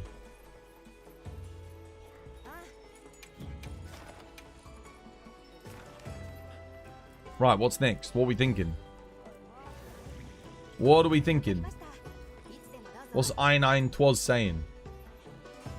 First time in history that we lost the game to Ecuador. Yeah, I can't believe Germany lost to Ecuador. That's crazy. That's, yeah. And like I said, I thought it was gonna be an easy one. Are you coming to Gamescom? No, dude. No, definitely not. I don't make enough money to be able to justify going to any events. So, definitely not. I need to spend my money on bills and food. And keep some in reserve in case any of my equipment breaks. Dark Blue Man. How you doing, dude? I hope you're having yourself a lovely, jubbly one. We could see a lot of weapons getting buffs and nerfs. Yeah, my big thing at the moment is to see skills get a rework. Because there are so many cool skills in this game, but they suck. Like, they're cool ideas, but then they just don't give you enough to ever justify using them. So the only people you'll see using them are people who don't have a fucking clue what they do. That's it. Which is not good. Because we've got a lot of interesting things. I think Tetrad Shot's a good example. It's an interesting skill, it just doesn't do enough. You know, Punishing Draw. Interesting skill, just doesn't do enough. It doesn't give you enough. For Ecuador, it meant the world. Yeah, dude, it gets them to the knockout stages for like the first time, right? In a long time. So it's really good for them. Germany, it didn't make a difference. Like, genuinely didn't make a difference if they won or lose. They were already going through. So for them, it doesn't do anything. But for that entire country, they can now get to enjoy a bit more of the World Cup. So yeah, it's really good that they got through. Twas, can I use Critical Eye with Burst on Longsword? Yeah, if you want to. I mean, if that's what you've got, it's good enough. It will boost your Crimson Slashes. So, yeah. I tend to run Crit Draw. Not Crit Draw 3, but I'll use like a different talisman and just get one level of critical draw in there. But, if that's what you've got, yeah, you can use it on Longsword, it's fine. And then you'd probably run like Crit Boost, Master's Touch. Yeah? Or you could do... Oh, here's what you can do. You go Crit Boost. You run Crit Eye Burst with the slots. Then you go... you run Airborne Crit Draw to get the critical draw for the EI slash. You put Crit Boost in the level 1 slot. And then you get Master's Touch as your sharpness. You could do that. That way you get Crit Boost 4, Crit Eye 3, Airborne, Crit Draw 1, and yeah. And then Master's Touch.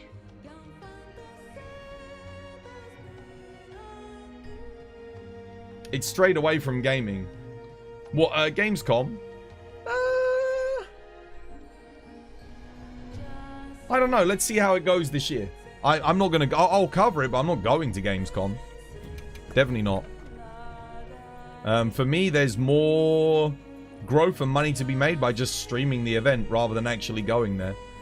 Going there is not good for business, so there's no point doing it.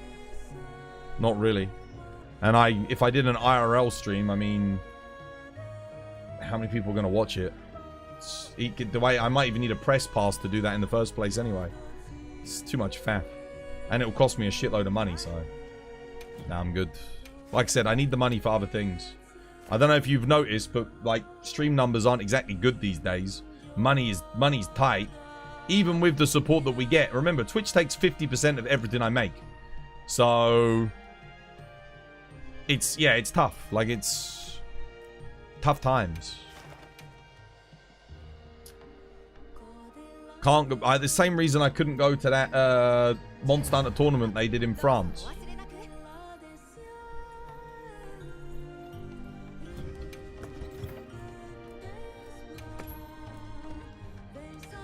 Right, let me go grab my my cup of tea, and I'll be back.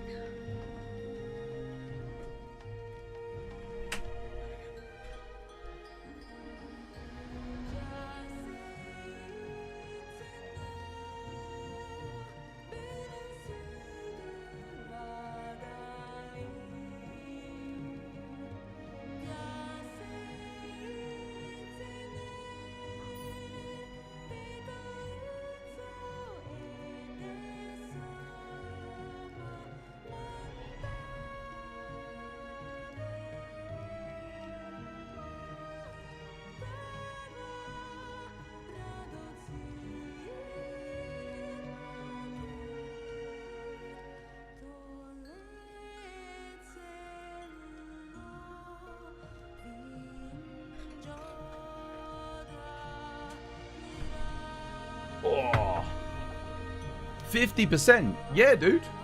You didn't know that? So Twitch take 50% of all bit revenue. They take 50%. So the sub revenue is really rough because they take 50% of the sub revenue. Yeah. Then I get taxed US because it's a US company and I'm not working in the US. I have to pay the max rate of tax US, which I think is like 40%. So 40% comes out, goes to Donald Trump. And then I got to pay my UK taxes on top of it again. So I get like, for every $5, I get $1. Just above $1. It's fucking dog shit. It's awful. And if Kick wasn't such a shit platform, they would be the way to go. 100%. That can't be right. That is right, brother.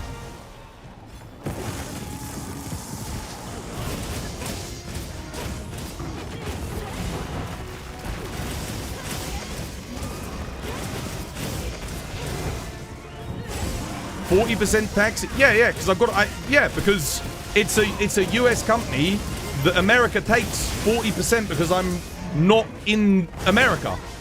And I'm working technically for a company outside of it. So you've got to pay. Twitch takes that and pays it. So I don't even get to look at that. So they take half, then they take 40% of what I get. Yeah, I have to pay 40% US tax. Yep. That doesn't sound right. That's how it is, man.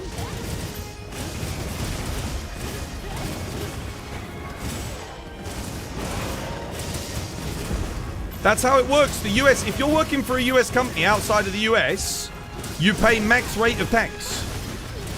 In US, you have to pay the US tax rate. Literally, when I set up the Twitch payment, you have to do that. You have to register for tax in the thingy. I even stated that I'm not in the US, but you still have to pay.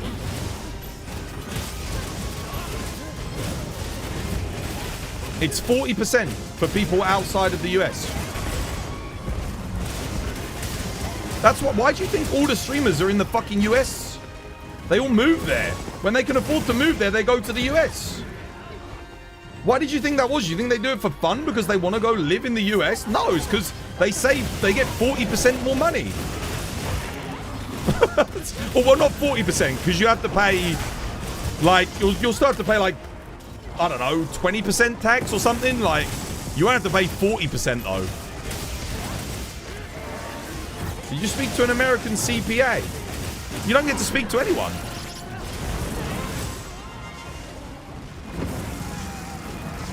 You don't get to talk to anybody when you're setting up your monetization on Twitch.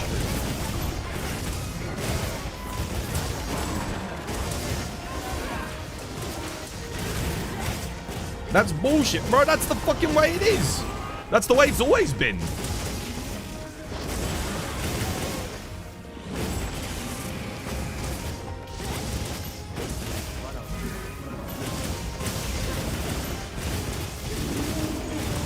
So yeah, I get 20p on the pound, basically. So you filled out the W4. I filled out everything. Everything on the Twitch website. So basically the Twitch gives you everything that you need to fill out. All the forms, everything. And they tell you what you're eligible for. Based on where you are. The UK, we pay 40% if we're working out of a different country for a US company. You know what I don't know. I don't have to do any US tax forms or anything like that. Twitch takes it and pays it. Like Twitch does it. Like Twitch just straight up does it. They take the extra 40%. So what they do is, I'll explain to you how it works. They take half. Twitch takes 50%, right? They take, if you're like a big content creator, then you can work a deal with them, and maybe Twitch only takes 30% or 25%, right? But for me, Twitch takes half, so I get $2.50. Then, because Twitch is because I'm not in the US and Twitch is operating in the US, of that $2.50, they take another 40%. Okay? They use that to pay the American tax. Yeah? And then out of the rest of it, then I pay my taxes. UK tax. Which is around 20%. So that's how it works. That's how it is. There's nothing else to be done. That's just the way it operates. I looked into it at length. Every couple of years I have to redo the monetization thing. That is how it is. If you're not working in the Americas. If I was in America, my tax rate would be completely different because I'm a low income earner. But because I'm not in the US, yeah. Boehner, yo, thank you for the 13 months. Cheers, me dear. Welcome. It's good to have you with us. Is there a way to circumvent that? I don't know. Ein Towards, thank you for the sub. Cheers, me dear. No more ads for you. Enjoy the emotes. The US and the UK share a robust tax treaty designed to prevent this exact issue. If Twitch is taking the 30%, it means your Amazon tax information interview on your Twitch dashboard was filled out incorrectly. No, I filled it out correctly. I did it. It's all accurate information. They got all of the right. They've got my national insurance number. They got everything. It's all correct.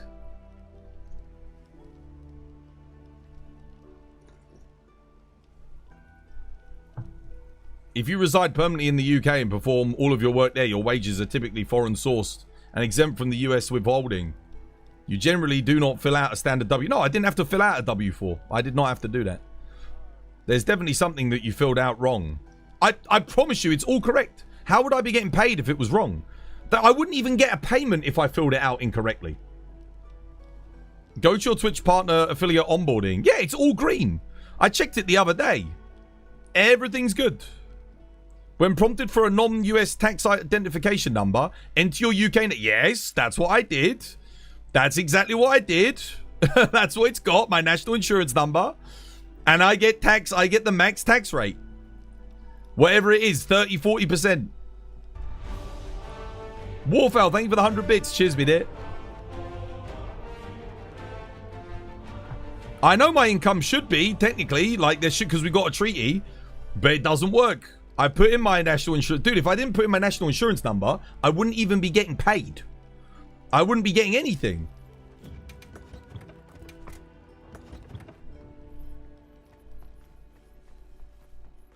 I still pay the max rate. I promise you. I've been doing this, again, I've been monetized for like, what, 9 years? You're 100% sure that something didn't get processed right. I promise you, it's all right. Everything's green. Everything's done correctly. Everything's thingy.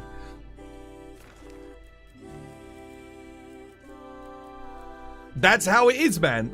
That's how it is with Twitch. I don't know why it's that way with Twitch, but that's the way it is. No in the US pays like 40%. That's because I'm not in the US. I'm in the UK. I'm in a different country. It's either 30 or 40% that I pay. I pay like the maximum rate. It might have changed, but it was at one point it was like 40%. So I haven't checked it in... I don't know what it is at the moment now, but yeah. Regardless of your citizenship, because you are physically performing work in London, HMRC and the UK Tax Authority claims primary taxing right. Yeah, they still tax me. The max tax rate is not 40% anywhere in the US. Well, I don't know. That's how much less I was getting. So out of my $2.50, I was getting like substantially less. It was about 40% less. What was I getting? Like $1.70, $1.60.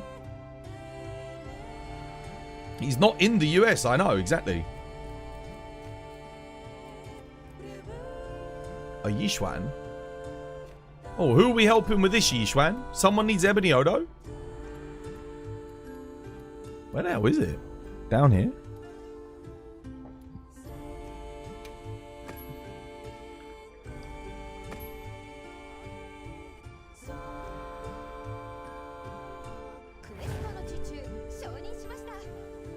He said he pays the max rate of US tax. Yeah. Whatever that is, 30%, 40%, that's how much I pay. I'm not traveling to the US to stream. Neither am I. Fuck that. Must be joking.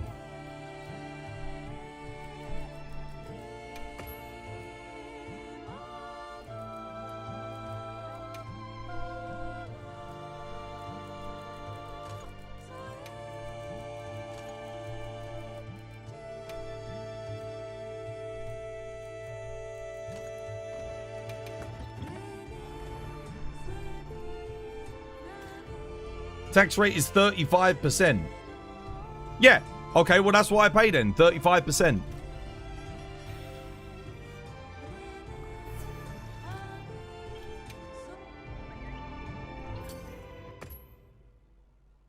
You likely will not owe any actual tax to the IRS because you can use the foreign earned income exclusion. Yeah, I know. I looked into all of that.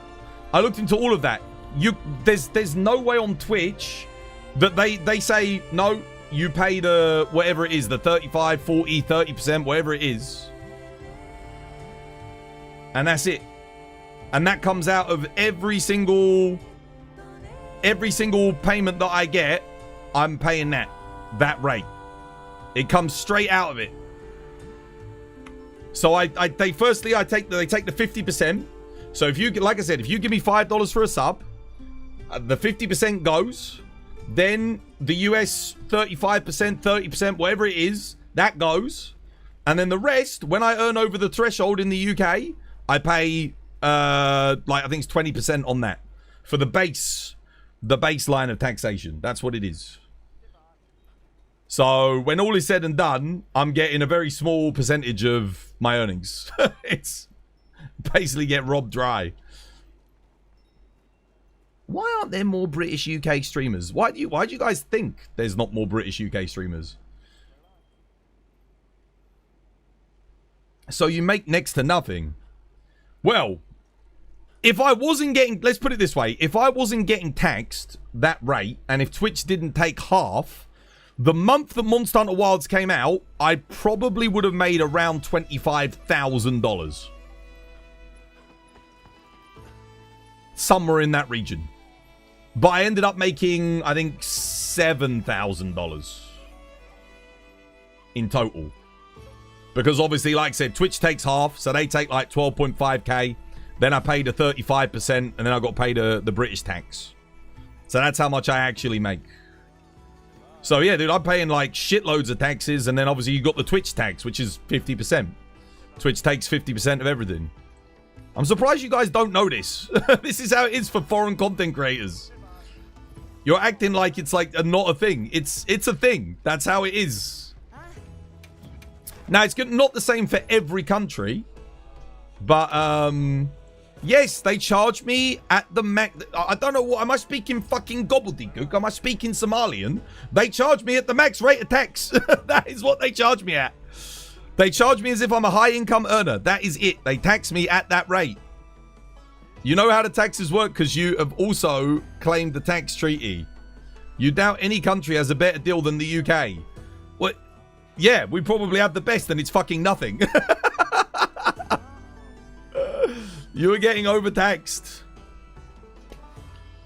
There's no way to change it. That's what Twitch determines is the tax that I should be getting taxed. That's what I told them. I'm a UK citizen. They've got my national insurance number. They have all of my information. And they say, you're not eligible for that. This is how much tax you have to pay. And it's the max rate. That's how it is. A tax return's a thing in the UK. Yeah. You basically, you do what's called, you've got your national insurance number. And you basically do that once a year. At the end of the financial year, you have to make sure you've, like, registered your earnings. And then you'll get taxed based on that. You need to speak to an American certified public accountant. I'm not giving any fucking money to an American certified public accountant. All right? Absolutely fucking not. I don't want to have to deal with any Americans, thank you very much. Let alone a goddamn accountant. Are you joking? Fuck it. They can have the 30%. Or whatever it is. I've been letting them keep... Well, that's it. That's how it is. It's free to have a consultation. Not... What, for a British man? Talking to an American tax consultant? Nothing's free in America.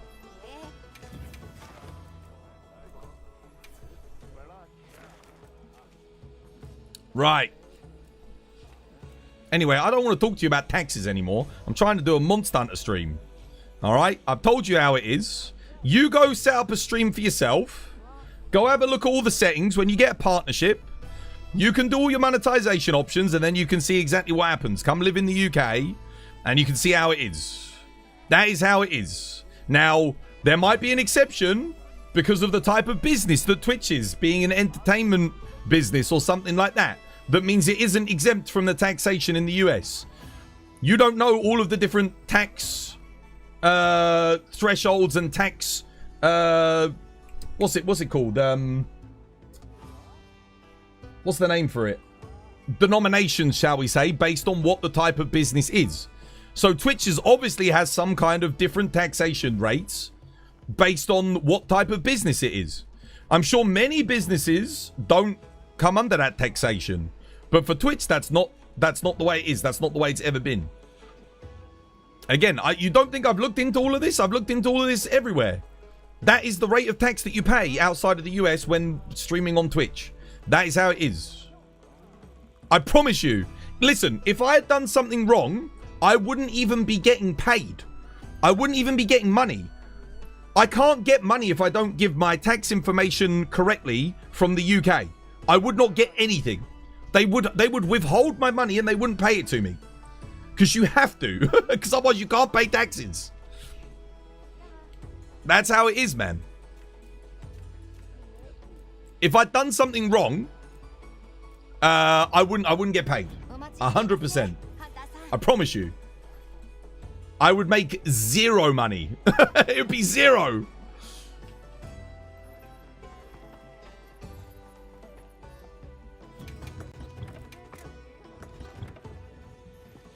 You need to see if you have a W8 Ben filled out. If not, Twitch will withhold the 30% automatically. Yeah, no, they do. They withhold it. They pay all of it over. And I don't think I can file like a claim on it. If I could, oh my god, dude, I'd be owed tens of thousands of dollars.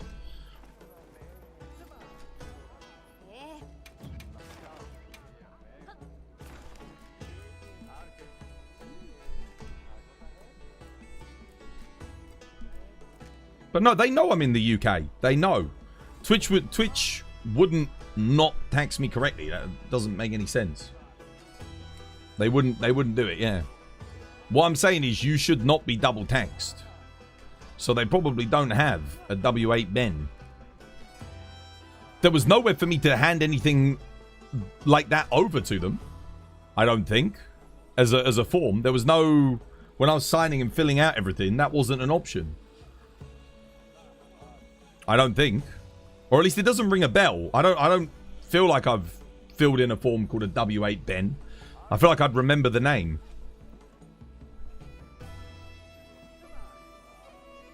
Where the hell were all these tax experts when you needed them? Well, I've been here, like I said, I've been on the platform for 10 years. I've explained the situation of things every single time. Your type in Google literally says Twitch should be withholding 0 for UK citizens. Well, they're not. They are withholding.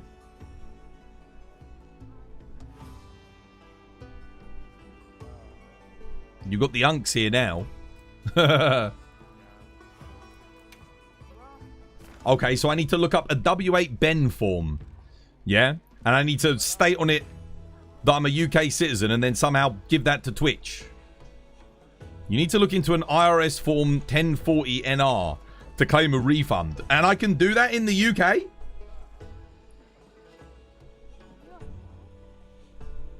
You should be filing the US tax returns even if you don't live in the US.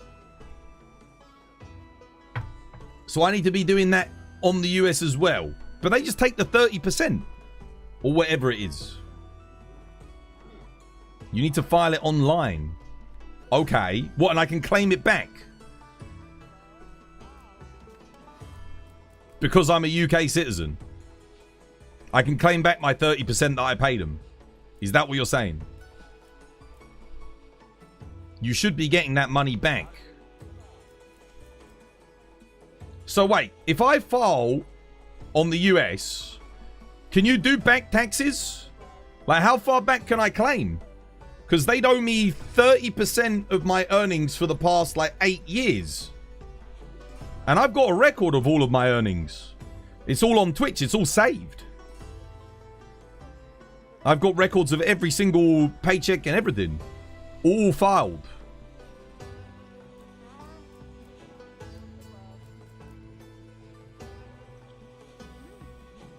As a UK citizen and resident, you should not be paying US tax. Twitch is obligated legally to hold 30%. Yeah, that's what they do. If they aren't sure that if you have to pay it or not, you've not correctly indicated that. I have correctly indicated it. I have to. I've given a national insurance number. I've said I live in the UK. They even got my passport.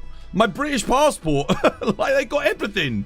You have to provide, like, proof of identification. You have to provide national insurance number. Proof of residency, your address. They've got everything. How is that not proof that I'm in the UK? They've got all of that. I can't even get paid if I don't have that, guys. So you're telling me they're withholding something from me that they shouldn't have been withholding, even though I've proved that I'm a British citizen. The fact that you're having this withheld in the first place is proof that something's wrong. I thought that was normal. I thought I just had to pay 30% US tax because it's a US company. And that was how it was. An idiot processed you in. Nobody processed me. It's all automated. I filled in all the forms, everything. Did the whole thing. And then that was it. And he said, you have to pay 30%. That's what he told me. I was like, oh, okay, fine. I'm not going to argue with it. I don't know shit about tax rates or anything like that. If that's how it is, I was like, if that's how it is, that's how it is.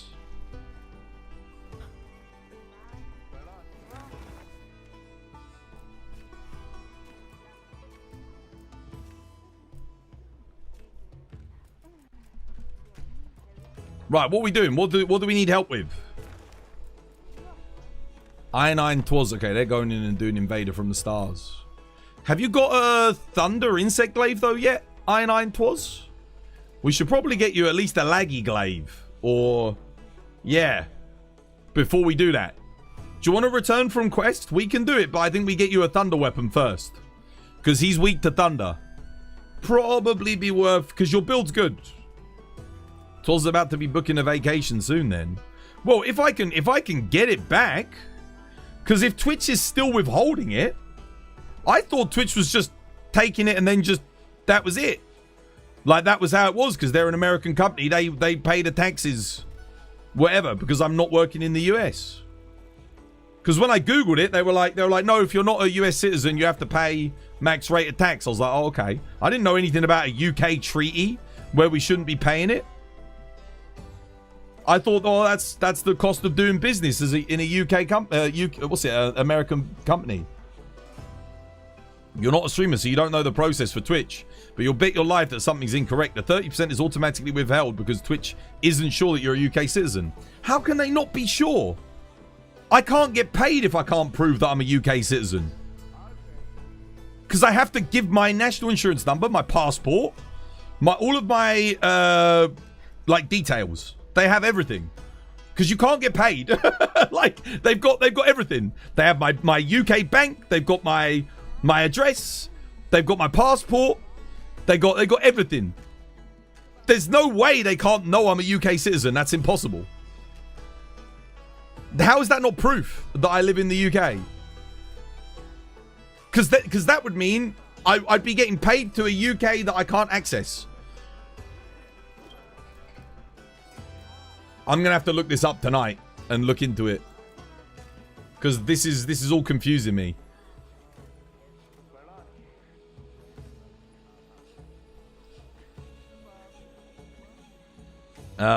Twitch creators have the same registration process like any other investment platform, where you have to show proof that you're a... Yeah, exactly, dude. Same thing. 100%. You don't know if Twitch has some sort of HR or whatever for streamers to call. No, they don't. Nah, they got like automated AI stuff that you can talk to, but if you try getting in contact with a Twitch employee, it's a bit difficult. Maybe you can like send them an email and ask them to contact you, and they will do. But you need like what's it? You need to have like a Twitch. Oh, what's the name of it? What's the name of like a promotional person? You need like a PR representative or someone who's in contact with Twitch to kind of like do this kind of shit. Does someone need a laggy gem? I don't know. Oh yeah, I9 Twas will need a laggy gem. I'm trying to get him to come back so we can get him a Thunder Insect Glaive. So that we can do this. Be better for them to go in with like, because I think they're using a... Isn't that a Fire Insect Glaive or something? So they do. But I don't think they can hear me at the moment. How you doing, Dino? Welcome back. Hope you have yourself a lovely jubbly one. You're not going to lie. Them having proof that you're a UK citizen doesn't mean much. You've worked for Medicaid. And I cannot tell you how many times the government has all the information they need to correct the issue. And the bureaucracy of how things are processed is insane. So you think it's just a bureaucratic error? And that's why they've been taxing me the 30% even though I shouldn't have been taxed the 30%. You just departed? Okay. Are you coming back? Do you want to get a laggy insect glaive? You should reach out to a local tax expert as soon as possible. Because you should not have the 30% withheld. Okay. But do you guys think I can get that back?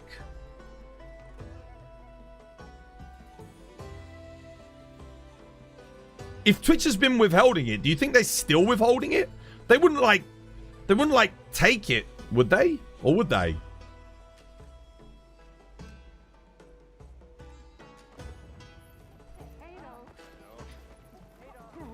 Are you kidding me? I've been paying 30% US tax for the past 8 years. And you guys think I shouldn't have been paying it, even though Twitch says I should be paying it. Twitch can't withhold it. So what do you mean? As in, they should give it back to me.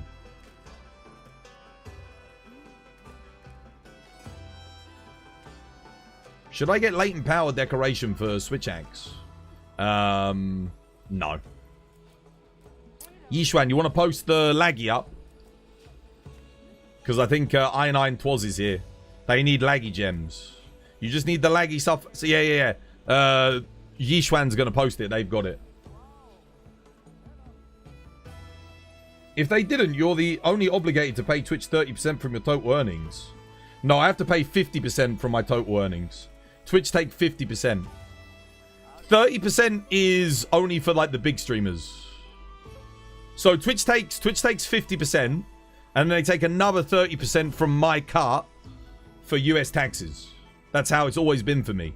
Since I became affiliate, which was about 8 years ago, that's the way it's been. When they introduced the affiliate program, I got affiliate, basically, like straight away. Okay, yeah, let's join Yishuan.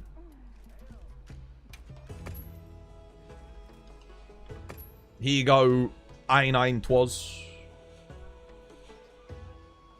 Pop the 1040 NR into a Google search. Keep the tab open when you're doing down. Someone put that on my Discord, because I won't remember that. Put that on me Discord, and I'll have a look.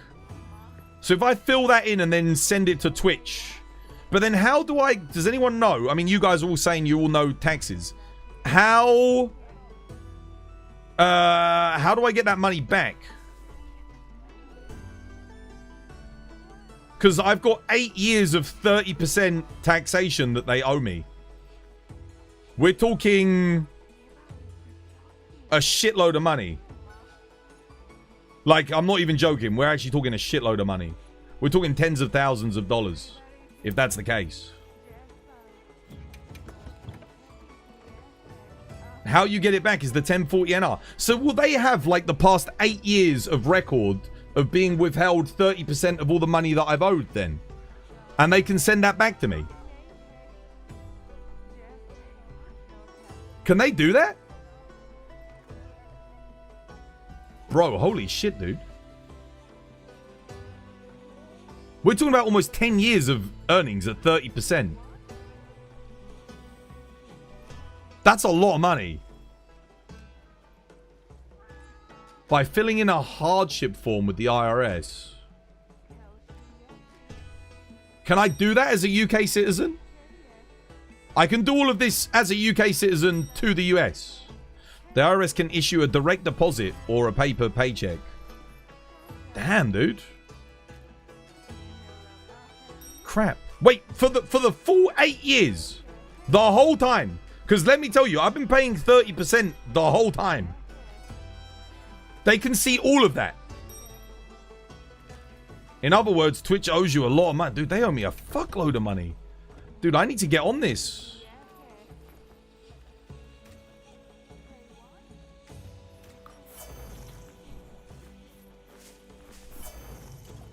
Since your bank numbers might be weird, you might have to take the paper paycheck.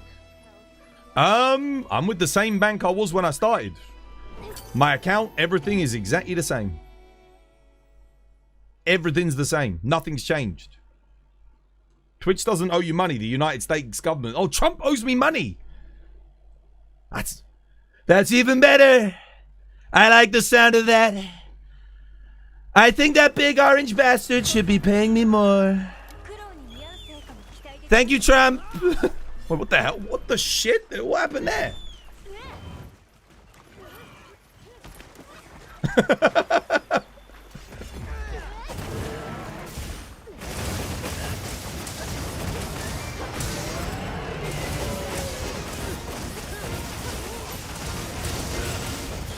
Wait, why the fuck am I on water jewel blades? What? I thought I had fire jewel blades.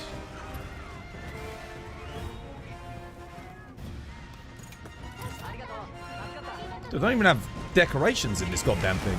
Are you kidding me? Son of a bitch! I needed that, you prick!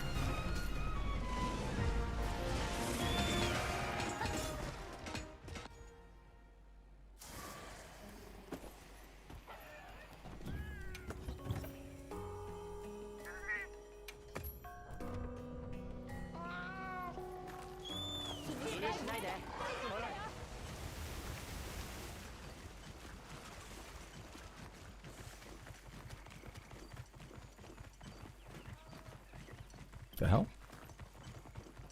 Oh, right there. Tools, what Discord chat do you want me to put this in? TBD questions, maybe. Because it was a question that I asked. I guess. I'll see it in there, yeah. Oh my god, dude, there's a really weird bit of terrain there when you're running up it. Alright, there we go.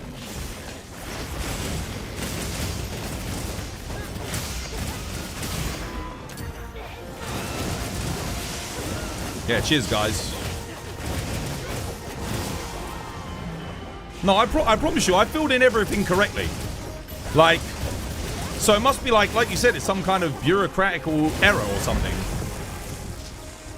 Polaris, dude, thank you for the sub. Cheers, me dear. Welcome. It's good to have you with us.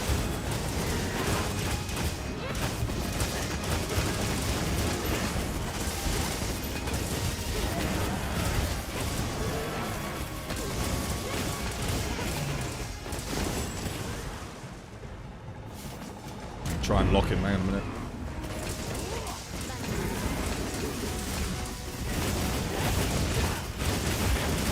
Try and lock him down as best you can.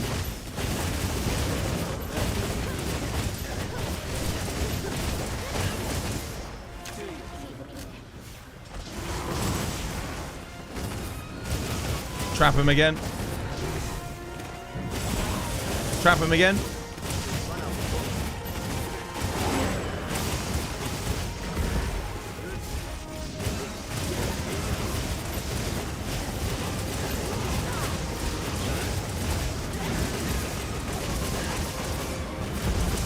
Beautiful.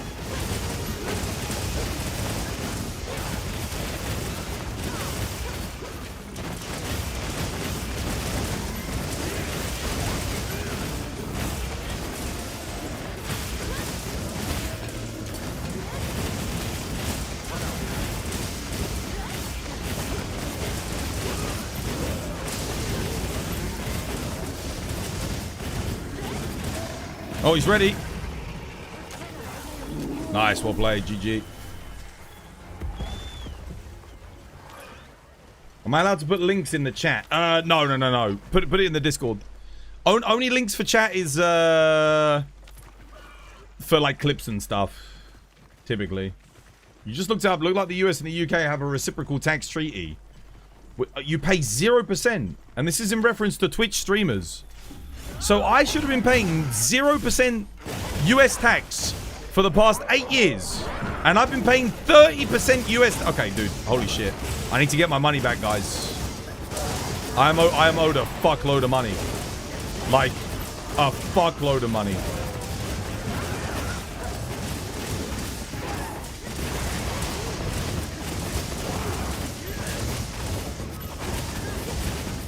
You have to file for 8 years of American taxes. You're going to have a huge headache. Well, should be pretty easy. Like I said, I can download all of the forms off of Twitch and print them all off. I've got all of my yearly earnings things, so shouldn't be too bad. Can I just pay an accountant to do it for me? Might be worth it, because we're talking like tens of thousands of dollars. I don't mind spending like a couple of $100 to get someone else to fucking do it.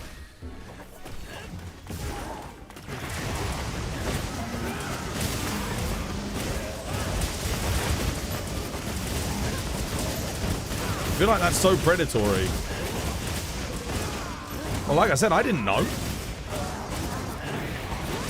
I mean, no one told me there's a goddamn UK-US tax treaty where I'm paid 0% tax. I mean, if you told me the other day, oh, there's a freaking, you're meant to pay 0% tax, bro. I'm a Brit. We get taxed on everything. For me, tax is just normal. Denied barbecue, dude. Thank you for the sub. Cheers, me dear. That's why I told you to consult a US CPA.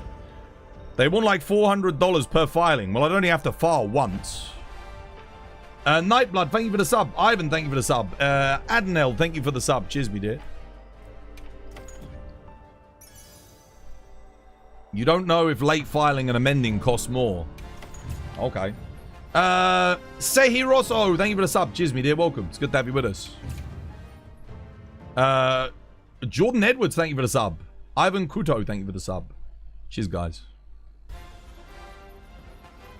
Francis Boutilet, thank you for the sub. Cheers, me dear. Lots of new subs coming through on the YouTube. Cheers, guys.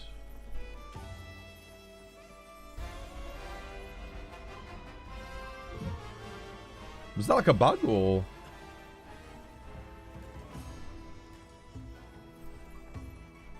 No. You have 8 filings. I have 8 filings. Okay. Well, $400 for like the first couple of years probably ain't worth it. I doubt I even made like $400 in my first year or 2 of streaming. I'm trying to think. Maybe.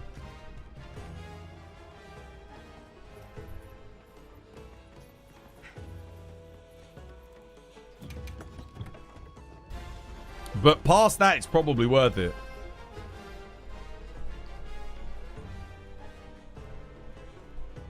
Yeah, that'll be interesting. I'll see if I can get that money back then. I'll see if I can get that back. There may be a 3-year max for historical collections. It'd still be worth it even for 3 years.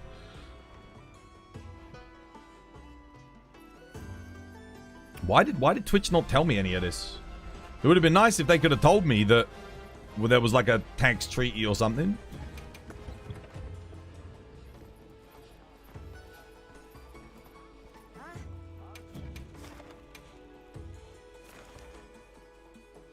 Because the people doing this are not accountants. Well, they have to be. Surely the people in charge of like getting the getting you paid from Twitch, they'd have to be accountants, right? Surely.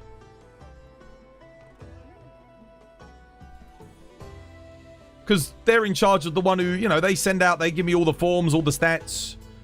You'd have to be an accountant to do all of that, right? There's multiple types of tax people. You have accountants and IRS registered agents. So what, Twitch would need an IRS registered agent to relay this information? Surely a normal accountant would know that. Isn't that the whole point of going to university and studying this kind of thing? So you can become an accountant. Right? Like, is that not what you're getting paid to do? Twitch won't be helping you. Well, no, they didn't. You were the first people to ever tell me this. No one's ever told me this. You need an accountant. Probably. I can't afford an accountant. I can't... Bro, have you seen the state of Monster Hunter Wilds? I can't afford an accountant. We're not... Gone are the days of 600 average viewers. You know? It's...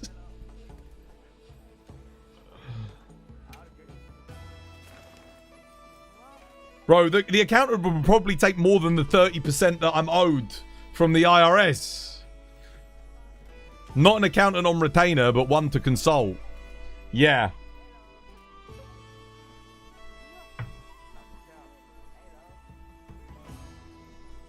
Yeah, maybe I'll have to look on the weekend. Because that's when I'll get some free time. If they haven't knocked on your door, they ain't gonna. Well, of course they're not knocking on my door. I've been paying them 30%. They're happy as Larry. Bro, they're claiming 30% from your boy and they should be claiming 0. Bro, they've been getting... They're fucking taking all my money. They're not going to knock on my door to let me know that they've been taking money that they shouldn't. Excuse me, Mr. Twas. Mr. Twas, was it? Yes, it appears here you've been paying 30% tax for the past 8 years in America. And the Twitch was telling you that this was necessary and that there were no tax exemptions for you because you were earning money externally from the USA. This is in fact not true. It's not true, as there is a treaty between the UK and the US which actually means that they should be getting 0% of your earnings. Which means, my dear Twas, you're owed 30% of your earnings from the past 8 years. Well, they're not going to do that, are they? Ain't going to be someone showing up at my door doing that. Yes, you'll find that actually we owe you probably around $100,000, Mr. Twas. It's gonna be like 100K, bro. It's gonna be ridiculous. And then I've got to pay all of the tax on that in the UK, which is gonna be like what? God damn. That puts me in like the upper tax bracket for the year in the UK, so I've got to pay 40% on that anyway. Dude. Oh my goodness. Because I'm going to get it all in one paycheck. I'm going to get like 8 years worth of 30% pay in one fucking month. And I'm going to have to register that as my earnings for the month. Bloody UK tax are going to be like, what's going on here then? Oh my goodness, dude, the pain. What a pain in the ass is going to... I mean, it'll be worth it. Yeah, on like 100K, I'd have to pay 40 or 45%, I think. Oh my goodness. And then I've got to explain all of that to them. Because they're going to be like, why are you getting paid? Where did all this money come from? And I can't even put it in a tax-exempt stocks and shares ISA anymore. Because they're going to take 22% from that as well. God damn it, bro. I can't even avoid it. It's 40% over anything 50K. Yeah. Yeah, I'm definitely going to have to pay another 40% on whatever I get, for sure. Yeah. Oh, my goodness. Pain in my ass. It'll still be worth it. I mean, it's a free... Even after the 40%, it would be like, what, maybe 60 grand? It's going to be a lot of money. It'll be a lot. I'm going to have to call an accountant. I need someone to deal with this for me. Get it sorted. Might as well fold the remaining money into a log and burn it to stay warm at winter. Yeah. I could get them to pay it to me in installments. Like some this tax year and some next tax year. So I don't have to pay as much. Be like, yo, could you give me like less than half of it now and less than half of it later? So I don't have to pay 40%. I could pay the 20%. I don't think there's any way they'll do that. Put that money away for the 70-90 in 8 years. Yeah, maybe. Oh, they got it. Shit, they got the... I'm coming. I'm on my way. I'm coming. I'll bring a hunting horn. I'll tank. Oh, dear. You accidentally clicked to instantly go. That's all right. I'm on my way. I'm on my way. I'm grabbing me stuff. I'll be there in a second. Bear with me. Hot drink. Buff up. Let's go.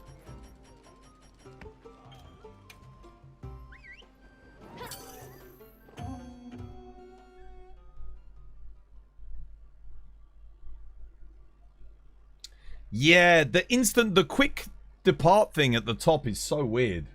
That should be right at the bottom. I get why they did it, because they were like, oh, people don't have to put in as many inputs, right? But it is frustrating. I'm rebuffing. Oh, I forgot to put wide range in. God damn it. Oh, well, never mind. Shit, and we didn't get our shield there. We lost shield. Okay. I'll go with Rocksteady here. Of course it goes for me.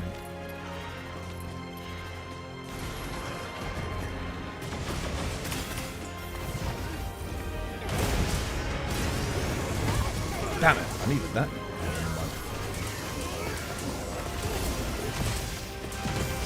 Right, boost everyone's attack. Self-improvement for me.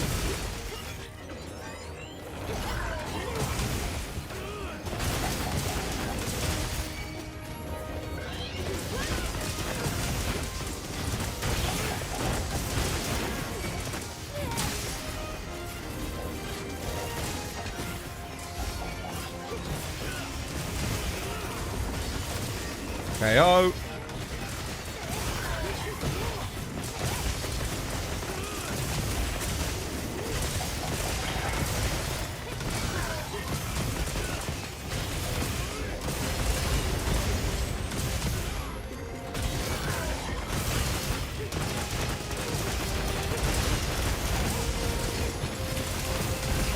Take the weak spots, guys. Otherwise he's gonna stay. We've already probably hit the threshold. If he stays enraged, he won't move on. There we go. That's it. I got one.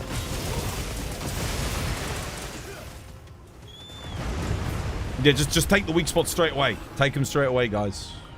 If you're on light bowgun, just shoot him immediately. With your little focus bullets. The hell? No, I don't want to go back. Brother, no. I was just trying to wait. Huh.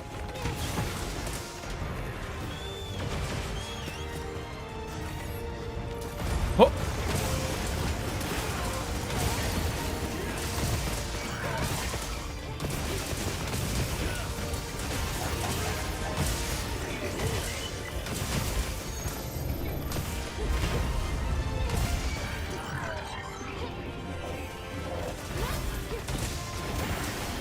Check health, you guys. Check your health.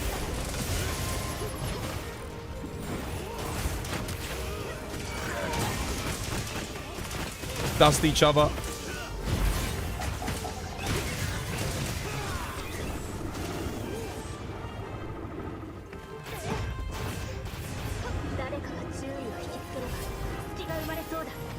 Right, power up. Do it. Power, power, power. Okay, no para. Son of a bitch. Where's the para, guys? No para. Got the thingy at least. We've got 2 light bow guns. None of you bought Parasite? Fine.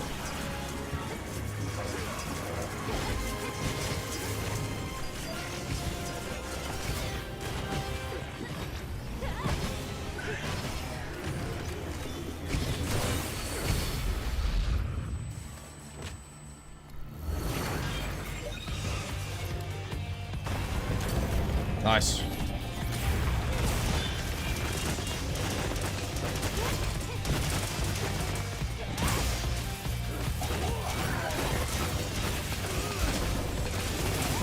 Cool. Right, next phase.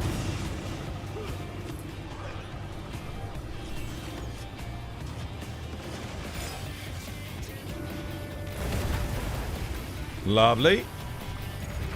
Don't jump attack him. Whatever you do, don't jump attack him here. Wait for it. We want to enrage him first, then we'll do the... Oh, fuck. Where is my secret? Nice. Now we jump attack him. See if we can get the mount. Come on, nice. Get the enmity.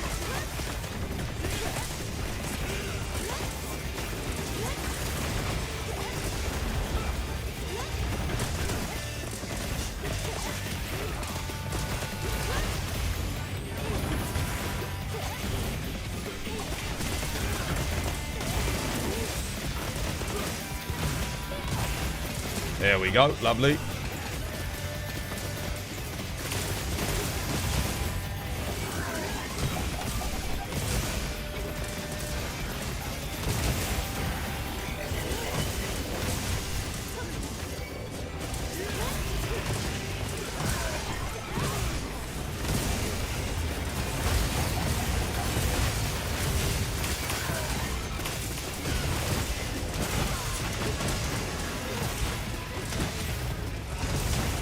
Nice, good stuff. Get ready with a para. Wait for him to enrage.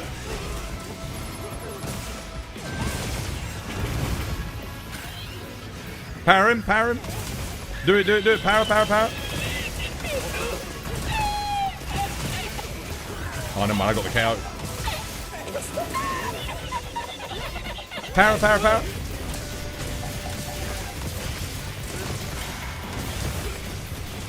No, never mind, he's dead. GG, Wobblade. Nice. Oh.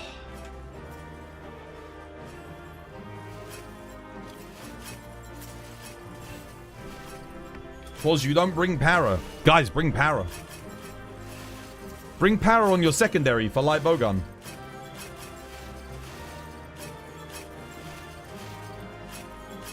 No. Why not? You can para lock him. The dragon is better. Yeah, you can still bring dragon. You bring the fire dragon light bowgun, and then you bring the one person brings thunder para light bowgun. Because you still get the thunder ammo. And then you just have the para ammo on the secondary, right?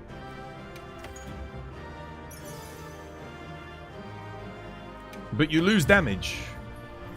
Well, my PB on this, on regular Omega, is, what is it, like 4 minutes 50 something? And Kate was running Thunder Para on light bowgun. She was the only gunner. So, and that was what, 824? So, yeah, you might lose some, but you gain because you control the spider and you can control him in the final phase as well.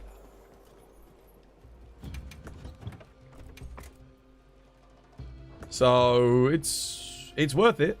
And you still bring the dragon. You bring dragon on secondary. You bring the thunder with the dragon ammo on it.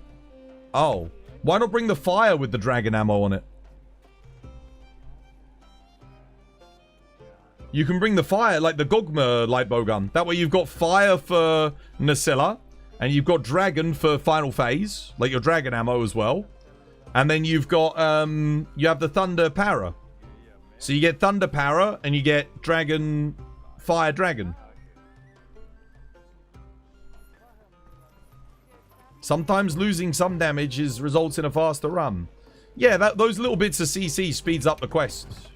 We got lucky there in the final phase, though. He didn't really move much because I got the KO.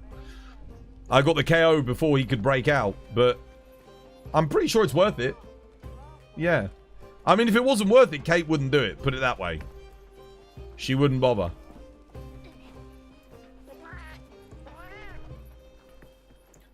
I think what Kate does is after Area 2, she goes back and switches from a dragon light bow gun to the thunder paralysis dragon fire.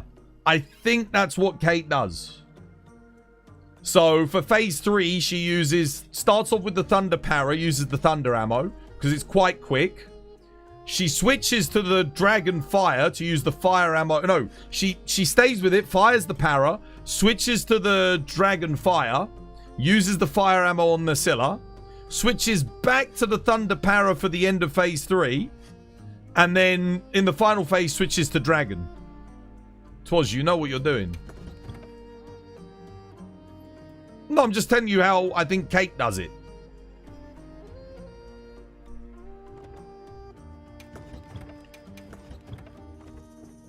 Yeah. I know it's a lot. It's a lot to take in, but that's how she normally does it. She can correct me if I'm wrong. But I think that's what she does.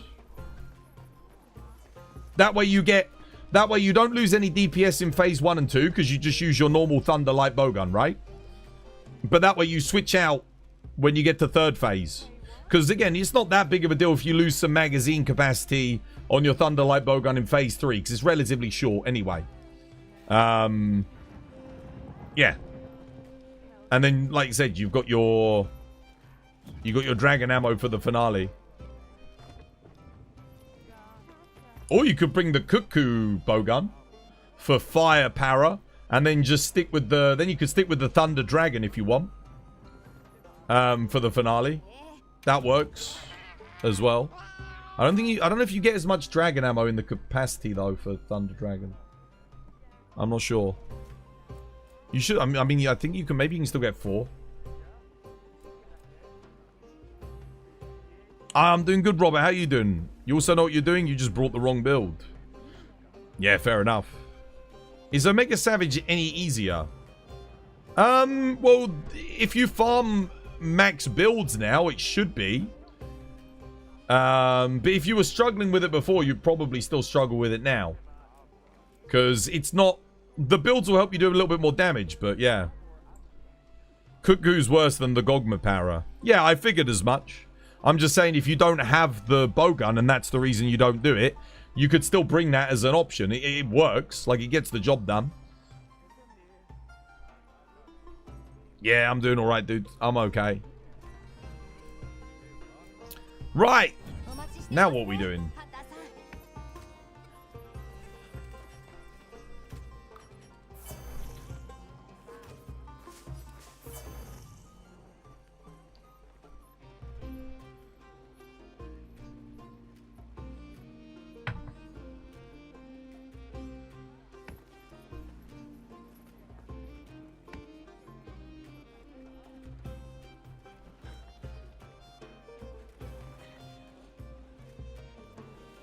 Question: what would be a good weapon to do 80 arc build in multiplayer? Are you hosting the quest or not hosting? I mean, if you've got a good connection, then like dual blades are really good in multiplayer. Bow's really good. If you're hosting, then longsword's obviously good. Charge blades good. Light bowgun's excellent. Light bowgun requires a bit of coordination, but it's really good. Just so you don't like depower his wings too early so you can get maximum dragon damage. And you do have to go back to camp and restock. Not longsword. Longsword's okay if you're hosting. If you're hosting, longsword's good. Because you'll have like... You won't have to worry about like latency or anything like that. Probably dual blades for multiplayer. Yeah, dual blades can be good, but not if you've not got a good connection. Because otherwise you're just going to die when he lags. And you go to dodge an attack that then hits you at a delay because like frame lag and stuff like that. So, yeah. Hunting Horn's great.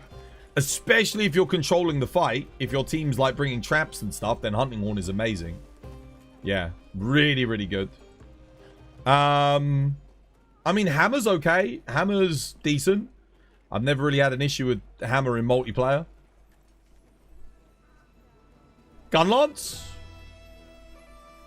Gunlance. Again, multiplayer, no problems with Gunlance. Because you can just block. Same with Lance. Lance, absolutely fine. Even if, like, it lags and you miss a perfect guard, you still get a guard. So it's not like... It's not that big of a deal, really. Right. Okay, they're doing... this. I'm joining. Could I have a build check? In-game name is Nightblood. Yeah, of course, dude. First things first, let me go help with this quest. Remind me again, Chase, in a second. Oh no, I'll bring on this one.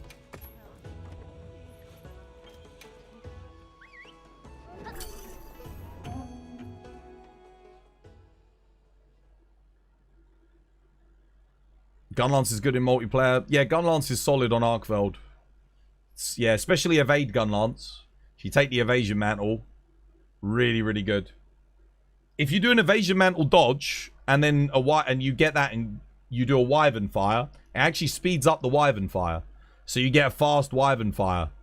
It's still slow as shit, but it's faster than usual. So Evade Gunlance is really fun on the fight. I played it quite a few times now. Right, where's Rathian? Let's go. Oh, wait, are they fighting Quematries? Yeah, they're on. Okay, I'll help them with this first.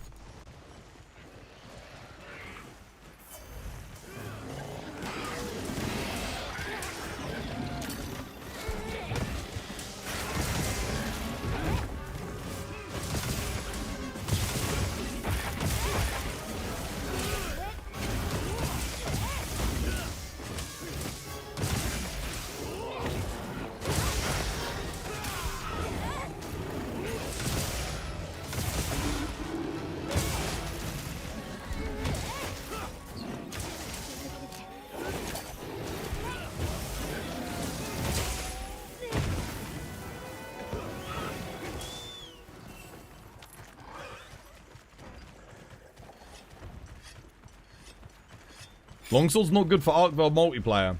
If you're hosting, I think it's fine. If you're not hosting, I wouldn't do it because of...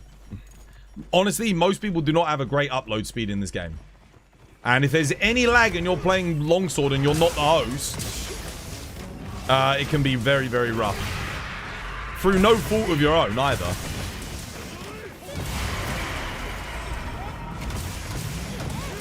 Oh, I didn't get the KO, damn.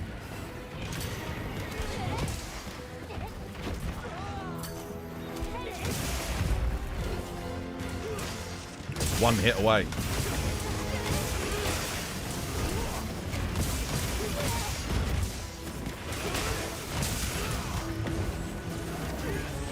Whew.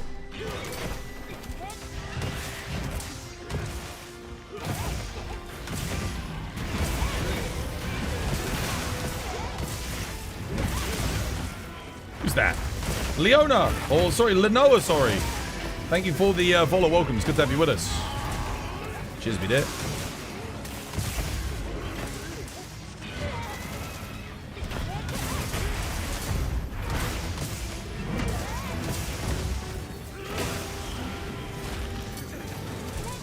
Nice. GG.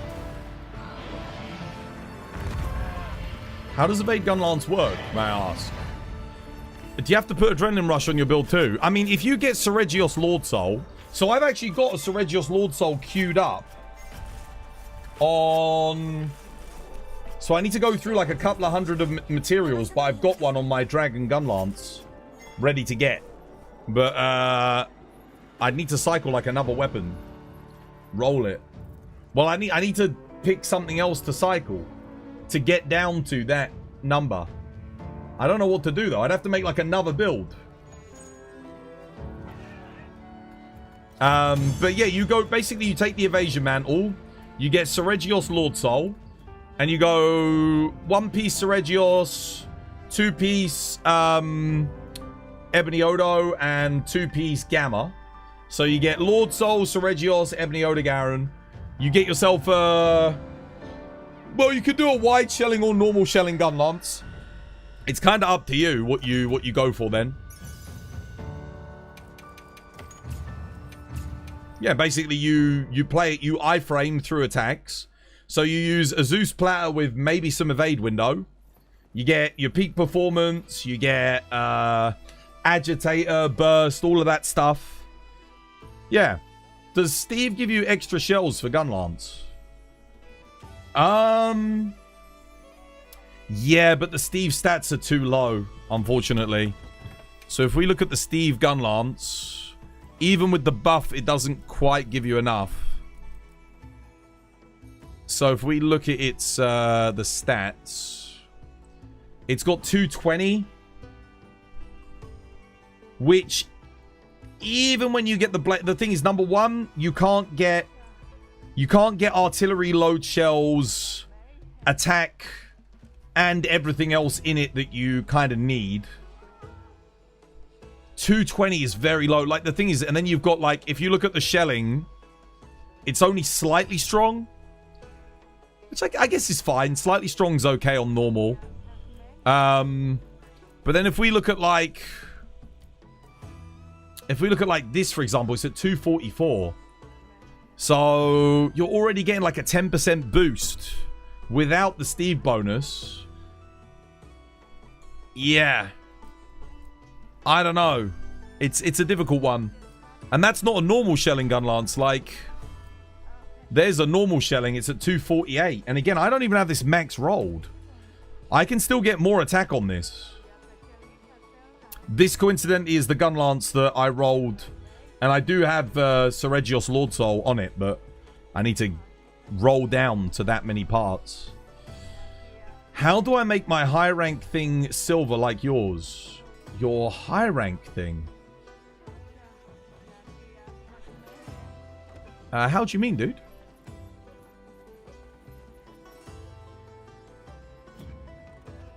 What thing?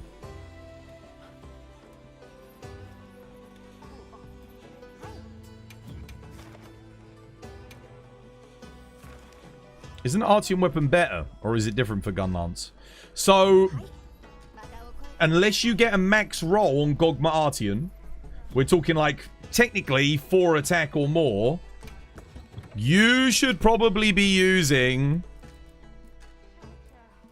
Where is it? If I can find it. The G Lawful Boars. G Lawful Boars has 240 raw base. It's got 2 large slots and a small slot, so with a good talisman, it can be pretty solid. And if you're doing shelling, yeah, this is like this is basically the best gun lance in the game if you can't get a good Gogma Artium. He means for the HR 999. Oh, yeah, you got to get HR 999 to get that, dude. Yeah. Okay. So if you don't get a good Gogma, it's fine, because this is excellent. You'll be able to hit a shitload with this. But obviously, if you get a good Gogma with, like, you know, because again, like 248, what we got there, we got 244. You get the idea. Then that's going to obviously be slightly better, because then you get the set bonus as well, and you get extra slots. Is Greatsword good for Arc World in multiplayer? Yeah, it can be. Again, if you get some lag, it can really be a problem, but because you'll miss your perfect guards and you'll miss your offsets, but it's usable. Right, what do we need next? Okay, they're doing monkey thingy. Wait, where are your camps? You should get your camps, I9 Twas, before you go. You're missing some important camps on this map. You should be able to get more than 2. You're missing Camp 15 and Camp 13. Area 13 and 15. I would definitely get those. Yeah. If you're not sure where they are, then yeah, refer to the clips, because I definitely showcase them in those clips. Well, in the meantime, anyone want to do a 9-star Rathalos in the arena? Just for fun? While we wait for them to get their camps?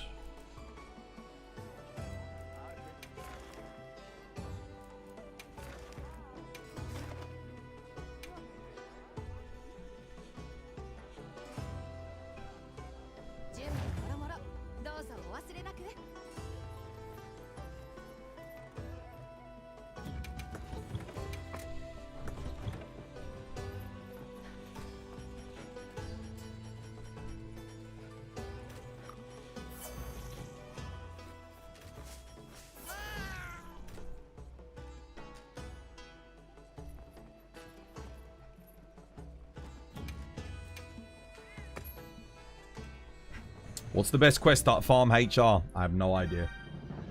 I don't know, because I got HR 999 like in the first couple of months that the game came out. Back then it was the Ajarakan Gravios quest. The tempered one. You just took a water bowgun in that, water heavy bowgun, and you got it done in like a minute. You get half, by the time you got to like Hunter rank 500, you'd get like half a rank per thing.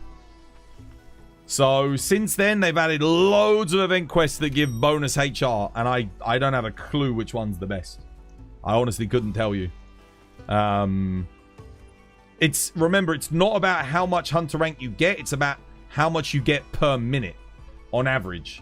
So what you want to do is pick a quest that you can do extremely fast, and gives a good amount of rank. Another good one was like Double Tempered Arkveld. So, Double Tempered 7-star Arkveld was also very, very good. Or, sorry, Double Tempered 8-star Arkveld. We had that at launch. You could do that really quick because it has barely any health. Arkveld was super weak at launch. Yeah, it was a joke. It was such a pushover.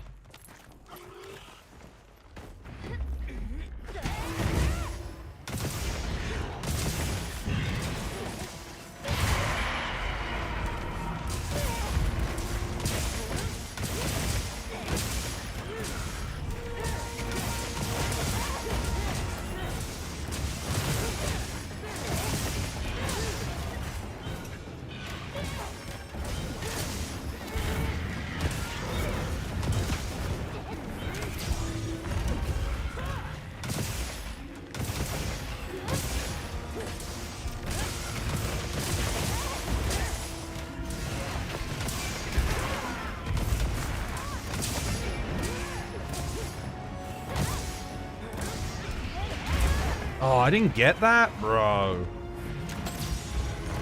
That sucks. Thanks for the dust. Cheers. Ah. Insta charge. Sag. Nice, good trap. Well played. We'll see. I might be able to get another KO after this.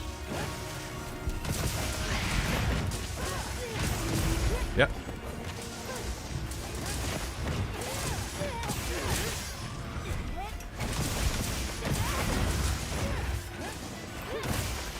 Oh, I missed. Nice. Somebody didn't know.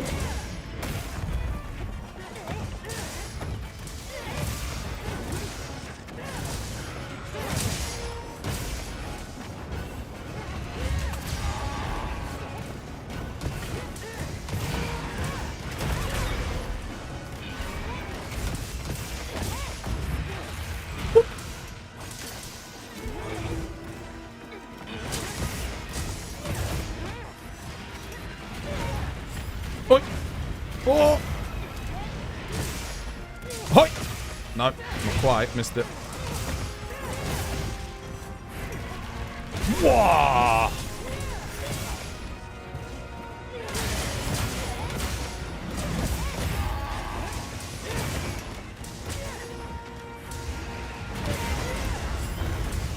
Oh, nice. Total domination, comrades. Ah! Oh, I didn't get the offset. That would have been sick. That would have been clip of the day if I had.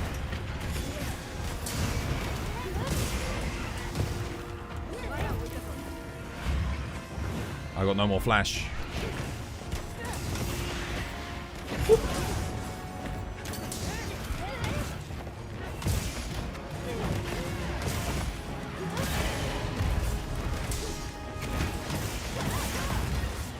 Oh, easy peasy, lemon squeezy. Don't mind if I do.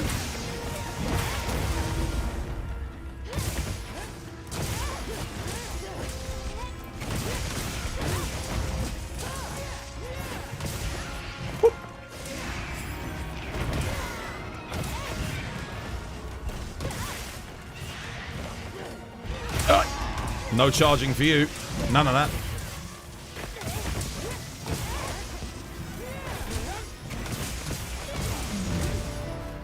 Nice.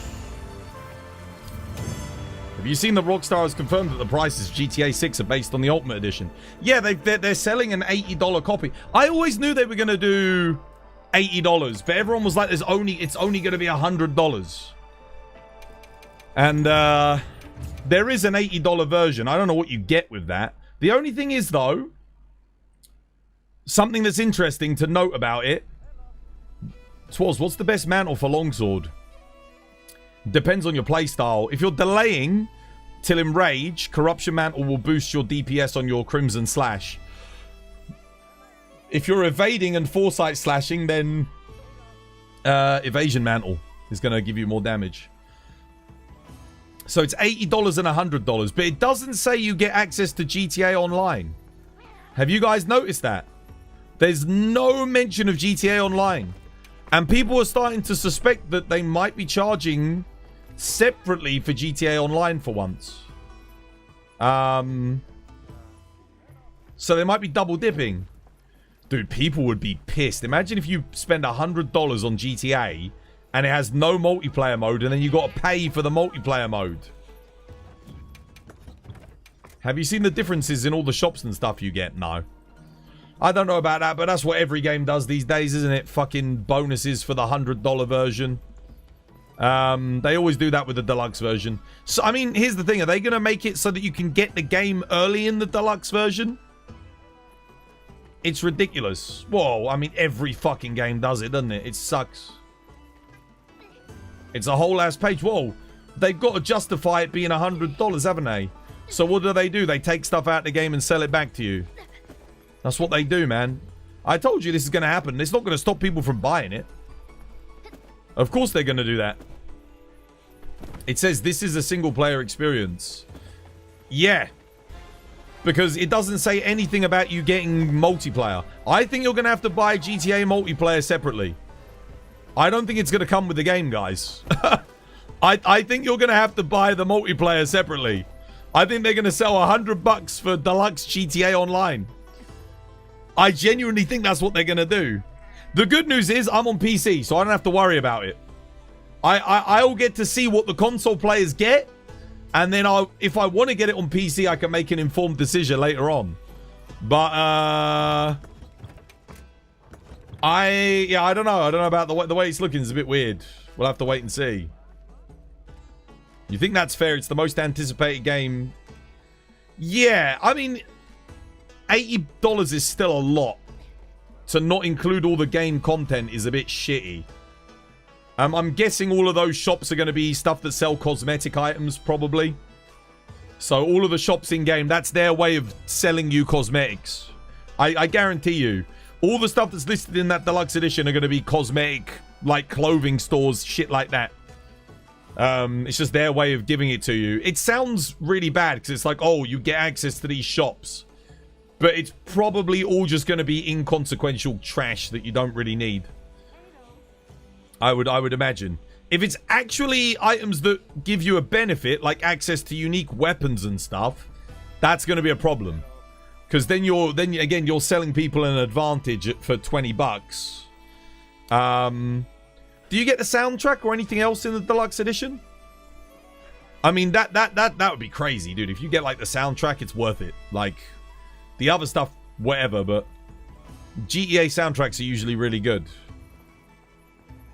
You don't like the PlayStation Plus. That's why I changed the PC gaming. I changed the PC because it was just better than console. I'm sick and tired of playing games at 24 FPS on the PS3. It was annoying me, dude. The only reason I got the PS4 was for Bloodborne. And it was worth it. Like, I went back to the PS4 for Bloodborne. And a couple other games. I didn't know that you didn't get all the full content in the standard edition. You don't. There's lots of shops, businesses, items that you don't get access to that you can't buy unless you get the deluxe edition. So basically, like, those shops will be there in the game, but you won't be able to go into them. Like, if you've only got the standard edition, they'll be like, yeah, fuck off. Don't come in. You have to pay to access those businesses and shops. You gotta pay extra. It's dumb. It's a really shitty way of doing it. But I mean, they want everyone to pay $100. That's how you do it, right? You take away something and you sell it back to people. You can just torrent it, perhaps. What, on the PC? Oh yeah, easily. Easily. If you don't want to pay for it, yeah, there won't be a problem, I don't think. Oh, there we go. Twas has got Ein has got their camps. I'm going in. This store doesn't let the little broke boys enter. It is crazy, dude. It is crazy. Nah, I mean, like I said, I'm not buying it. I don't think I'm gonna buy it. If we get really starved for content come the end of the year, maybe Dragon's Dogma 2 will be good, or perhaps we go back to Helldivers for a little bit. But I'm going to be honest with you, I'm expecting a Monster Hunter beta when GEA's out. So I'm hoping that I'll still be covering Monster Hunter content. I don't really want to be not doing Monster Hunter, but Capcom aren't making it easy. I'll tell you that for sure. It's they're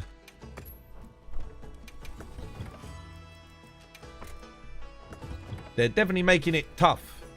Especially when you get a Capcom press conference with no Monster Hunter Wilds.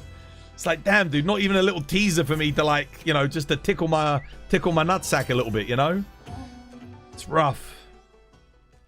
Rockstar knows that people are going to pay $100. Everyone was already prepared to pay $100.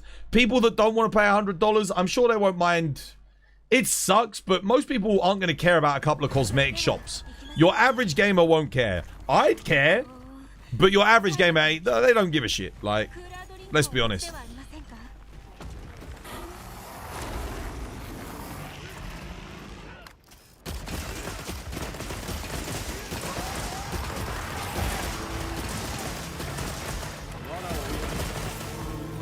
Nice, one blade. Oh, sorry, I killed him. Damn, that was quick. Whoops. Sorry. That was one magazine. Jesus. You're going to pass, same as you. You're hoping for a beta for Ascendance. Yeah. I mean, like I said, here's the thing. I will let the console players beta test GTA. When the PC version comes out, it will probably be a bit cheaper because it usually is on PC. Because it will have already been out for like 6 months. So, like, Red Dead Redemption was way cheaper when it came on PC. And they basically merged, I think, the deluxe edition and the normal edition. So that you could only get all the content for it anyway. So, you know, whatever, man. I'll just wait. I'd rather play GTA on PC anyway, with all the mods and stuff. Be more fun.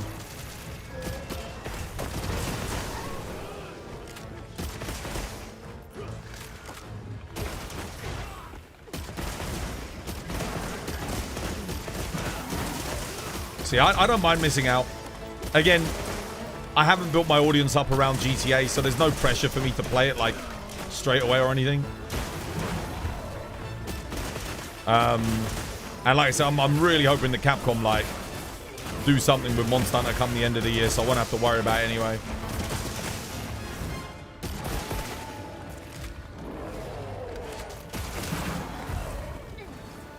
We'll see, though.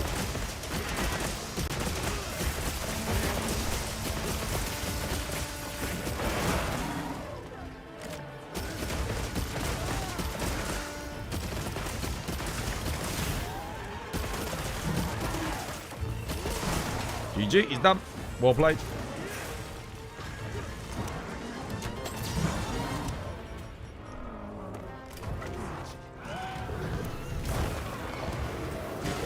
Nice. You're on console, but you'd rather just get the Marvel's Wolverine or something else.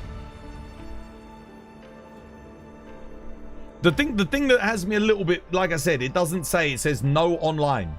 Single player only. And they didn't say anything about online coming at a later date, and if you buy it, you get it. Why do I have a feeling that they're going to sell online separately? The only thing is, like, I feel like that would be a nail in the coffin for them, right? I don't think that's going to be good for them. You're waiting on Final Fantasy VII? Yeah, I mean, that's going to be good, isn't it? You grew tired of GTA as a whole? I haven't played it since GTA 5. The last time I played it was when they ported it to PS4. I didn't even have to buy. I think I got like a discount on PS4 as well. If you owned it on PS3, you could upgrade to it. They did something, but that was back when Rockstar were really good. That was before they added shark cards. That was before they added like a casino where you could pay real money. Like, this was a long time ago. Rockstar was a different company. I mean, the heads of Rockstar were completely different. You had completely different people at the top of the company. It's all changed hands now. It's not the same anymore, so I don't know. I mean, GTA 6 will kind of be the testing ground to see whether or not they're a company still worth investing in, you know, investing your money and your time into supporting their products. Because it's been a long time, you know, it has been a while. We'll have to wait and see. I mean, I hope so. Honestly, I do hope it's good. Like, I don't want... It would suck for GTA fans, you know, it would suck for them because they deserve a good game. They've been really patient. They've waited a long time for this. It would be the same as, like, you know, GTA fans wishing Monster Hunter Wilds to be shit at launch, and it launches and, you know, it barely runs, it crashes for everybody, there's no content, no end game. I mean, that would suck, right? Like, that would have been terrible. So I wouldn't wish the same on them. Oh, wait.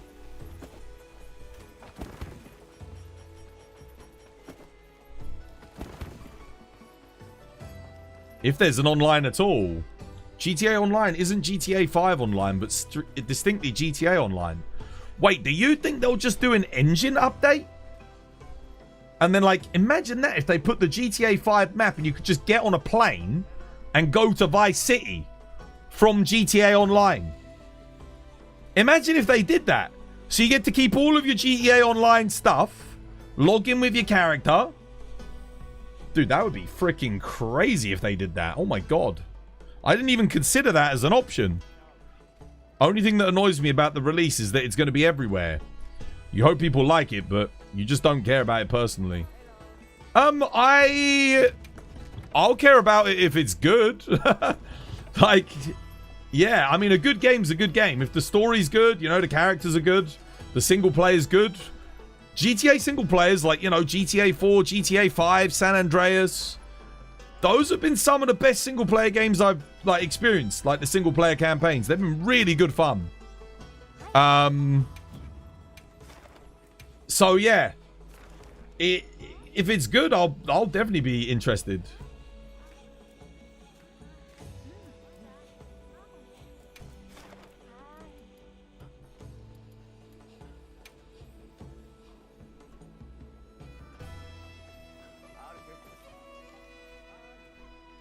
But, like I said, the company has changed a lot since GTA 5. This is not the same company that put that game out anymore. It's got the same company by name, but I doubt they've probably got even any of the same developers. I bet you probably the whole development team's changed in the past, God, what, 12 years, 13 years? Yeah. So I need to see what they're, you know, what they're getting up to, what are their plans.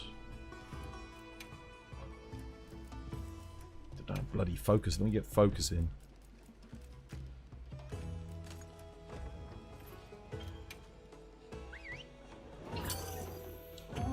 What's this you're hearing about? A cheater who's impersonating a woman? Some Nat person? Not Nat. Yeah, so there was a prolific cheater in my community and another speedrunners community called Brow. And they were cheating runs, you know, modifying DPS, all this, that, and the other. And basically they got banned from the community. They said, look, you can't do speedruns with us anymore.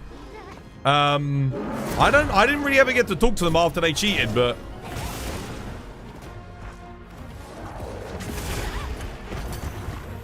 I was basically like, look, you can chill in chat, you can stick around, but like, I'm not going to do any more speedruns with you or anything like that. Oops.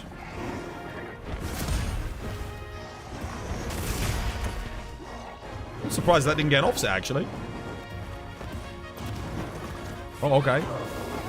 Yeah, saw that coming.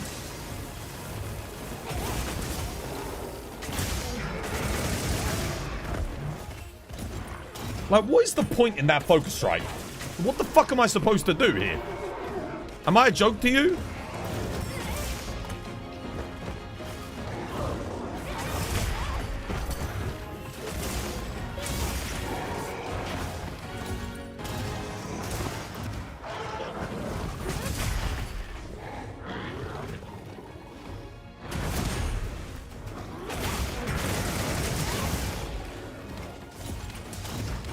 The whole thing of like focus strikes for Greatsword just doesn't work, does it really?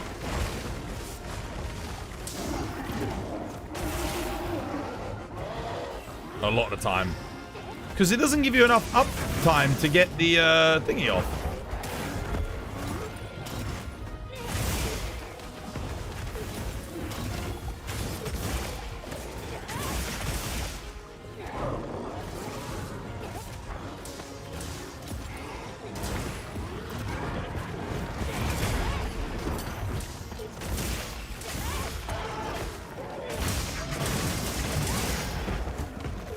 Unless you get a tempered wound. But like, look again, look how far away he rolls. That's really hard for me to hit that. I barely reach it.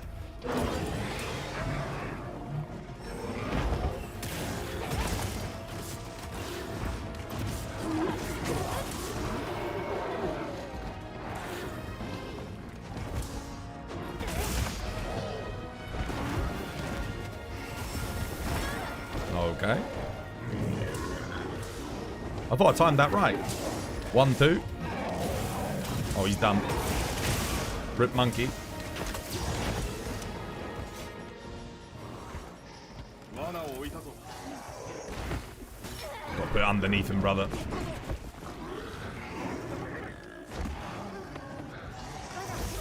Like that.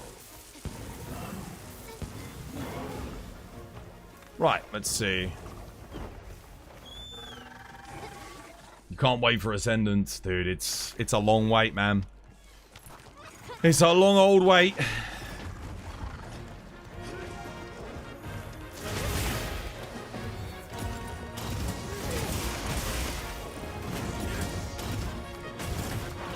Son of a bitch. Of course you'd do that there. Couldn't even get a offset right. Oh, he's done, yeah. GG.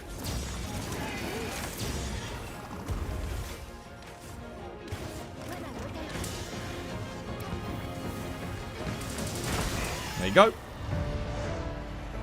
Same with the power clashes. Yeah. It's a big problem with the power clashes. Definitely.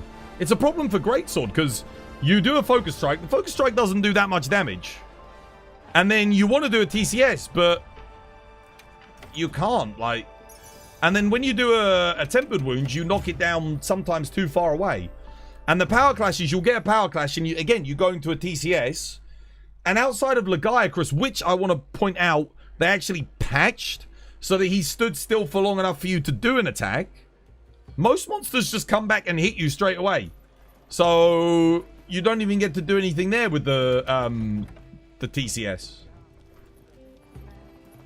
They also wished harm on the Wilds devs on top of the cheating and impersonating a woman as well. Did they actually? Jesus Christ. You'd interacted with them a few times, not knowing who they were, but after they typed those things, you just gave them a wide berth. Did they actually wish harm on the Wilds devs? Jesus Christ. Do you post builds anywhere? Yeah, on the Discord. On the Discord. I usually, when I share a build, I ask people to share it to the Discord. Because most people, I say, take a screenshot, put it on the Discord. So if you need a build, it's not there, take a screenshot, put it on the Discord. There's a build section, everything. What are you hearing? We're talking about Brow. So Brow was a prolific cheater. They got banned from mine and multiple other communities with my community, I said, listen, if you apologize, it was them and Jesus. They were both found to be cheating. I said, listen, apologize. You can still hang out with us. Just, we won't be doing any runs together anymore. Because, you know, you cheated, so I can't trust you. I said, you're welcome to hang out in chat, but I ain't playing with you. Simple as that. Anyway, they left. They left the community along with Jesus. Brow ended up making another account, which we didn't know was him, called Not Nat, or Natalie, basically, something like that. Pretended to be a woman. Impersonated a woman. And then continued to do hunts in our community and other communities. And apparently was being a dick to people, or that's what Albal's saying. Including the Monster Hunter devs. So, yeah. And that whole time it was Brow again, like impersonating people and all this, that, and the other. Pretty fucking crazy. You just got back from the hospital. Brow came back again as not Nat. Jesus was a cheater. Jesus was a cheater, man. Yeah, he was using auto evasion mods, auto counter mods. We don't know if he was using DPS mods or not, but Brow was using DPS mods. So yeah, basically like those two, both great players. I was thinking, damn, they're good. They weren't. They were just cheating. they were cheating. So they were modifying their DPS and modifying their inputs so that they got auto inputs on counters and everything else. Jesus got caught because there was multiple footage of him playing, I think it was Longsword and Dual Blades in my stream. And we had footage of him like doing impossible counters. Like he'd be doing something else and like he would, for example, he'd like land a Helmbreaker and then he'd ISS before he'd even have time to sheath because he'd take the hit. So instead of taking the hit, the game would insta-ISS him and shit like that. Like he would be, he'd do a Helmbreaker, initiate it, and then the monster would hit him and he'd do a foresight slash before the Helmbreaker even went up. You know, bullshit like this. Yeah, insta foresights and stuff. It was like, dude, what is this, man? Come on, bro. Like, it was brutal cheating. He never apologized. He never addressed it. Brow, to Brow's credit, I think Brow did say sorry. Like, they did apologize. But then we thought, oh, we just never saw him again anyway. Which was like, probably for the best. But he just made another account. And new Monster Hunter account. New character. New everything. And just came back and played again. Now, whether or not he was cheating or not, I don't know about. Because I don't monitor DPS or anything like that. But why would you make a new account? Pretend to be someone else, and then he got found out because in the community that he got banned from for cheating, the speedrunner community, they have a Minecraft server, and he was on the Not Natalie account, right? On the Minecraft server. Someone looked up his Minecraft account and it tells you all the previous names of the Minecraft account, and there it was, Brow. It was Brow's account. That was it. And that was how they found him. And they were like, what the fuck? So it's Brow playing this goddamn... He got outed by a Minecraft server. Like crazy, dude. Unbelievable. Kate might be the world's best detective. Inspector Kate. So crazy drama, man. Crazy drama. But the lengths that some people will go to just to get a hunt in the Twas community. But do make a note, guys. If you cheat, on your head be it. Because we will find out. And you will be banned. And once you're banned, that's it. You don't get to come back unless you adopt an entirely new identity. Pretend to be a goddamn woman. Start a new account. And yeah, that's it. That's how you... Those are the links you got to get back into this fucking community once you're banned. Like, bro, don't cheat. Just don't cheat. Play legit. I don't give a shit if you're garbage at this game. I don't even care, because you're gonna get better. Do you know why you're gonna get better? Because you got me and all of chat teaching you. You've got some of the best players in the world in chat right at your fingertips to give you advice and tips. So don't worry about cheating. It doesn't matter if you suck ass. Spoiler alert, everyone sucks ass when they start playing Monster Hunter. Every single one of us. None of us were good. None of us were good. When I first started playing Monster Hunter on the PS2 and the PSP, dude, literal smelly fecal matter. I was awful. Bro, I was running max earplugs because I couldn't iframe dodge roll roars. All right? And I thought that was the best skill ever. Imagine that. So, trust me, we all come from somewhere. To be fair, earplugs is actually really good in this game. But this is back when it was so expensive. The only skill you could have on your build was earplugs back then. Like, you had to sacrifice everything just to get earplugs on your build. That's how it was. So, trust me, no one's ever good when they first start playing this game, and you don't need to be. You get good. You get good by putting in the hours, learning from other people, and just experiencing the game, you know?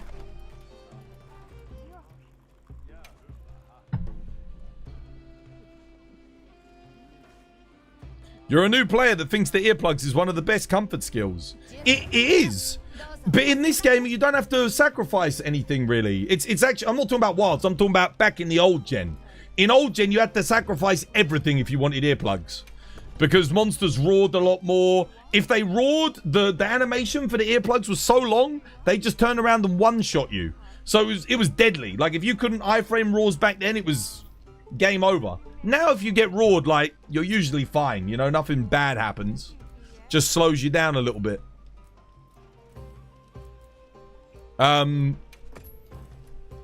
yeah, that's how it was back then. That is how it was. But no, earplugs is much better in this game. It's 3 medium slots of investment. In World, it was 5 large slots to get earplugs. 5 large slots. That's not worth it.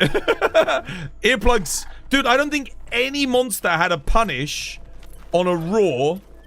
Oh, shit. You guys have already... Okay. I don't think any monster had a punish on a roar in World. Like, nothing. How many hours do you think a person needs in this game for them to be good? It depends on the weapon that you're playing. And it depends on you, like, how quickly can you learn?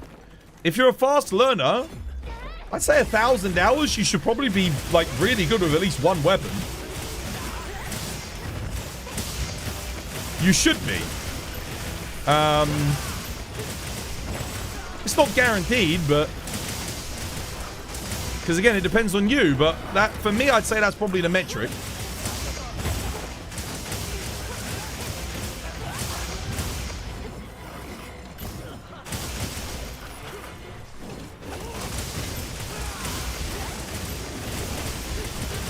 I bought the wrong weapon. I got water dual blades, man. Should have ice here.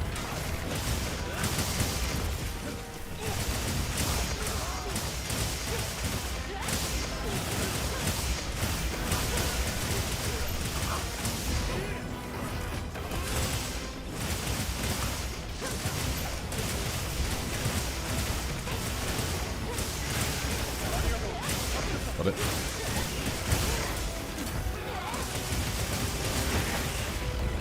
Oh, okay, yeah.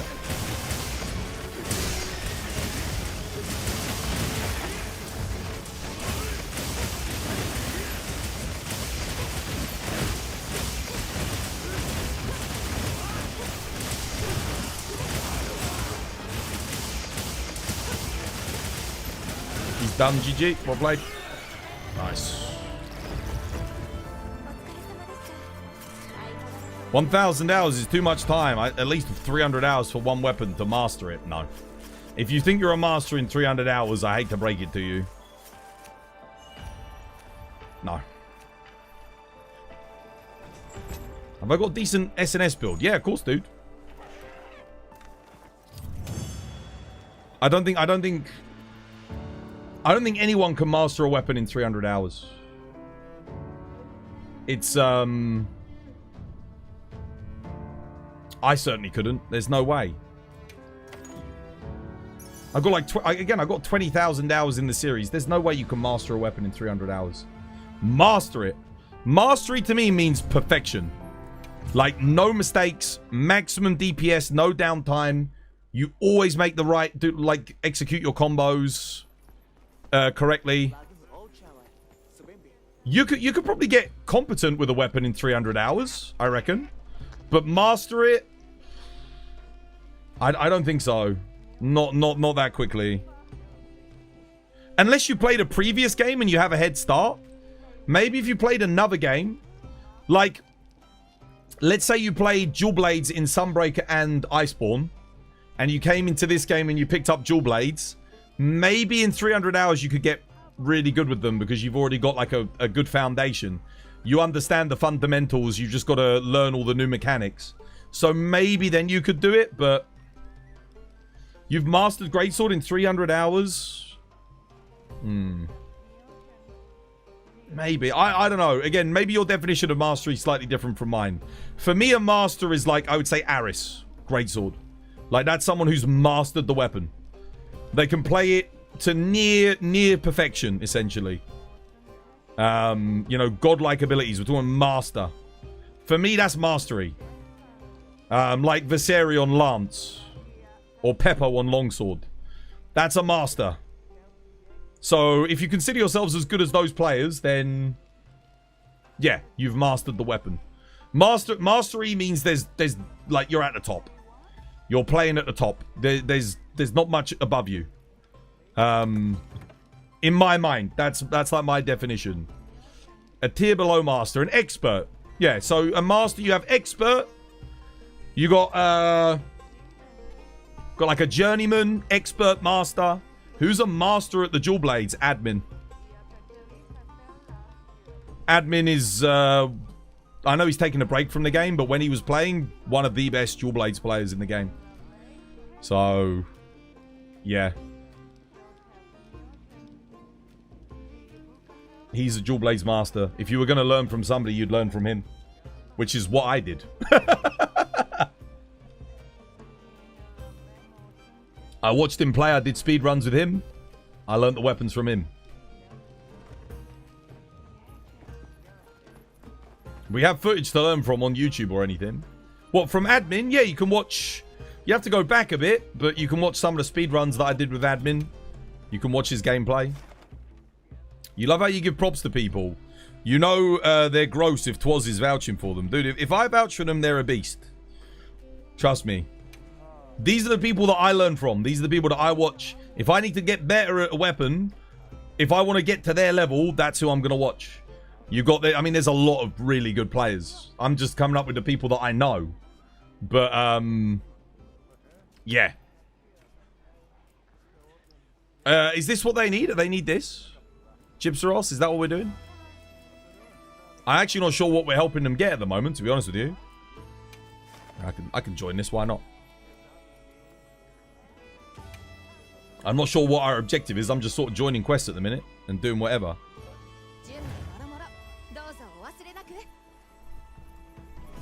Admin, I don't know if Admin has a YouTube. He's got a Twitch channel though. You can go follow him. He streams on Twitch. He does his speedruns on Twitch. He hasn't been playing a lot recently because he's waiting for new content. But he is on Twitch. You can watch him on Twitch when he does speedruns.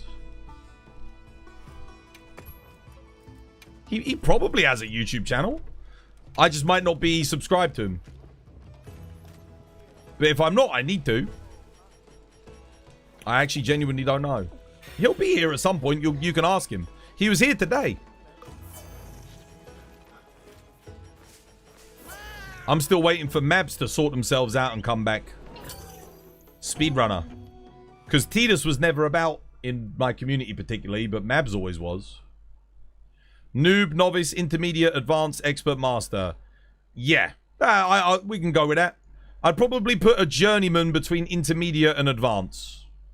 So I go intermediate, journeyman, advanced. Because there's sort of a level. I'd say I could probably play most weapons at an advanced level. Oh, cheers. Free birdwiving gem. Let's fucking go.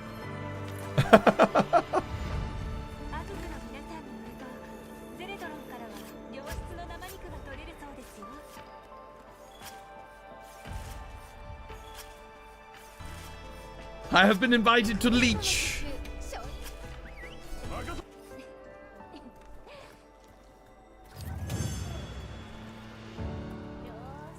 You'd say 300 hours for an expert in easy weapons.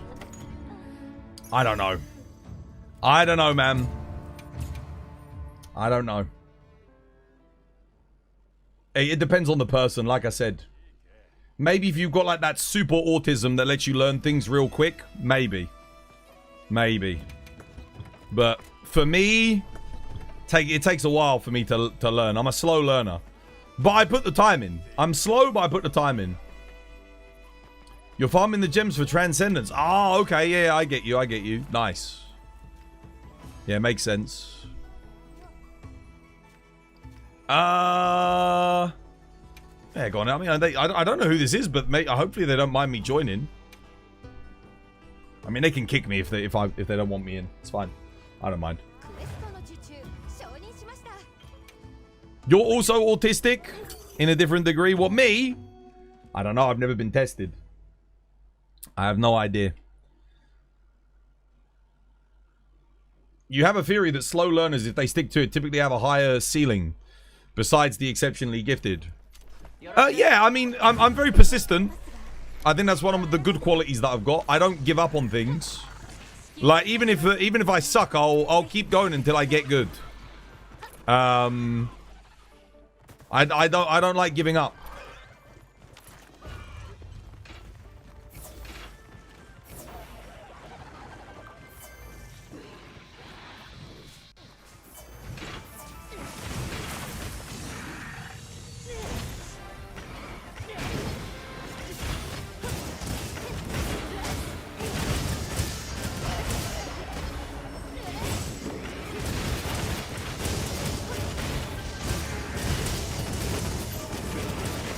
To be honest, this is your first Monster Hunter.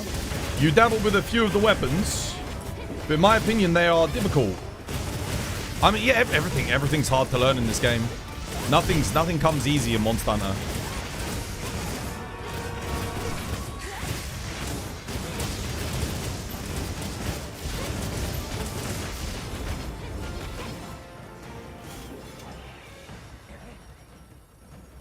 Where the hell is he going?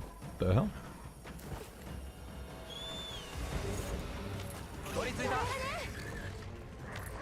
I was gonna bring him back.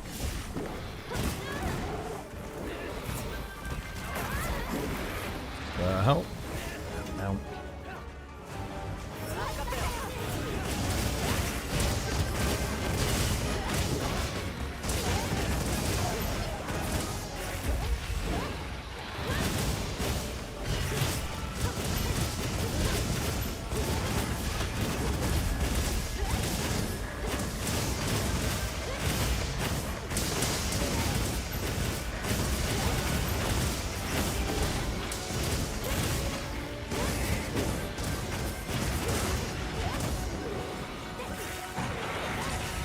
Oh, I needed that shit to get my true demon mode up.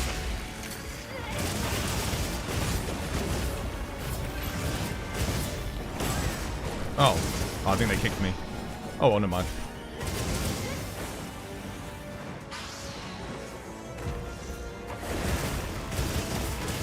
Oh, thank you, goat. It's looking weak. Oh, it's done.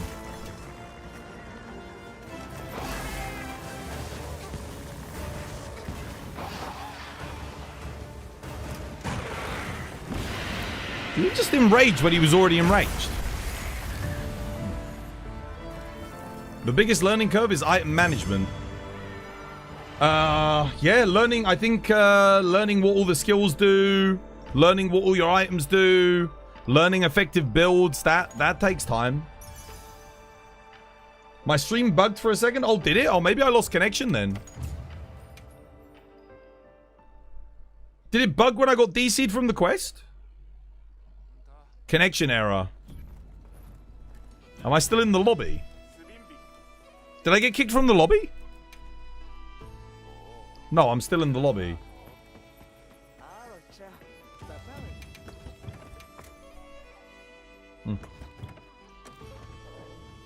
Don't know.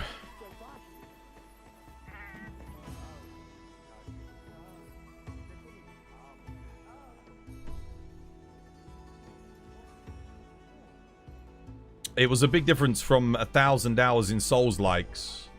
But at least the Greatsword was here. Yeah. In Souls, the hardest thing to learn is going to be PvP. That takes the longest. You put like a couple of 1,000 hours in Souls games, you'll get good with PvP. And like the differences from outside of Dark Souls 2, the differences from 1, 3 and Elden Ring, it's not huge. Like if you know how to iframe, counter, dodge, the mechanics are going to be almost identical from 1, 3 and Elden Ring. So you'll be able to carry all of your skills over, which I really enjoy. Then you just have to learn what the new weapons and stuff do. And learn the new mechanics, which is really nice. Similar to Monster Hunter in some regards. Like if you learn one Monster Hunter, a lot of your skills will carry over from one game to the next. Most of your friends that couldn't get into it always talk about the item usage. That will help them a lot in the later games, but it's still a lot to learn if you're a brand spanking new. Yeah. It's a lot of management. Monster Hunter's always about... There's a lot of prep work that goes into the hunt, isn't there? My take is if you're good in Elden Ring, you're also going to be good on Hunting Horn. Wait, really? Hunting Horn specifically? Wait, why Hunting Horn? Any reason? Oh, shit. They don't have... Go to this camp, I guess. Because of the iframe dodges and that. Yeah, that's fair. Iframes are harder in Monster Hunter. They're a lot tighter. Dude, I think you have like 3 times the iframes in Dark Souls. It's a lot. It might even be 5 times. Like the whole dodge roll animation, once it's initiated. So once you start into the roll, it has iframes on it in the Souls series. Monster Hunter, you only get iframes in the middle portion of the roll, of the dodge. So you have to initiate it early so that you catch the iframes as the attack comes in. Takes a lot longer to practice. I think that was like the last thing, like for general purpose skills that I had to learn for Monster Hunter. Iframing was like the final thing I had to get.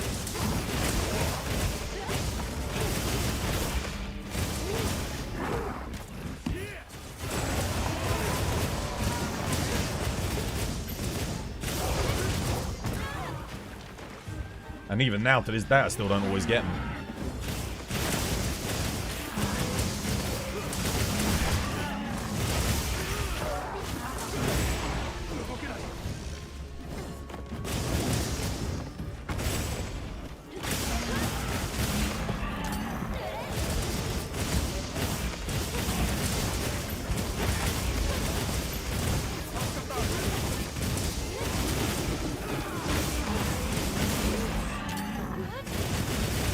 Dunskies, GG.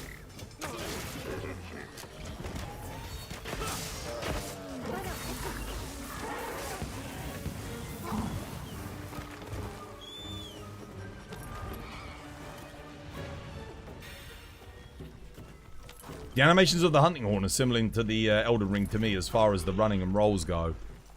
I think when you get self-improvement, you do get iframe buffs. You get speed movement buff, and I think you get a dodge roll increase. So you move faster, you get improved iframes, and I think you get, yeah, obviously you get a damage buff as well, but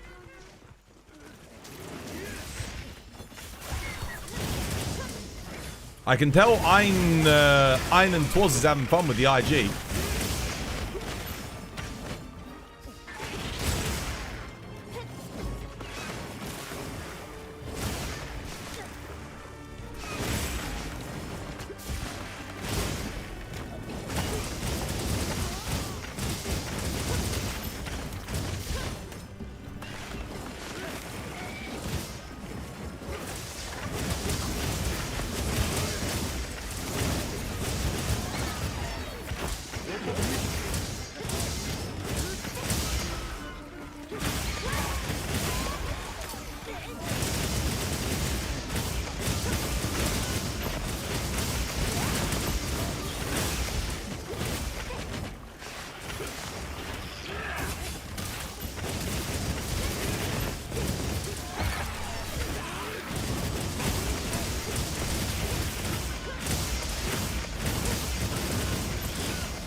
I didn't even see a skull. Semi-mind's eye too, but it's not a real thing, if that makes sense. Oh, does it actually give you a mind's eye effect, Stutz? You know what? I didn't know that. I just learned something new today. You feel like you can fight... Oh, wait, no. It does. It stops you from bouncing, doesn't it? It gives you the no bounce effect. Yeah, because it did that in World as well, didn't it? Yeah, you're right. Just doesn't give you the damage boost.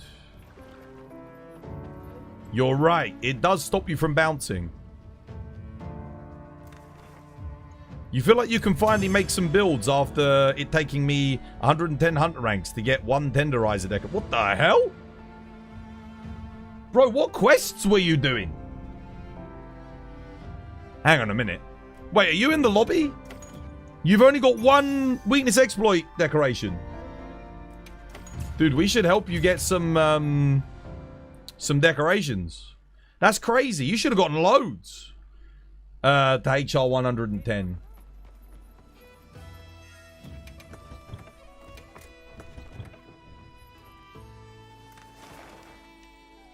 Oh my goodness. Yo, speaking of decoration quests, holy shit nuggets. Look at this juicy fucking sausage.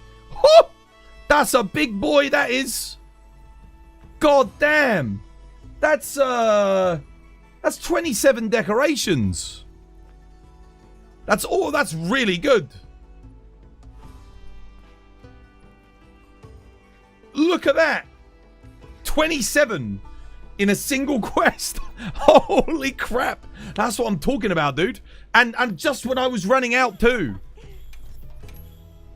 Honestly, I might register this as well. That's not bad. 5 weapon decorations and 9 rares for an Argvel. That's really good for money. What about the Seregios? The Seregios on its own is not that good.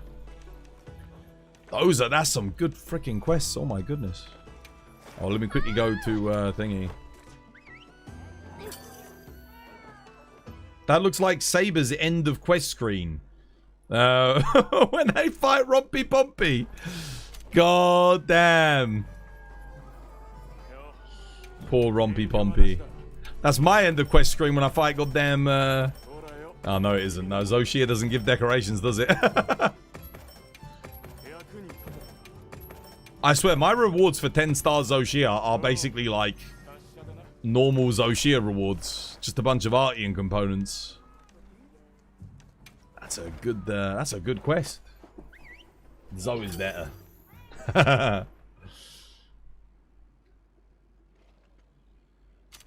That's a good one.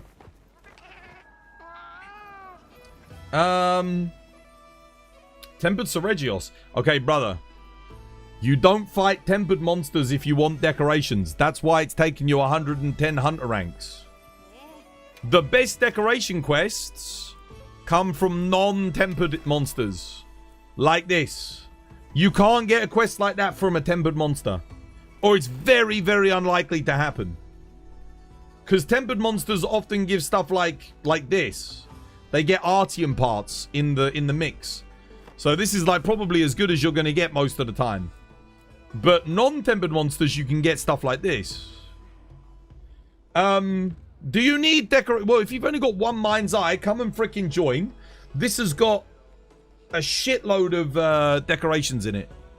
So if you don't get any more weakness exploit from this, it'd be very unlucky. Are you in the lobby? What's your name? We'll do that. We'll do the Arkveld Steve.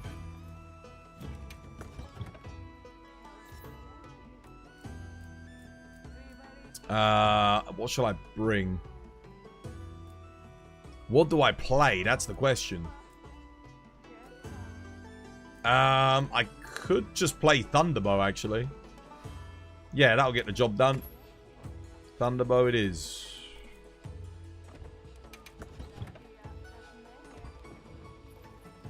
Oh, no, you didn't mean tempered, my bad. You meant just Seregios ones like that. Okay.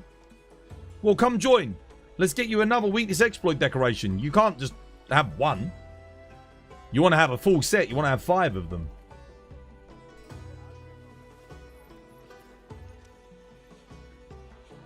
We helped How quickly, Einie Twas, did you get all of your decorations when we helped you? Pretty fast, right? Like one day?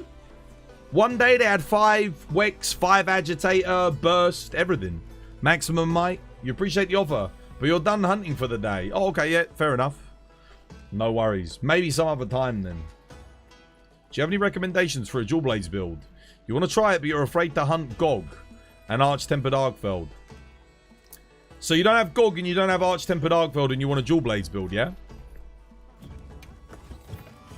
Let me see if I've got anything left. Do I have any OG builds? Okay. It's interesting because we've got Transcended Armor. Let me have a think. What would be the best thing to do? I think your best bet would be to do something like this. Have you done AT Jinderhad?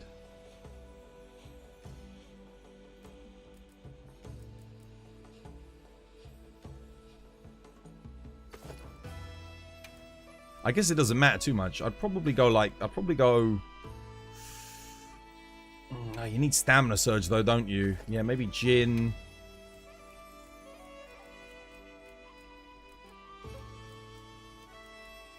Without doing those two, what would you run for DBs?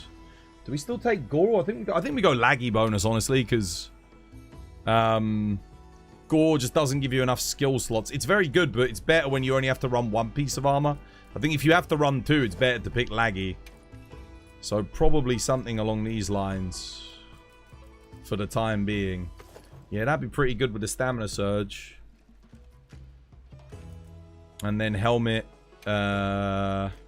You don't want to do AT Arkfeld, yeah, because you're scared of him. But you need something to fight AT Arkfeld, so... Could do Radar Gamma Helmet. Could do Udra Gamma, actually. Honestly, Udra Gamma might not be a bad shout. Until you get access to the better gear. Yeah, that could definitely work. This would probably be quite good. I think this would get the job done. What have we got in here? Challenger? Do I even need that? No, you don't even need that. Go Wex. Don't want Maximum Might. You've already got... Let's get Stamina Surge in there and then Counter Strike.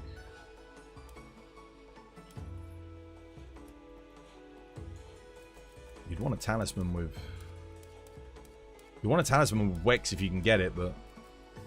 No big deal if you can't get it. Yeah, I think this would be fine. This would work. As like a stopgap. And then you don't need this. You don't need that. You don't need that. What have I got on my Talisman? Razor Sharp Adrenaline Rush? I mean, you don't have to have that. Honestly, looking at this... Let's say you don't have a good Talisman. Just run Weakness Exploit 2. So, I'll make the build around that. And then you can put an extra level of... I don't know, you can go Flayer in here or something. No, we'll go counter attack. There we go. And then we just want Constitution, basically. Physique. Physique. You don't even need thingy. Where's Constitution? Physique. Physique. And are you playing in multiplayer? If you're playing in multiplayer, Shockproof. Skills. Expert Dragon Crit Boost. Probably have to get rid of... You need to fight Gog and Arkfeld, yeah? Can't really afford to... I'd love to put this in, but it's more important that you maintain sharpness. So, probably better to get Razor Sharp Handicraft. Because your crit's a little bit low. But yeah, this build would be good. That gets all the essentials. You get Lord Soul. You get the Laggy bonus. You don't need a red Talisman. You just make the Exploiter too. Someone get a screenshot of that. Put it in the Discord. This is HR100 pre-GOG, pre-AT Arkfeld Dual Blades build. As someone who's new to Dual Blades, this Flare helps a lot. But you don't want to be dependent on it. It's not as important as having Burst, Agitator, Wex, and Adrenaline Rush.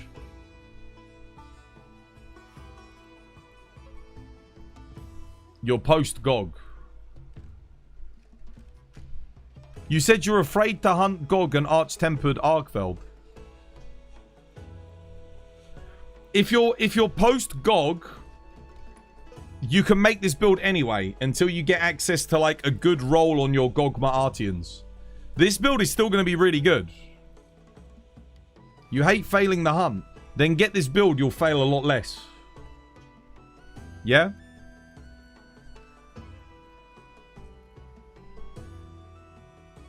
Have you got a screenshot of it? Get a screenshot of the build. And then I'll show you the decorations. You have all the armor in the game. Just not Arch-Tempered Arkveld. Yeah, you'd still make this build. You'd still do it this way.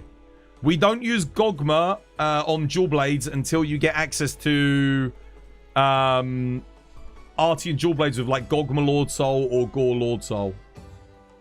And then, yeah, if you get a screenshot of that. Because the only helmet that's better than this one is the 80 Arkveld helmet. So, for example, let's say you'd beaten 80 Arkveld and you had access to the armor. You would use the Arch-Tempered Arkveld helmet instead.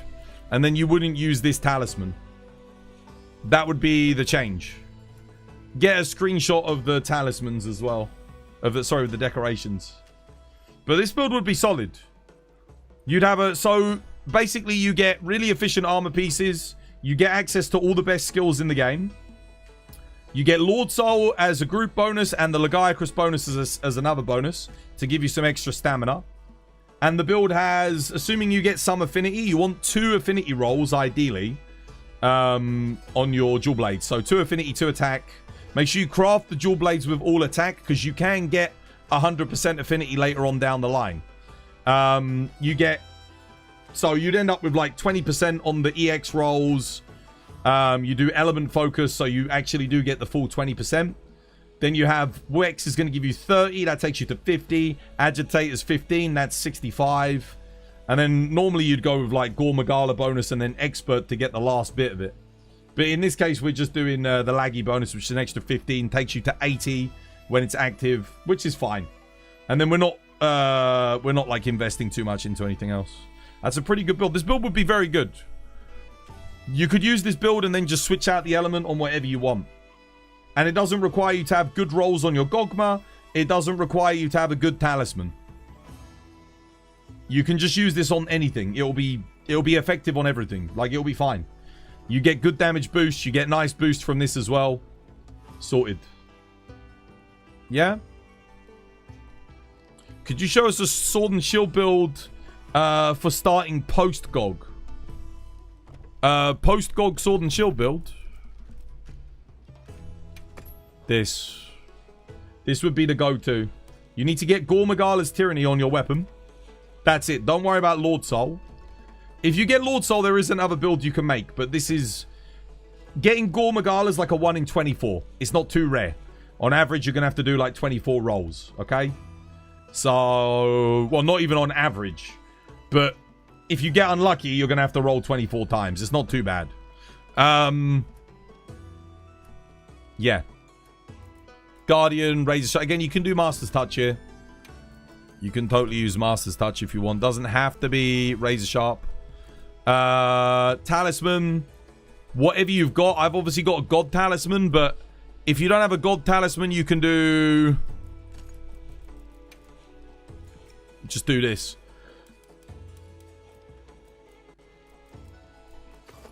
Maximum Might 3, that works. And if you've got Max Might 3, you can then just put Wex in there. And then just get Resentment. Resentment's going to be good here. For a lot of fights. Yeah.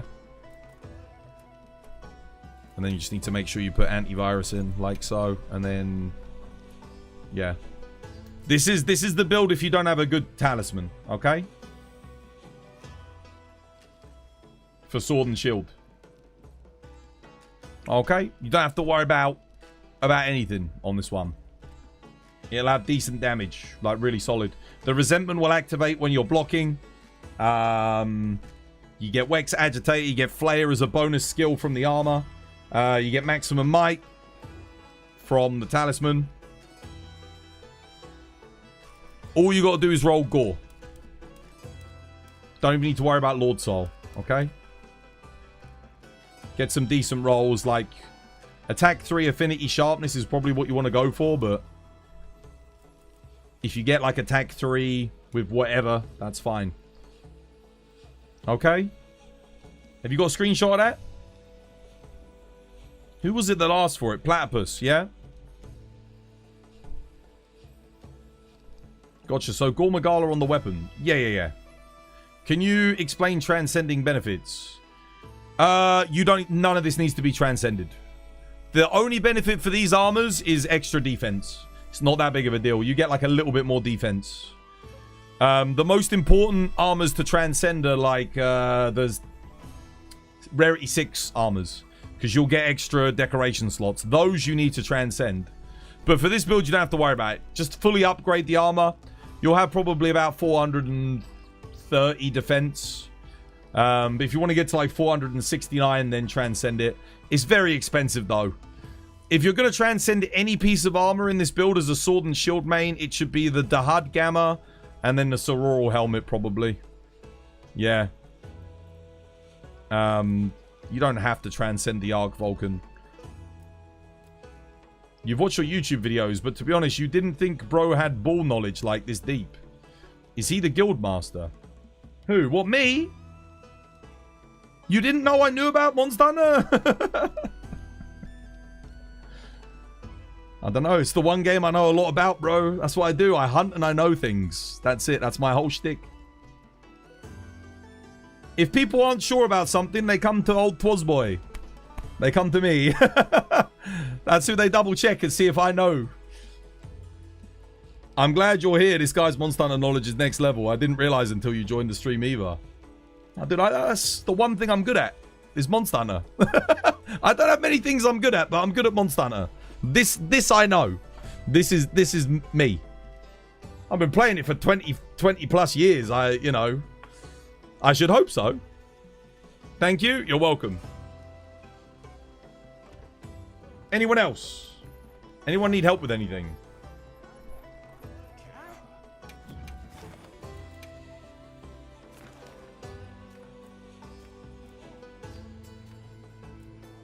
What we got? We got a bit of everything going on. We got Dino Freaks doing some cuckoos. Is Twoz still here? Einie? I'm good at nothing. No, you're the Hammer Goat, War. War's the Hammer. I'm surprised you haven't done any Hammer speedruns, War. I want to see you start doing some Hammer speedruns. Yeah, what do you need? What do you want to farm? You literally checked one of Twoz's stream VODs a little while back for the longsword build. Cheeky longsword build. Yeah, why not? My longsword builds are all a bit scuffed because I don't have any god rolls, sadly. Unlike a lot of other weapons, I've got god rolls, but not longsword. What do you need? Anything in particular? No, the War is incredible with the hammer. Like, really good. Like I said, I want to see him do some hammer speedruns. Because we don't have a lot of hammer speedrunners. War could definitely speedrun. If he started, like, going for it, I know he could do it. He's good enough. Like, there's no reason why he couldn't. You don't know if you need anything. Fair enough. Talismans, then? Do you want to do a talisman quest? See if you can get any good RNG on a talisman? What have I got for talisman? I mean, I've got some good stuff. I got some interesting things. What about a double 9-star Rathalos in the Oilwell Basin? That'll be fun. That's good for Insect Glaive. You got Dragon Insect Glaive, right? Oh, wait, no, you're not 100 yet. Shit, you can't do it. Sorry. This is HR 100. Okay, we need to get you HR 100 then. I'm getting ahead of myself. Sorry, I forgot. What's a...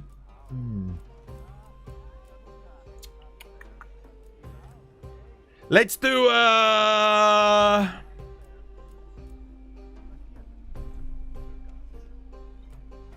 trying to think what would be fun. We could do this. You get some unique equipment from this. Here, come join. We'll do this quest. This one's fun. Fun quest. HR93. Yeah, this one's fun. It should give you some good hunter rank. Do every hunter's dream. Yeah, we can do. I always do that, though. We can do that afterwards. It's good for XP.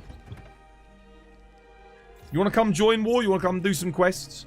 If you come War, we'll do every hunter's dream next. What can we play? I mean, I was just talking about Sword and Shield. We could do some Sword and Shield, I guess. Seeing as I've got it equipped. Bring a Thunder Sword and Shield. Sure. I don't need this, though. What do I want?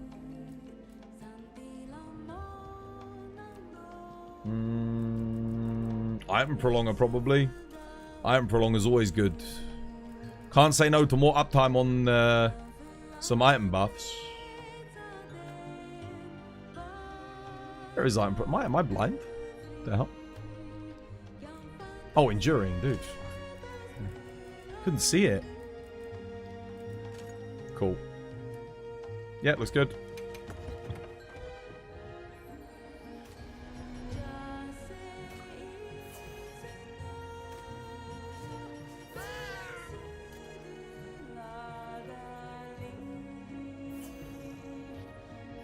Verso, you want to join us, mate? I saw you getting up there. You're doing Helldivers 2 with Buck. Oh, is Buck playing Helldivers 2? Nice.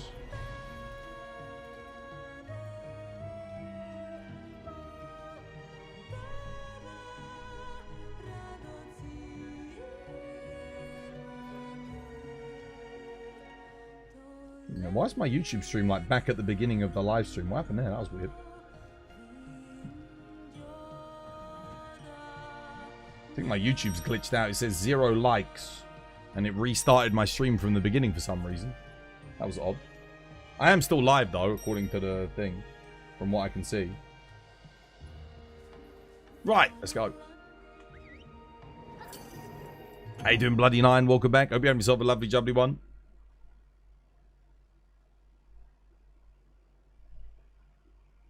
Your PC's cooking your room in the UK heatwave. I bought AC, so...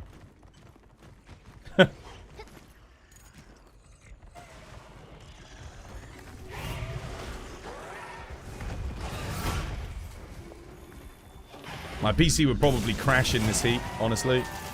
Be too much.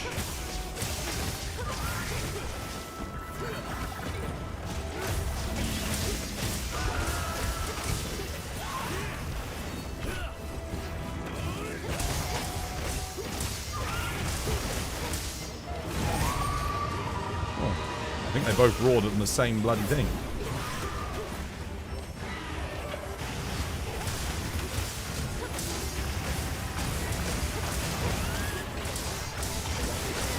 Son of a bitch.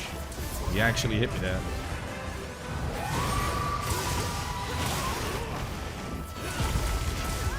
Oh, bro, I back hopped through that and I got bit by the Mitsu anyway.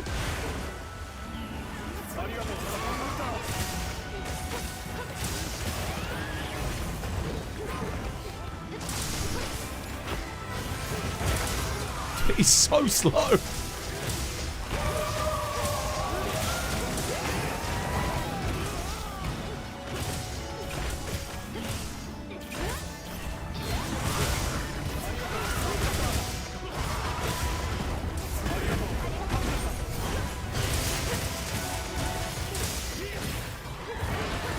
Oh my God.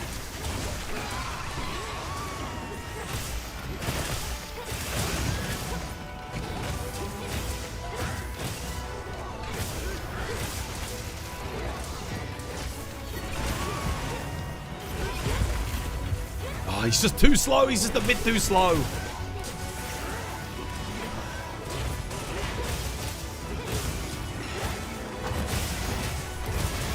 Nice, knock him over.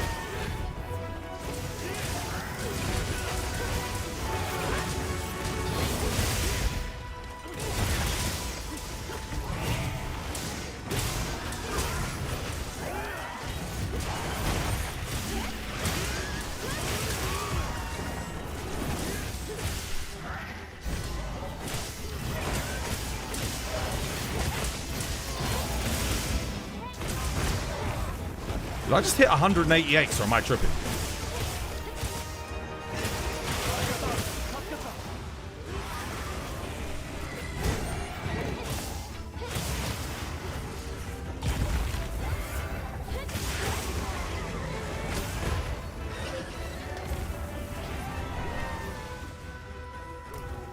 Cheeky dust.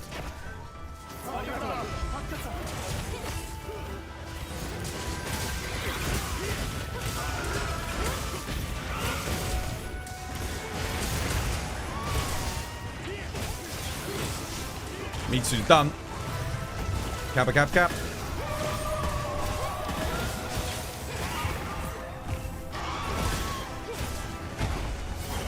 Cheeky dust. Champ going down. Nice, well played.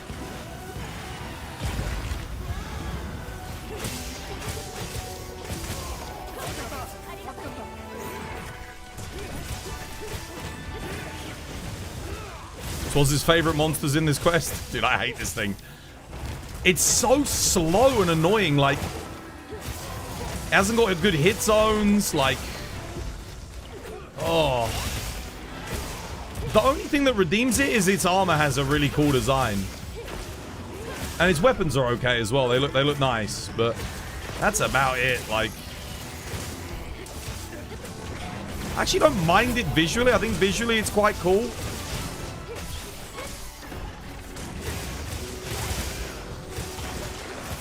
Honestly, the fight's actually not as bad when he's big. It's more annoying when he's tiny.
Oh!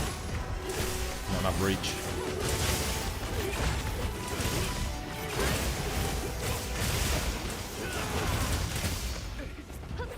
He's dumb.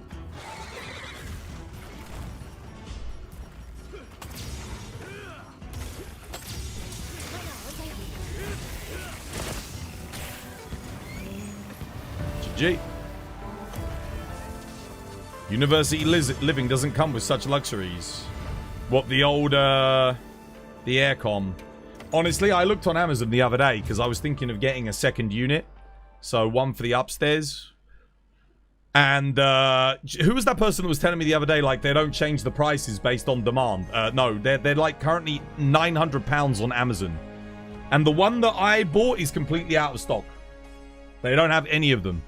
And I got mine for like 180 quid. 200 quid, something like that. Now the models that are left are like 900 for a 9,000 or a 7,000 BTU. Some of them say like 500, but like again, they're out of stock.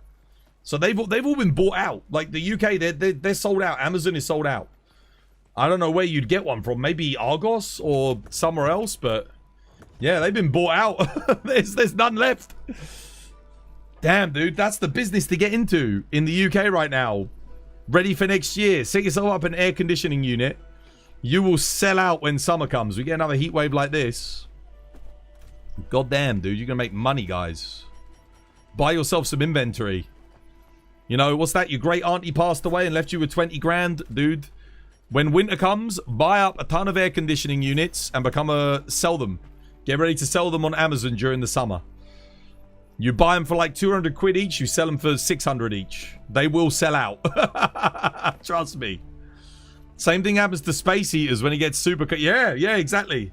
Same thing. The little, what they called? The oil heaters. I forget the name. What oil? The paraffin oil heaters. You know the ones. Those paraffin electric heaters. Do they still make paraffin heaters? We've got one anyway, like an old OG one. They put off a really funny smell when you turn them on. Little radiators. Oh, yeah, I'm thinking of the heaters more so. I mean, we got central heating, obviously, so we don't really need them unless the central heating breaks, which it does happen every now and again. You'll get the old the gas man in. Right. How many more levels do we need? War's playing thingy, isn't he? So, why don't we do... Let's do Triple Monkey. Triple Monkey's fun. These quests are fun and they give a good amount of XP. So, we can just go crazy.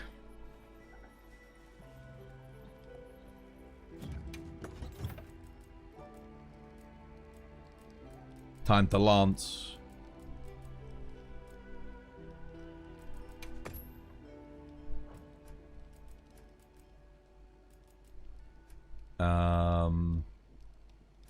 No, I don't think I need anything here. That all looks good. Lovely jubbly.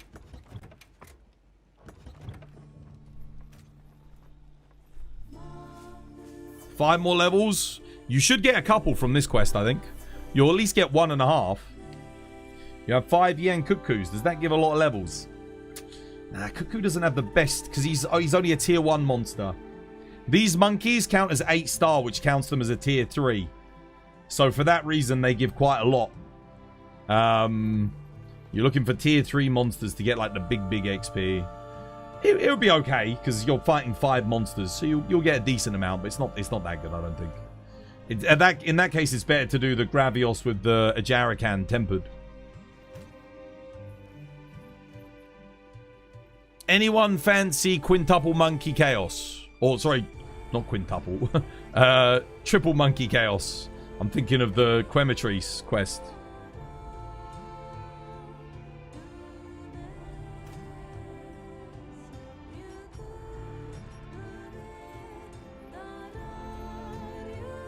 I don't know what I'm going to cook for dinner tonight, man.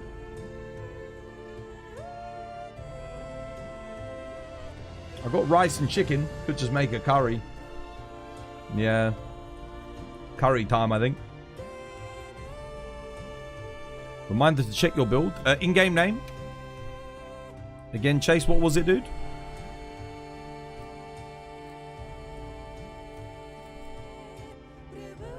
Night. Okay, yeah.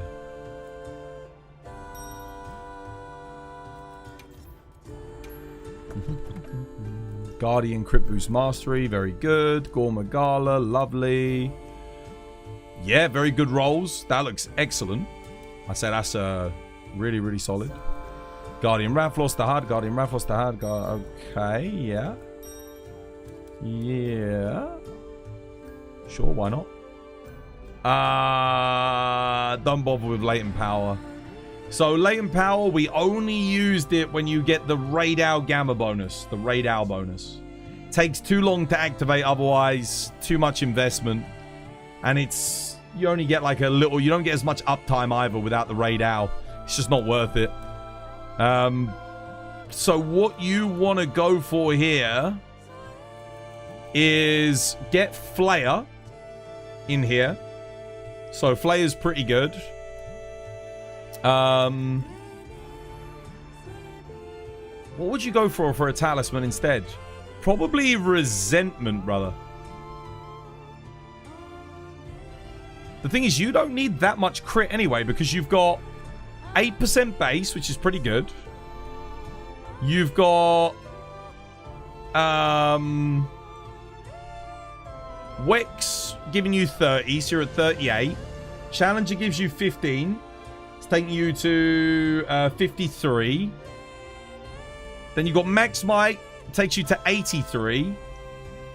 Oh, you don't have the Gormagala bonus. Okay. 83% without latent power. Wait, why not use Lagiacrus?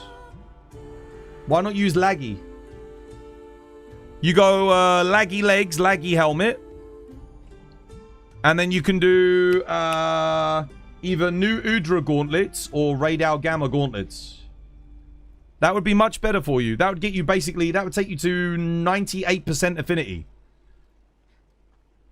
Which would be a huge damaging. The Rathalos is good if you have Gore Lord Soul. Also, you've got Gore Magala. Wait, what am I even saying? Dude, you got Gore Magala. Tyranny. Just run, run Gore Magala, brother. Do Gore Magala legs, 80 Arkveld helmet, and then you're sorted. You can run whatever gauntlets you like, whatever's efficient. That's what you had before. Oh, you made an upgrade? Okay, wait a minute. That would be better. 80 Arkveld is the problem. Okay, so use Radar Gamma helmet. Or do Sororal helmet. Sororal helmet. You can go 80 Radar gauntlets, Sororal helmet, and then legs you could do whatever's efficient. Or you could do keep the Jindahad Gamma legs, go 80 Radar gauntlets, or new Udra Gamma gauntlets, and then go Sororal helmet. Or you could do Gore legs, new Udra Gamma here, and then you could keep the Guardian Rathalos helmet just for efficiency. Yeah, I think the easiest thing for you to do would be Gore Magala legs, Radar Gamma gauntlets, and then keep the Guardian Rathalos helmet, maybe? And then for the talisman, you might need to get Weakness Exploit talisman. Because I think you'd lose Wex. So you might still want that. Just get a Wex 2 talisman. That should be fine. But then you get 25% affinity. You'd be at 100%. It's either that or, like I said, or you do Laggy. You can do Laggy as well if you want. The Rathalos bonus is only worth it if you get Gore Lord Soul. Like, it's good, but it's not better than having affinity over Gore Lord Soul. Sorry for the wait, guys. I had to... Yeah. Laggy and Gore are more important to get your affinity up. Question, as a longsword and insect glaive main, how hard do you think it will be to pick up switch axe? You'll have some of the fundamentals. As a insect glaive main, you need to learn how to iframe dodge roll. You're gonna need to know how to iframe sidestep with switch axe. And you already understand counter gameplay. So, yeah, you probably have a good grasp on things.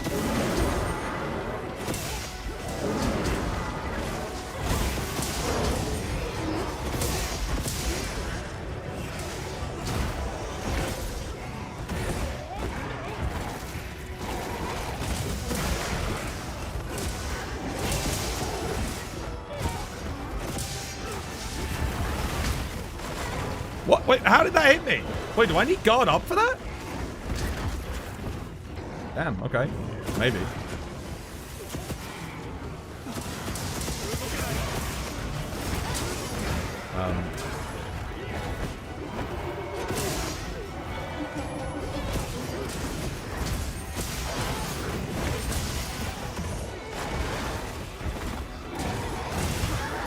Oh, bro, what the hell?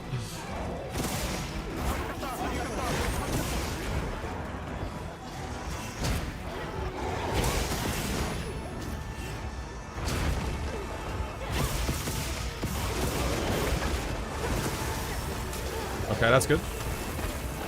We actually want that. I guess my Jindahad bonus activated for free. Cheeky dust.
Nice, good offset.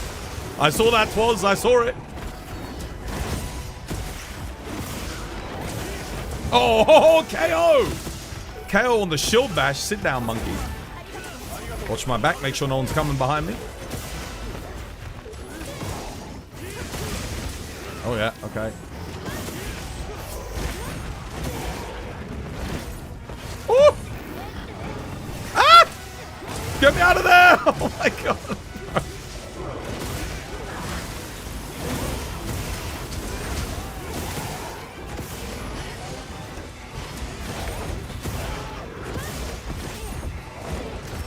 Son of a bitch.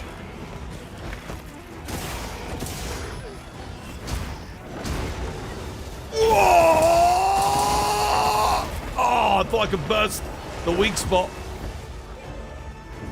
Cheeky dust.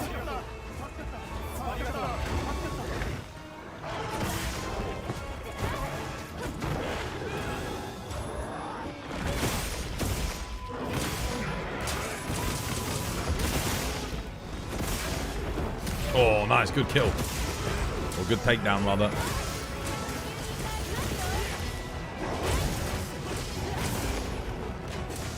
Hi! Missed it. Nice. You got it.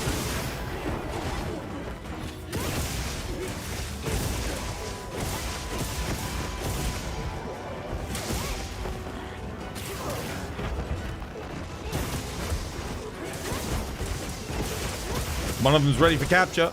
If you got a trap.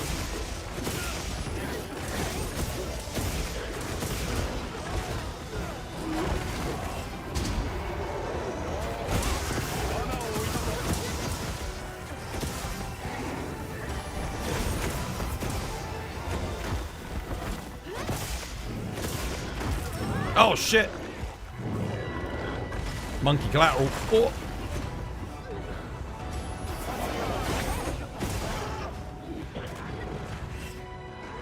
Tank up and whoa-bam!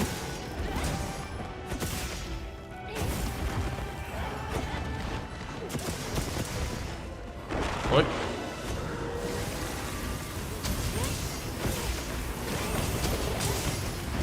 Oh, you bastard! Oi. Whoa!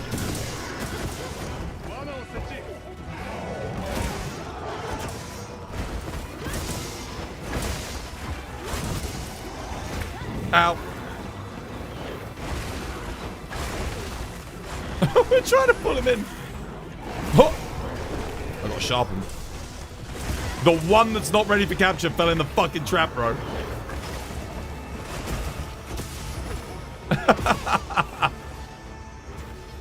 Oh no, apparently he was ready for capture. No, never mind.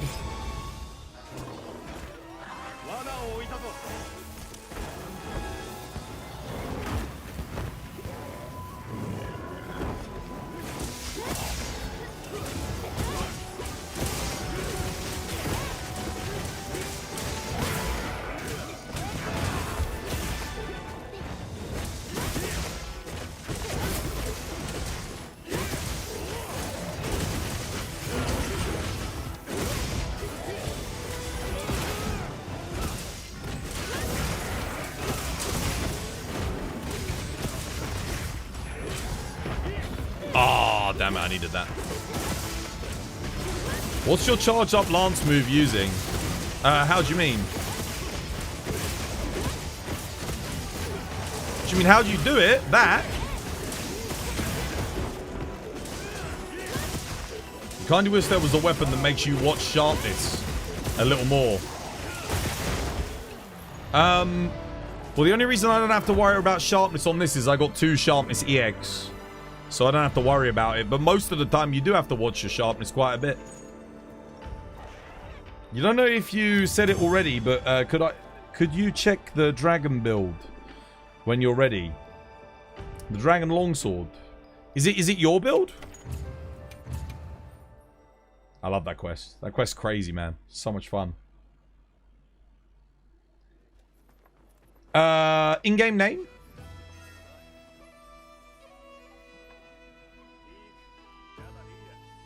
These monkeys aren't that hard to deal with. Have you soloed that quest yet, Lyle? Have you done it solo? It's freaking crazy, man. FJ. Okay, wait a minute.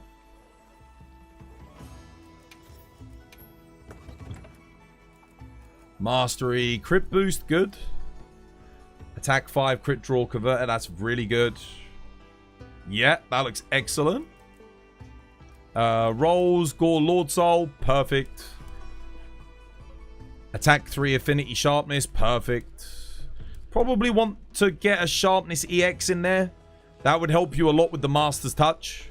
Because you get 80% extra value on that sharpness. But it's really good. Yeah. I'm sure you know you want to reroll that for thingy. But it is, yeah, it's hard because you've got max rolls on everything else. So it's a tough one. Because that's very expensive. But yeah, no, it's good. It's good. Laggy, Gore. Udra. Yeah, I think this is a max build, dude. This is as good as it gets. You need 1 level of burst, though. You should have 1 level of burst in the build.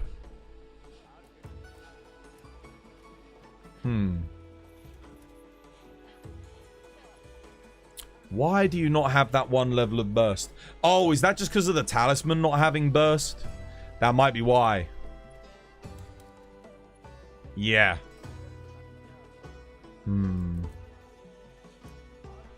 Is there anything you can sacrifice? Not really. Wait, have you got enough? Let me check your challenger. You got 1, 2, 3, 4, 5. All the levels are coming off of the thing.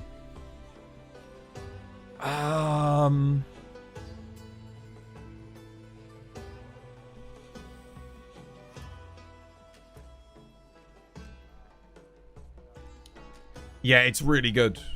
I don't think you can get it any better without a better talisman. The talisman's good though. It's still an excellent talisman. Like really, really good. I don't think there is any way to make this build better. I think that's as good as you can get it. I don't think Sororal legs do it. Actually, or do they? Oh, if you had 2 level 1 slots, you could do Sororal legs instead. And I think that would let you get burst.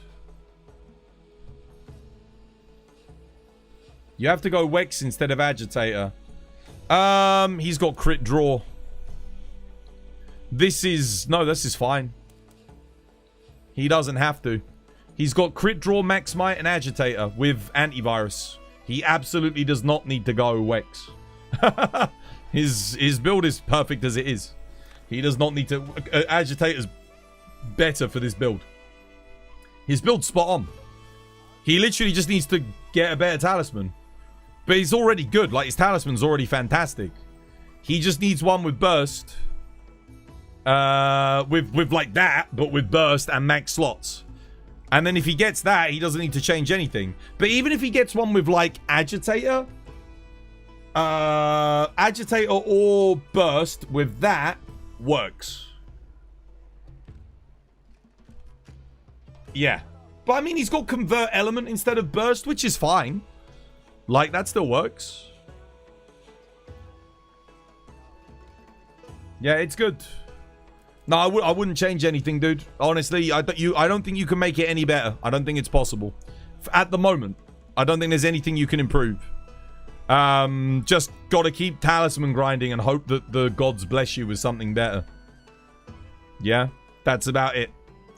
Otherwise, your build is max. And obviously keep re-rolling to try and get the sharpness EX, but let's be honest, like, that could take you 1,000 re-rolls, so it's good enough.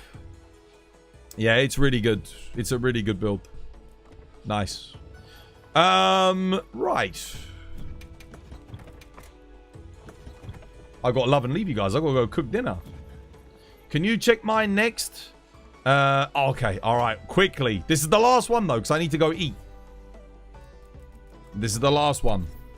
Because your boy's got to consume some food. Crit boost, Master's Touch. Okay, you don't need Masters and Razor Sharp. Pick one or the other. You don't want Blast Dual Blades either. You want an Element Dual Blades. Definitely.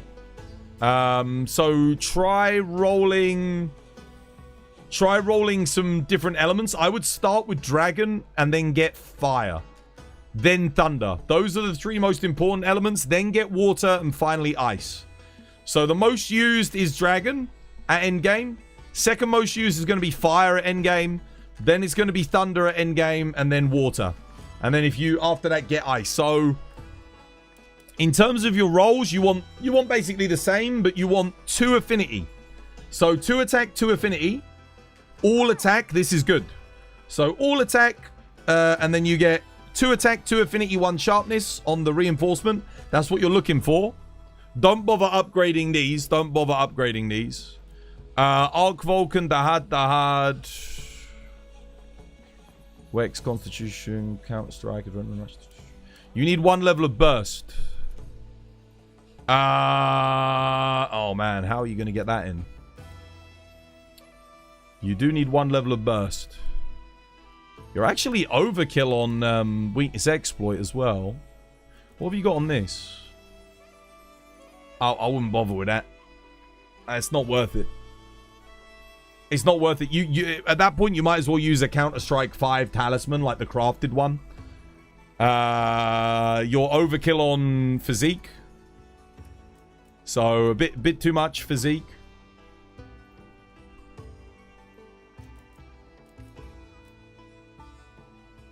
Yeah, you need a level of burst. What I would do is, here's what I would do. In your case, get yourself the weakness exploit talisman, probably, because you're overkill on Wex. So get the weakness exploit talisman level 2. Swap this for a different gamma helmet. So maybe do Udra. That way you get burst. And all you lose is like, okay, you lose some constitution, but you can still fit in constitution here maybe. And I'm just trying to think like, is there a better way of doing it? Nah, not really. You've got your stamina surge. Yeah, the Udra helmet gives you 3 small slots as well. So you can just put the constitution in there. That would be a better way to do this build. Udra Gamma helmet and then weakness exploit talisman. Because the problem with the Arc Vulcan here is it's a good helmet, but when you're using laggy gauntlets, you're getting Wex 1. And you're getting Wex 2 here with latent power anyway. So you're already at Wex 3. You mainly use this if you need Wex 3. And you don't even really need the medium slot. Because you've already got plenty of medium slots. But you do want burst. Burst on dual blades, at least the 1 level is good. And the Udra helmet gives you a few levels anyway. And the 1 slot. So you can still put your constitution in as well. So you'll still be able to get constitution in. Constitution 4 is fine. Just drink a dash juice. So that will basically give you a constitution 5 effectively. Yeah, that'd be good. First time watching, you have no idea what's going on. No? How do you that charged lance attack?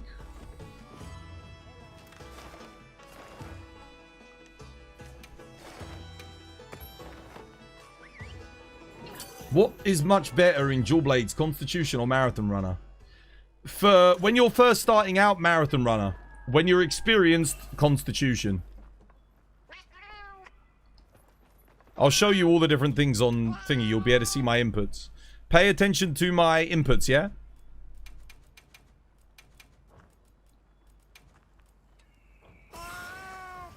And then I really do need to go.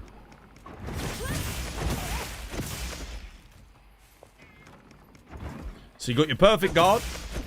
Starting off basic level. You can press triangle circle after this to go into that. You got your counter guard, which you release as it hits. So you can charge this up and then release it to do big hits. Then you've got your grand retribution thrust, which is triangle circle after a guard, yeah?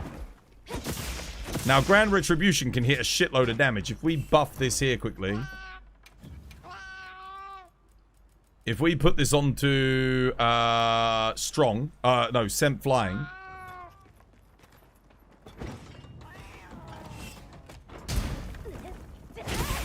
I mean, if we do the cannot guard one.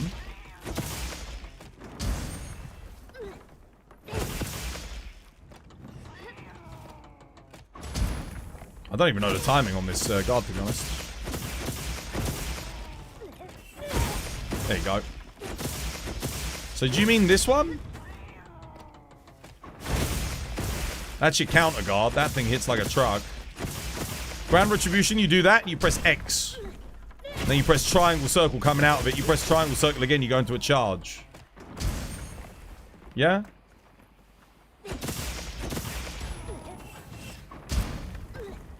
Triangle circle.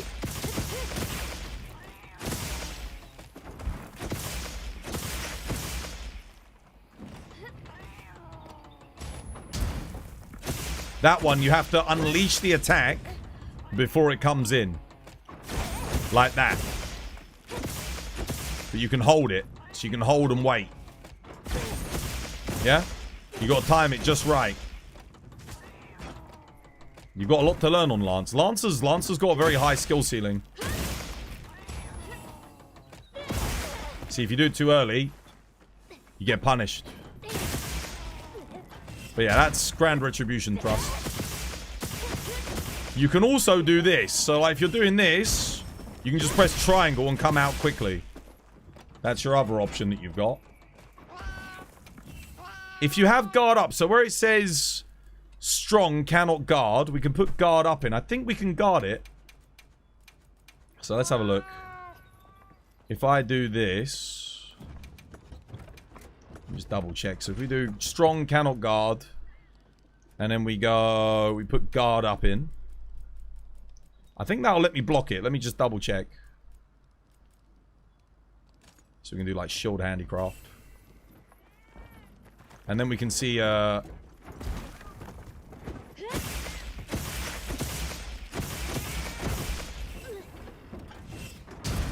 now we get the full power. Yeah.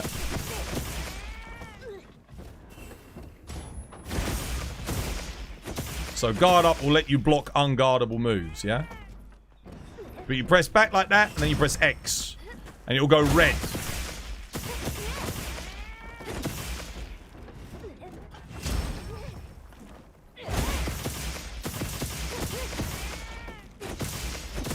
You can execute it pretty quickly.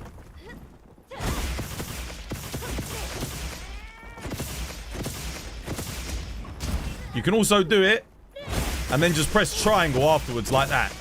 So you don't have to do the charge, but the charge is going to give you like massive amounts of bonus damage. Yeah?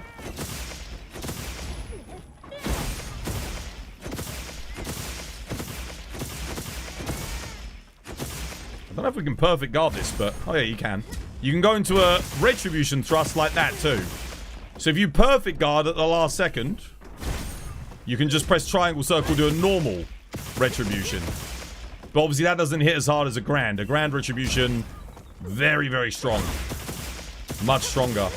Yeah? Does Stamina Surge better than earplugs on dual blades? Absolutely.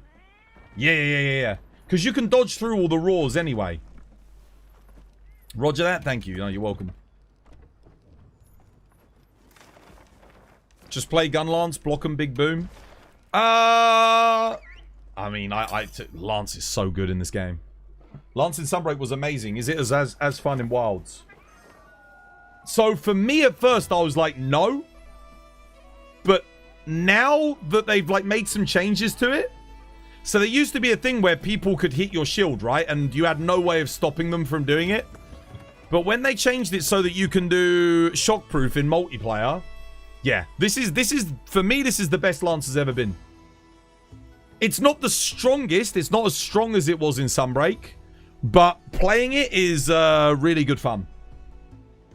And mastering it, learning all the different guards, perfect guards, learning all the different attacks that come out of guards and when to use them. It's super satisfying. Is this a 24-hour? No, guys, I'm heading off. I gotta go. I was just helping. I was just helping with some questions before I go cook. Right. This was my Take care, guys. Have yourselves a lovely jubbly one. Your boy's got to go make dinner.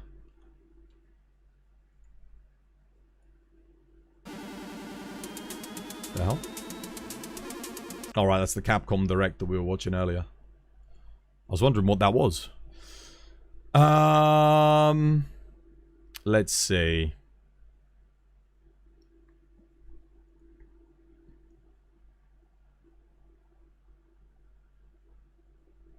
Who shall we raid today?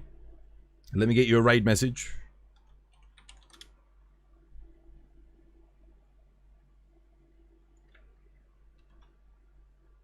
Get that copy pasted. We are gonna go. Dude, I really need to go to the loo. We're gonna raid into Niner. Because Niner, we haven't raided in a while. Oh my goodness. Why are there always so many people streaming on Thursday?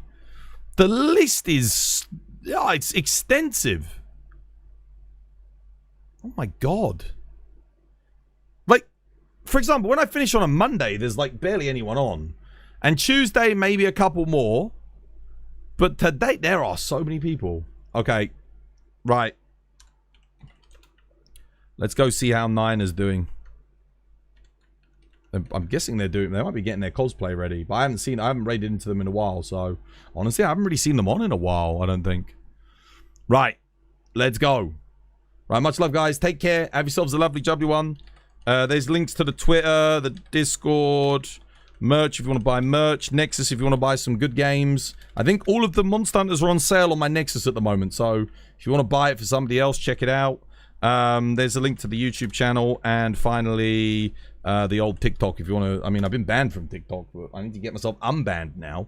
I was banned for watching the Capcom Direct. Are you kidding? Like, ridiculous. Anyway, I'm off. Take care, guys. Au revoir. 1, 2, 3, go.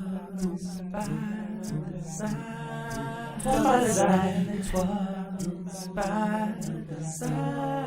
Twas by design, it was by design. Twas by design, it was by design. Twas by design, it was by design. It was by design. Twas by design, it was by design. Twas by design, it was That's actually by design. Twas by design, it was by design.